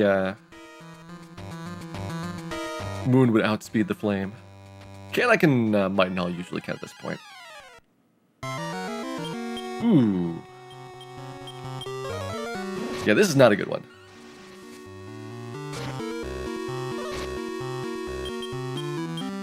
I need you asleep. I need you either asleep or stop spelled.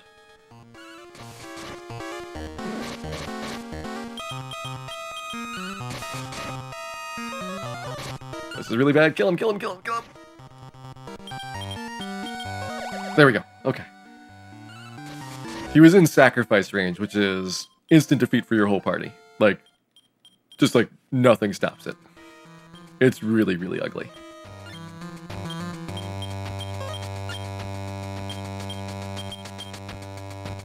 Okay, didn't break a ring.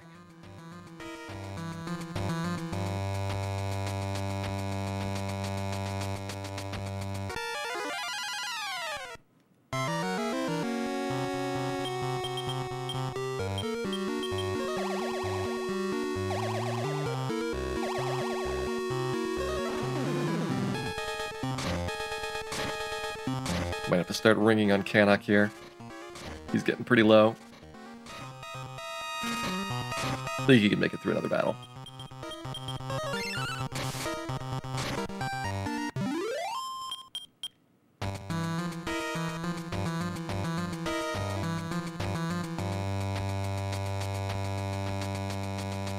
I think it's 4 for Firebane.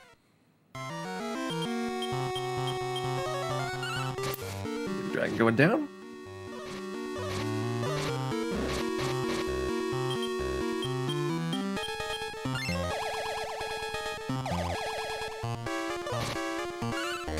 Alright, we shouldn't need to heal from this. This is where it starts getting kind of nice. You've got enough HP that even with some damage, you're still in the safe range for all your characters. So you can start doing, healing every 2 battles instead of every battle.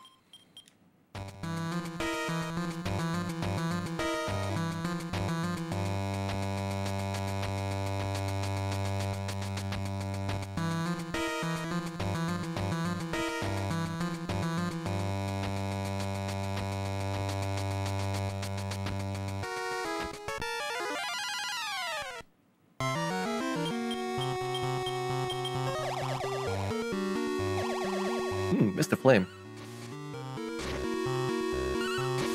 Not going after the right flame, though. There we go. Okay, flame A is up. Don't go to flame A. Alright, that barely worked out.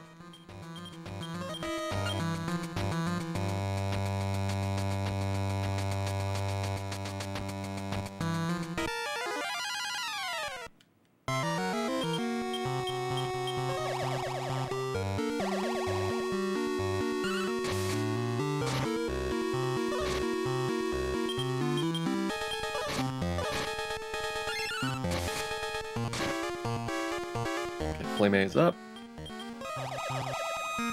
Gotta make sure I keep aware of any time that the monsters wake up. It actually gets pretty tough seeing some of these. It'd be nice if they had an indicator on screen for monster status elements, a little ZZZ icon or something. But the low resolution of the Game Boy display makes it really tough to have that type of system for it. So you just have to read the text and hope that you don't miss any of the monsters changing states.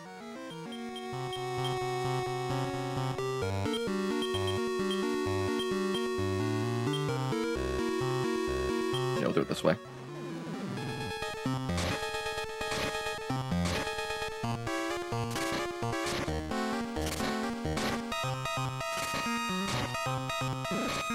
Two dragons and a flame up. This is gonna hurt a lot.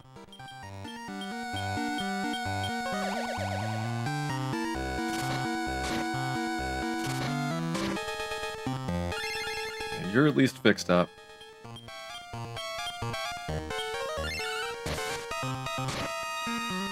Alright, there we go.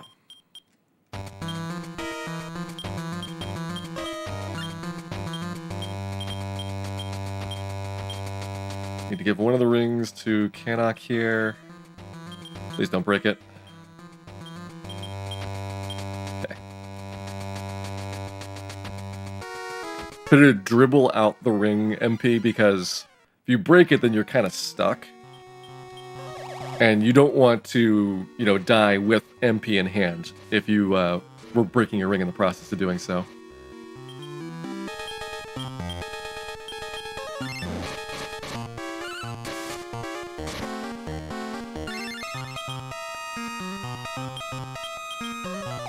Okay, Flame's asleep.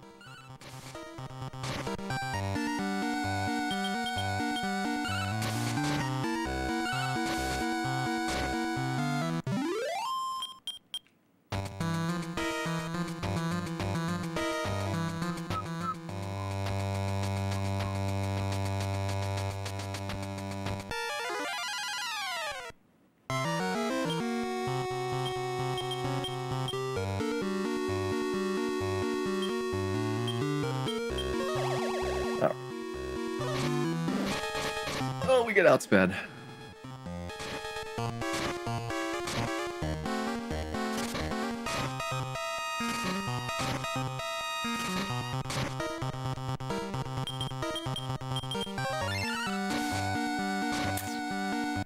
Cost me a free heal on Canuck there.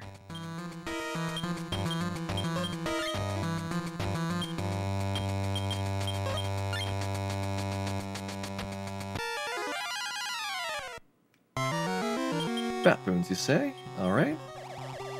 1, 2, 3 asleep. That's actually the hard one to get. Stop spell's usually easier. I don't know if the wizard staff does anything. Nope. Not much for Moon to do here until one of them wakes up like this.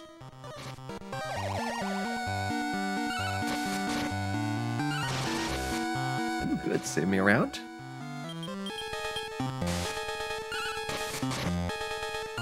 I didn't know that he was still up. At this point, I don't think there's a good reason to go after him at all.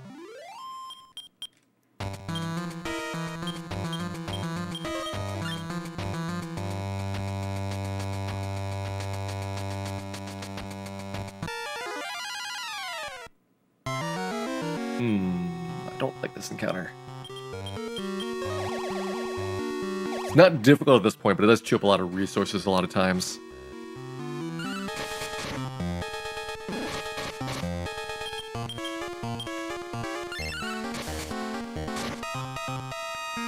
Flame's asleep.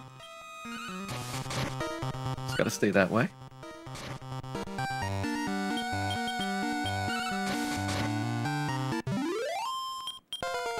Okay, Canuck 23 gets defeat now. Probably worth a wizard ring. He's only at 8. No, he broke a ring. All right, we are done with rings. Cannot use any more rings. That's really bad. I'm gonna have to bail before going to Atlas, which is unfortunate, but just the reality of the situation.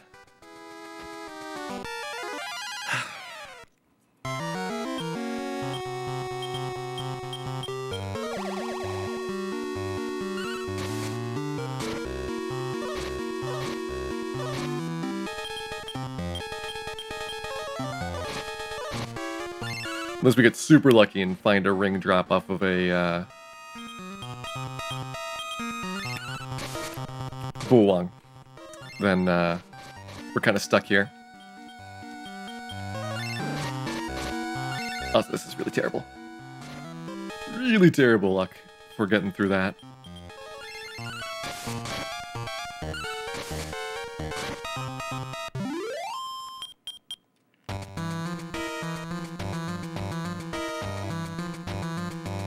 Worst case is that I get not enough experience for even my level target. I have to do more grinding here. There we go. Bullwong. Need a ring from you. Ring me. He's back up. He is stat spelled though, so that's good.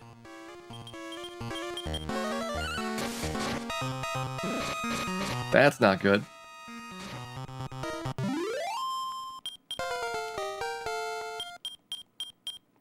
We got the wizard ring! Oh, that was big. We're back in business.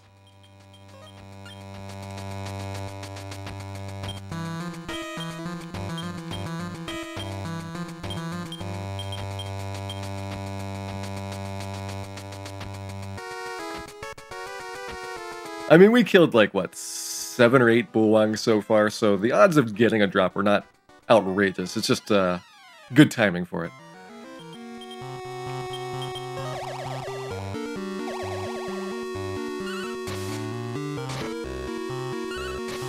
And it's still actually pretty tense because you use up a lot of wizard ring pulls on the boss rush, even before you get to Malroth.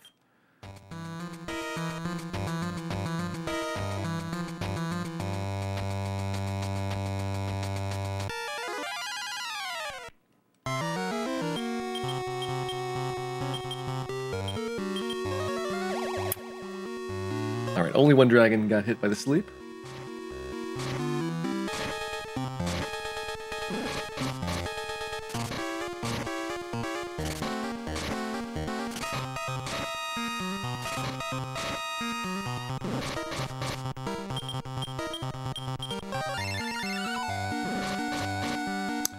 That dragon was rude.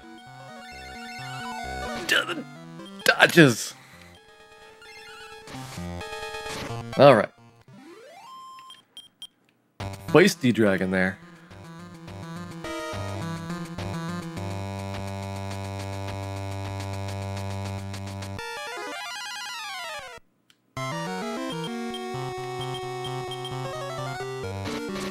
Ow, ow, ow. Got the stat spell up. He's not asleep though, so he can do a lot of damage still. Now he's asleep.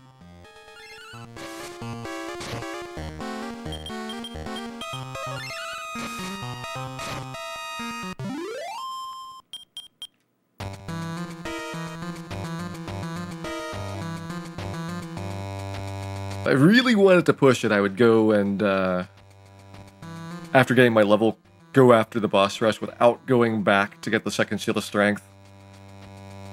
But I feel like I would like to, especially with my already broken ring collection, get a chance to recover.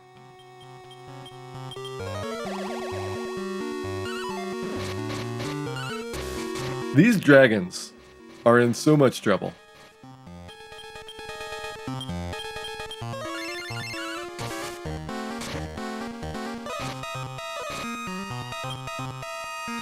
Alright, if I do that, and sleep you, okay, we're good.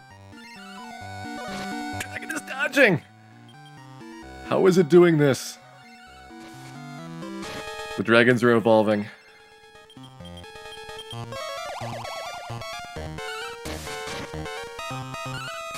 Alright, Flame A is awake. We should outspeed it just in case. I'm going to do this.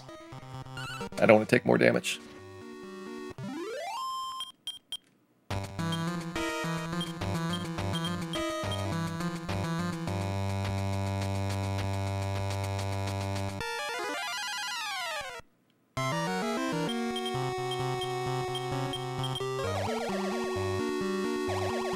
Alright, 2 dragons asleep.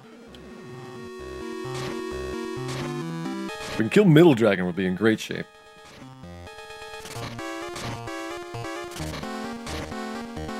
That was pretty good.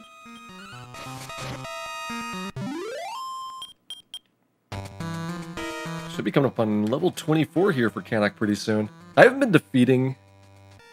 Haven't had a good opportunity yet. Maybe I should just go for the defeats on 3s.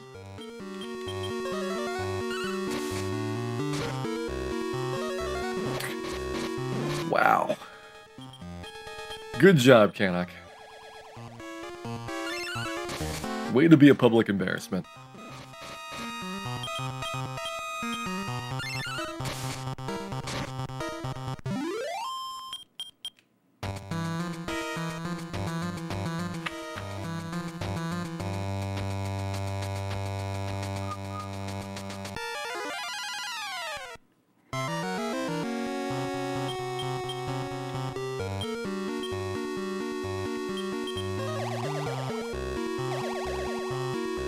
There we go. Still targets. There we go. Much better. Ooh, 2 Devil Swords. Alright, we can crush Shield of Strength. I don't think we can get a 3rd Shield of Strength. But we're definitely getting 2.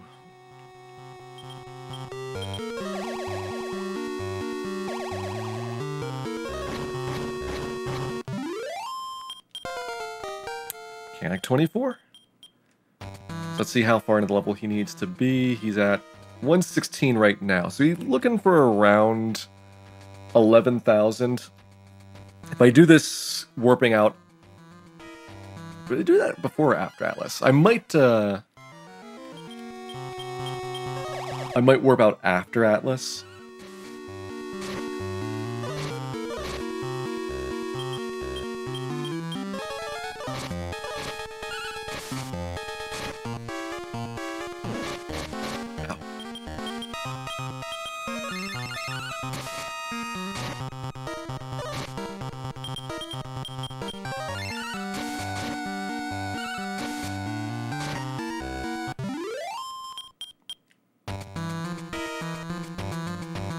About 11,000 to go.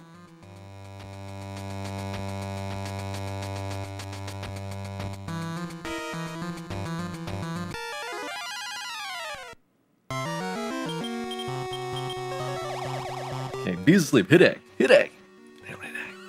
There we go. Dan was smart. Well, no, never mind.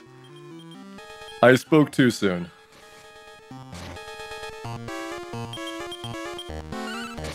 Dan tried to be smart. It was not successful.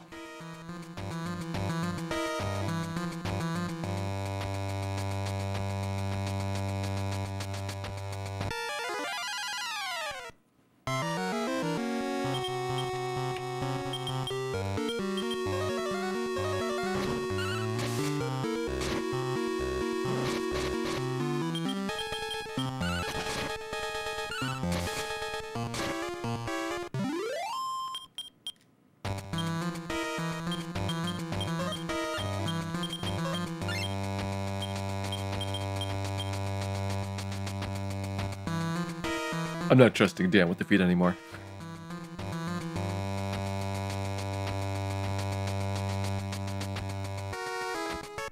We're just gonna let Dan attack. Believe.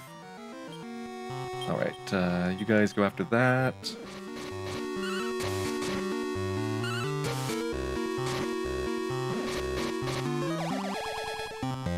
That was a very odd turn order.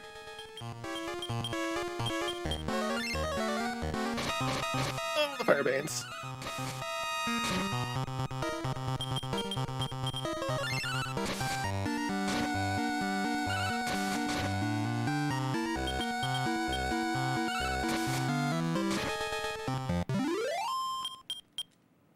All right, how are we doing on totals? 121.6. It needs 6.5 more.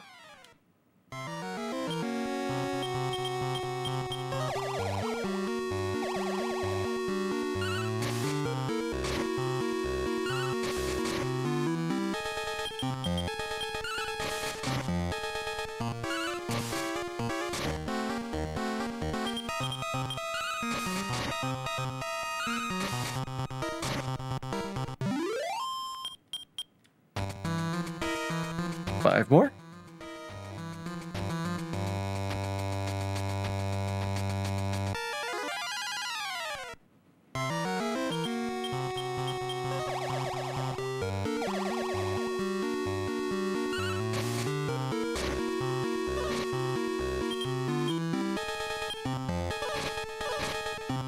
Alright, Dan doesn't need healing.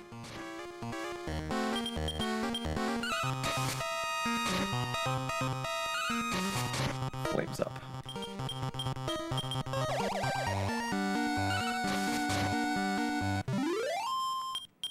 Four more.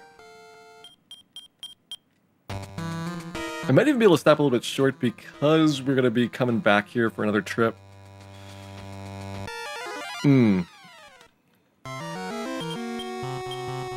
Oh, you don't have enough MP for stop spell. That is pretty inconvenient for me. We might be taking a trip really soon.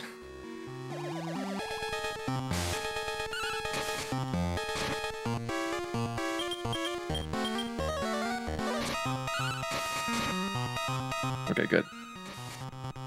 At least he went and died. That helped me out a lot.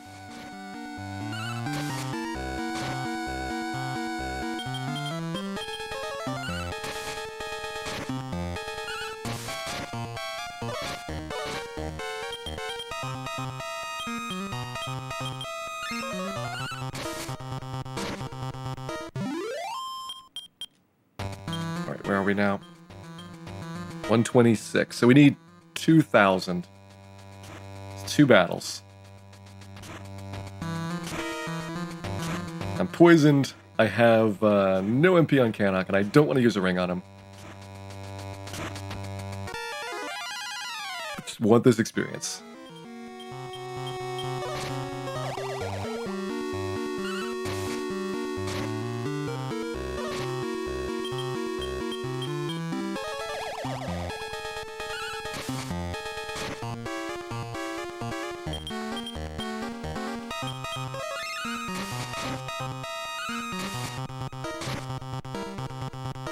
Dragon A's up.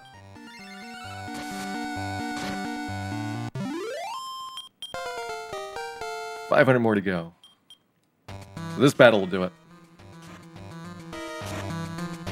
Oh, I'm gonna have to ring Canuck just to get. No, Moon can do outside in return. If she only had the MP left. Somebody's gonna get ringed.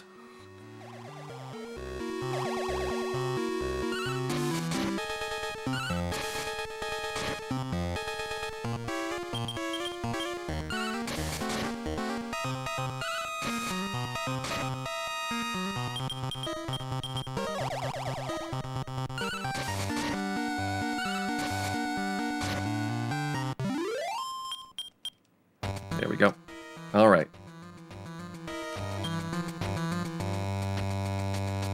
Do I have a wing? Yes, I do.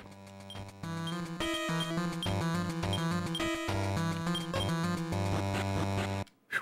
All right.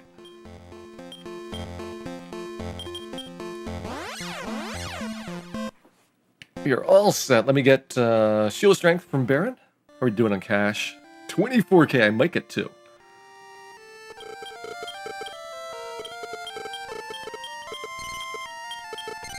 See that Canuck is 5,000 away. Who's going to get that with the 2 boss fights before Belial?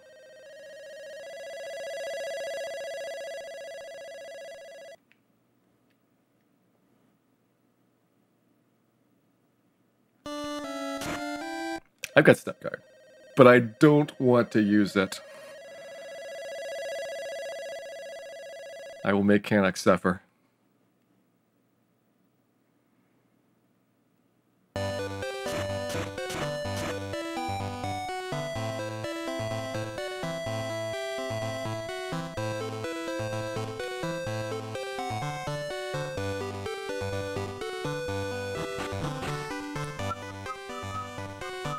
Oops. Actually, now let's get Devil Sword sold off. Here's one of those. 2 of those. And we'll buy a shield for you.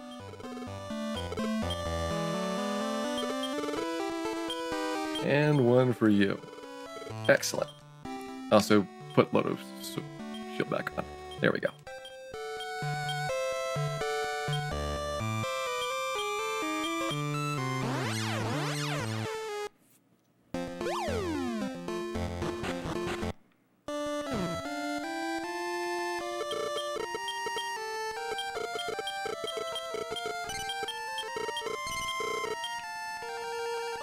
If we're lucky, this is it.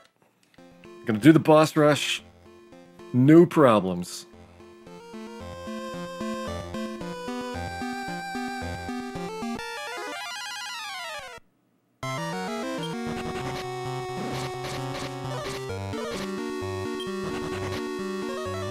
Good start.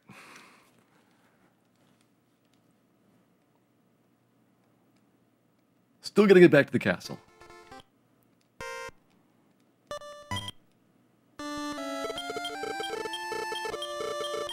In addition to getting the 2 shields, going back, even though it is a very arduous journey, saved me 9 uses of the wizard rings. So, since I'm down a ring, I didn't want to be using that many times. That's a pretty hefty chance of breaking another one.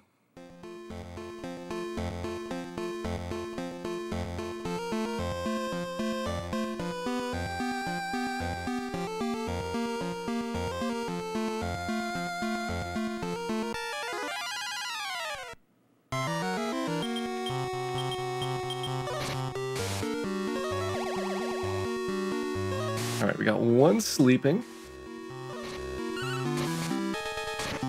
All of them stop spelled. Still 1 sleeping.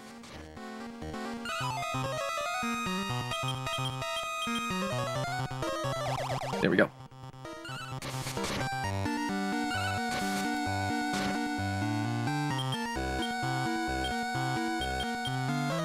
Alright, B's up. Put him back to sleep. There we go. Although I'm going to lose my free heal on Kanak, which is unfortunate.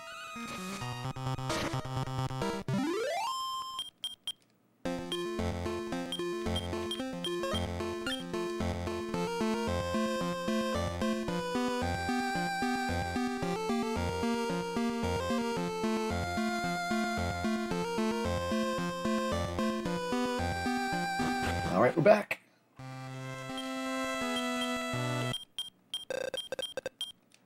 Do not be deceived, Dan. You've been here like 7 times. You should be catching on to this illusion thing by now.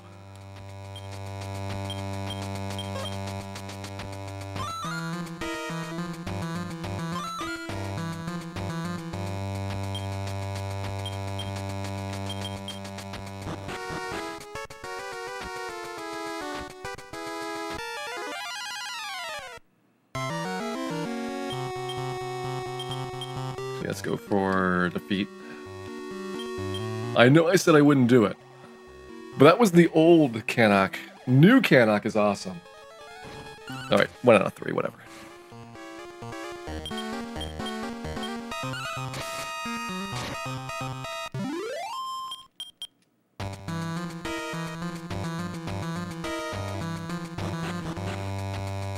Alright, this is the hardest floor in the entire game. It is brutal.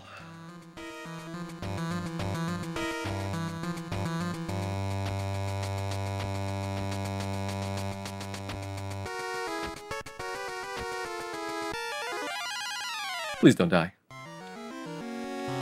Double Magus, running.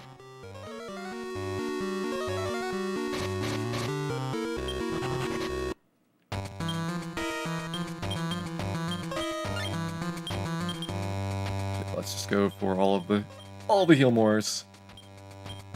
Except for you. No, another encounter. No. Please. I don't... Why? Why are they not running? Whew.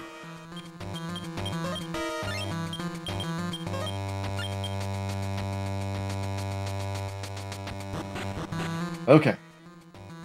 Up to Atlas's floor. Gotta breathe here for a second. Breathing, breathing.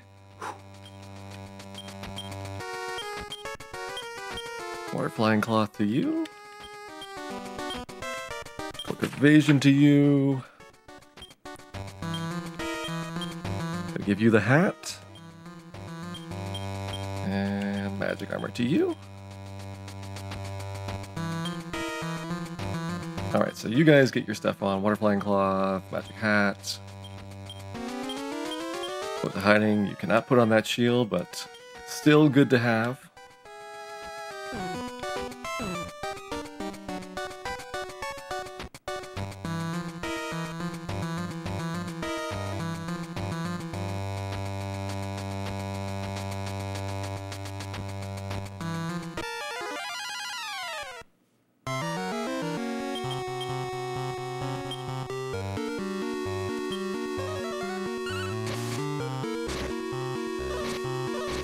Going after Dan.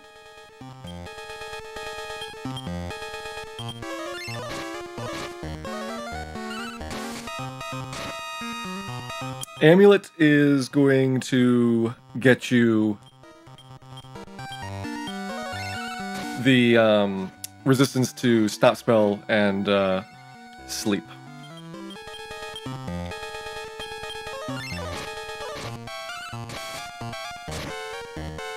There we go. Atlas down. Even get a revive spell a little bit early.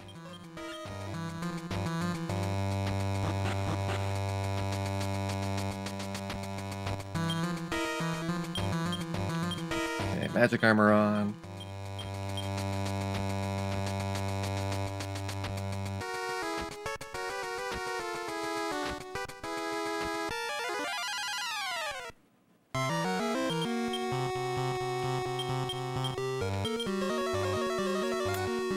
Didn't get either one that I wanted.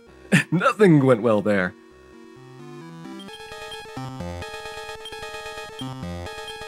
Get one more sleep attempt. That was really bad. Really bad.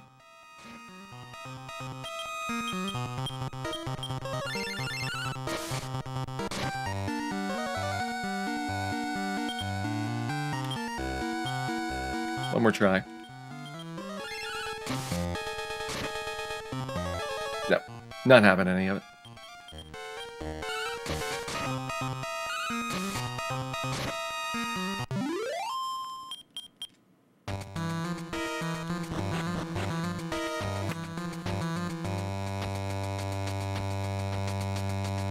What are you doing on MP? 59 and 60.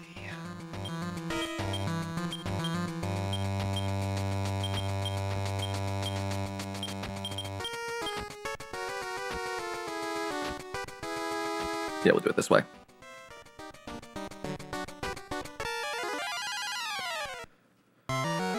So this guy is a jerk. He's got heal all, and he loves to use it.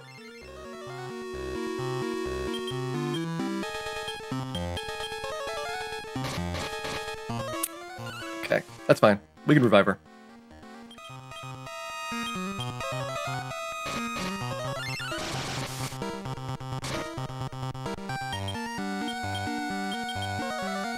No healed. Back to the start.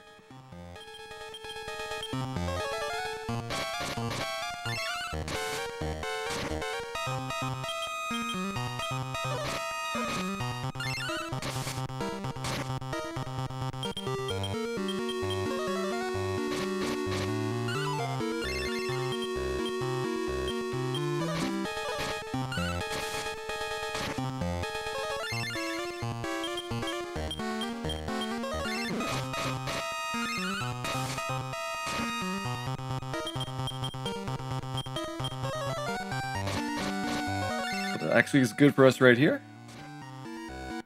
Got him.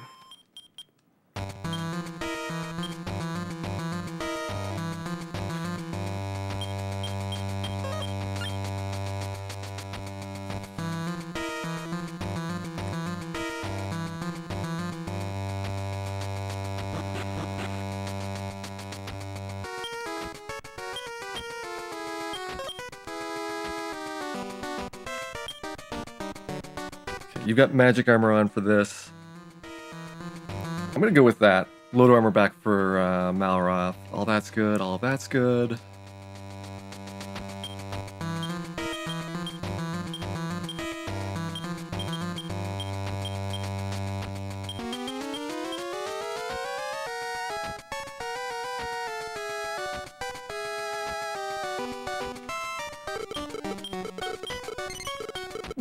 We'll interrupt him.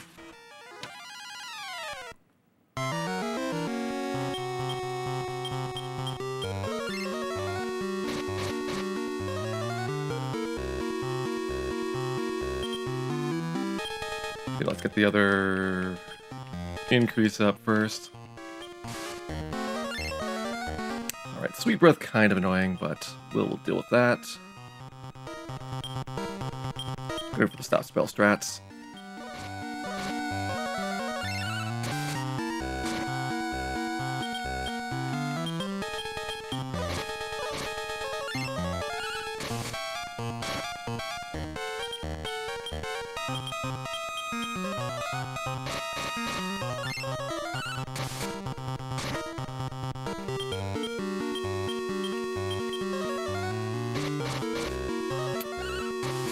Alright, Moon's down. Ooh, it's dangerous.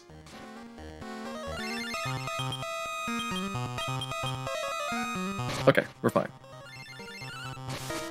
We're fine.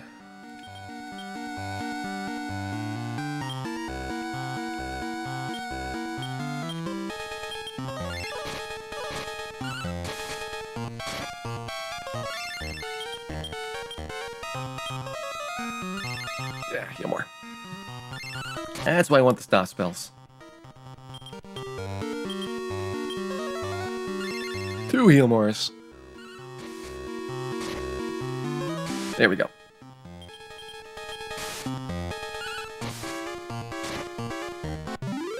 One Hargon down.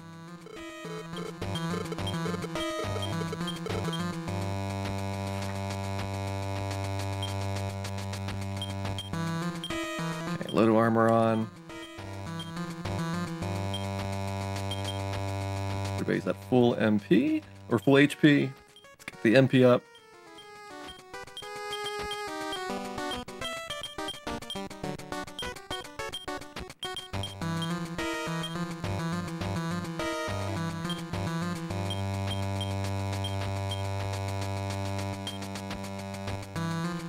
I will give her one more.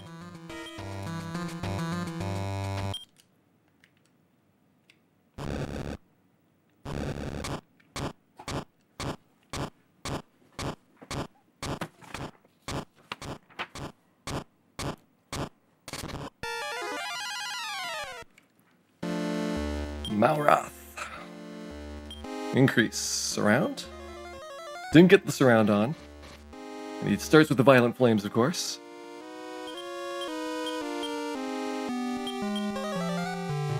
Okay, he's got an increase on, so we gotta defense him down.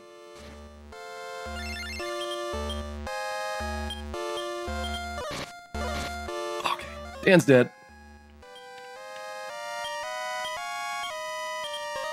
Okay, surrounds up. That helps a little bit.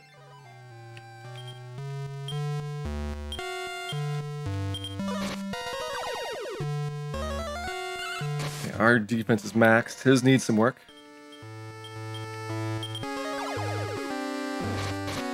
There's more Violent Flames.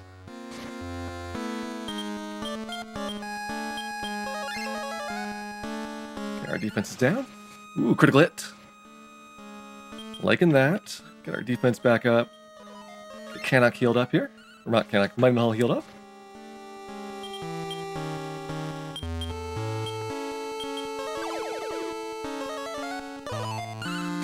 Alright. Maxed out stats. Violent Flame, of course. Double Violent Flame is the worst thing we can see.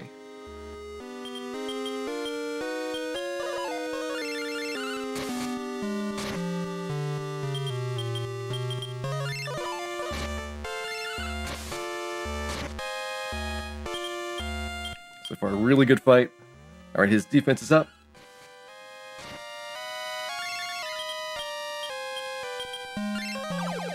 Defense back down.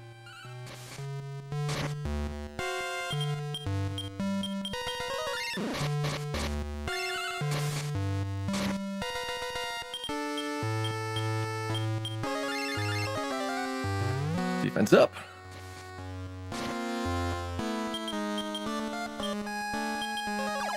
Probably should have healed Minehull first.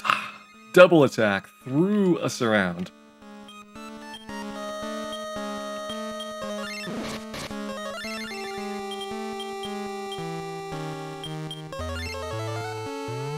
Okay, defense up. Fight's still going really well.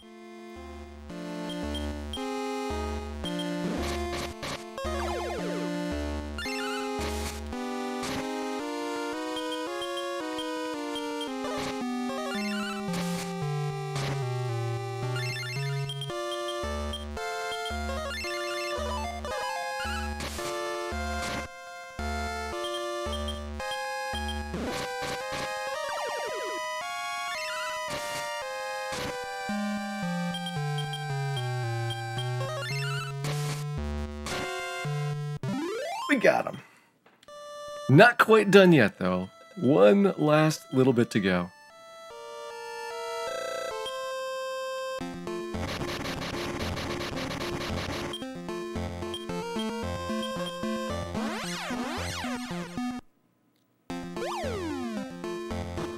Timer stops when you lose character control at the Castle Minehull.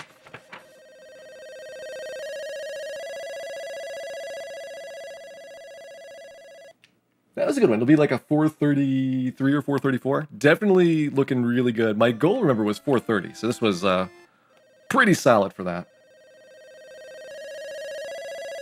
I mean, it's definitely a PB. I don't know of anybody else that has done much Dragon Warrior 2 on GBC. So as far as I know, it's the fastest run, but doesn't mean much until you get more competition.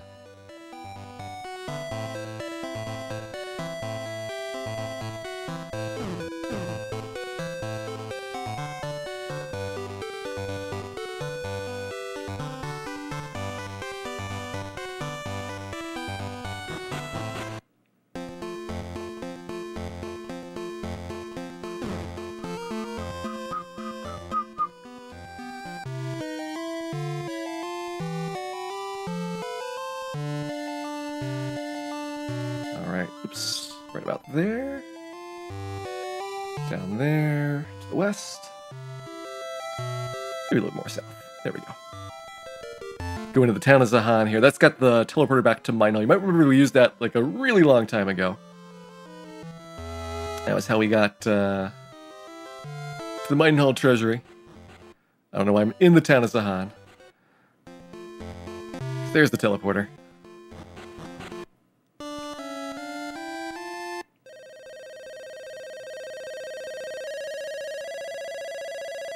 It'll be a 433 something, and I will definitely enjoy the fireworks tonight. There's a lot of fireworks when you win this game. It's well deserved. That was a very, very rough stretch that you have to go through to clear out Ruin and beyond.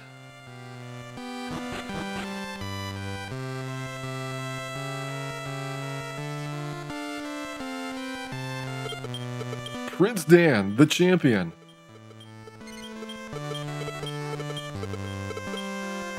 Almost. There we go. We got some trumpets at 433.25. Not bad.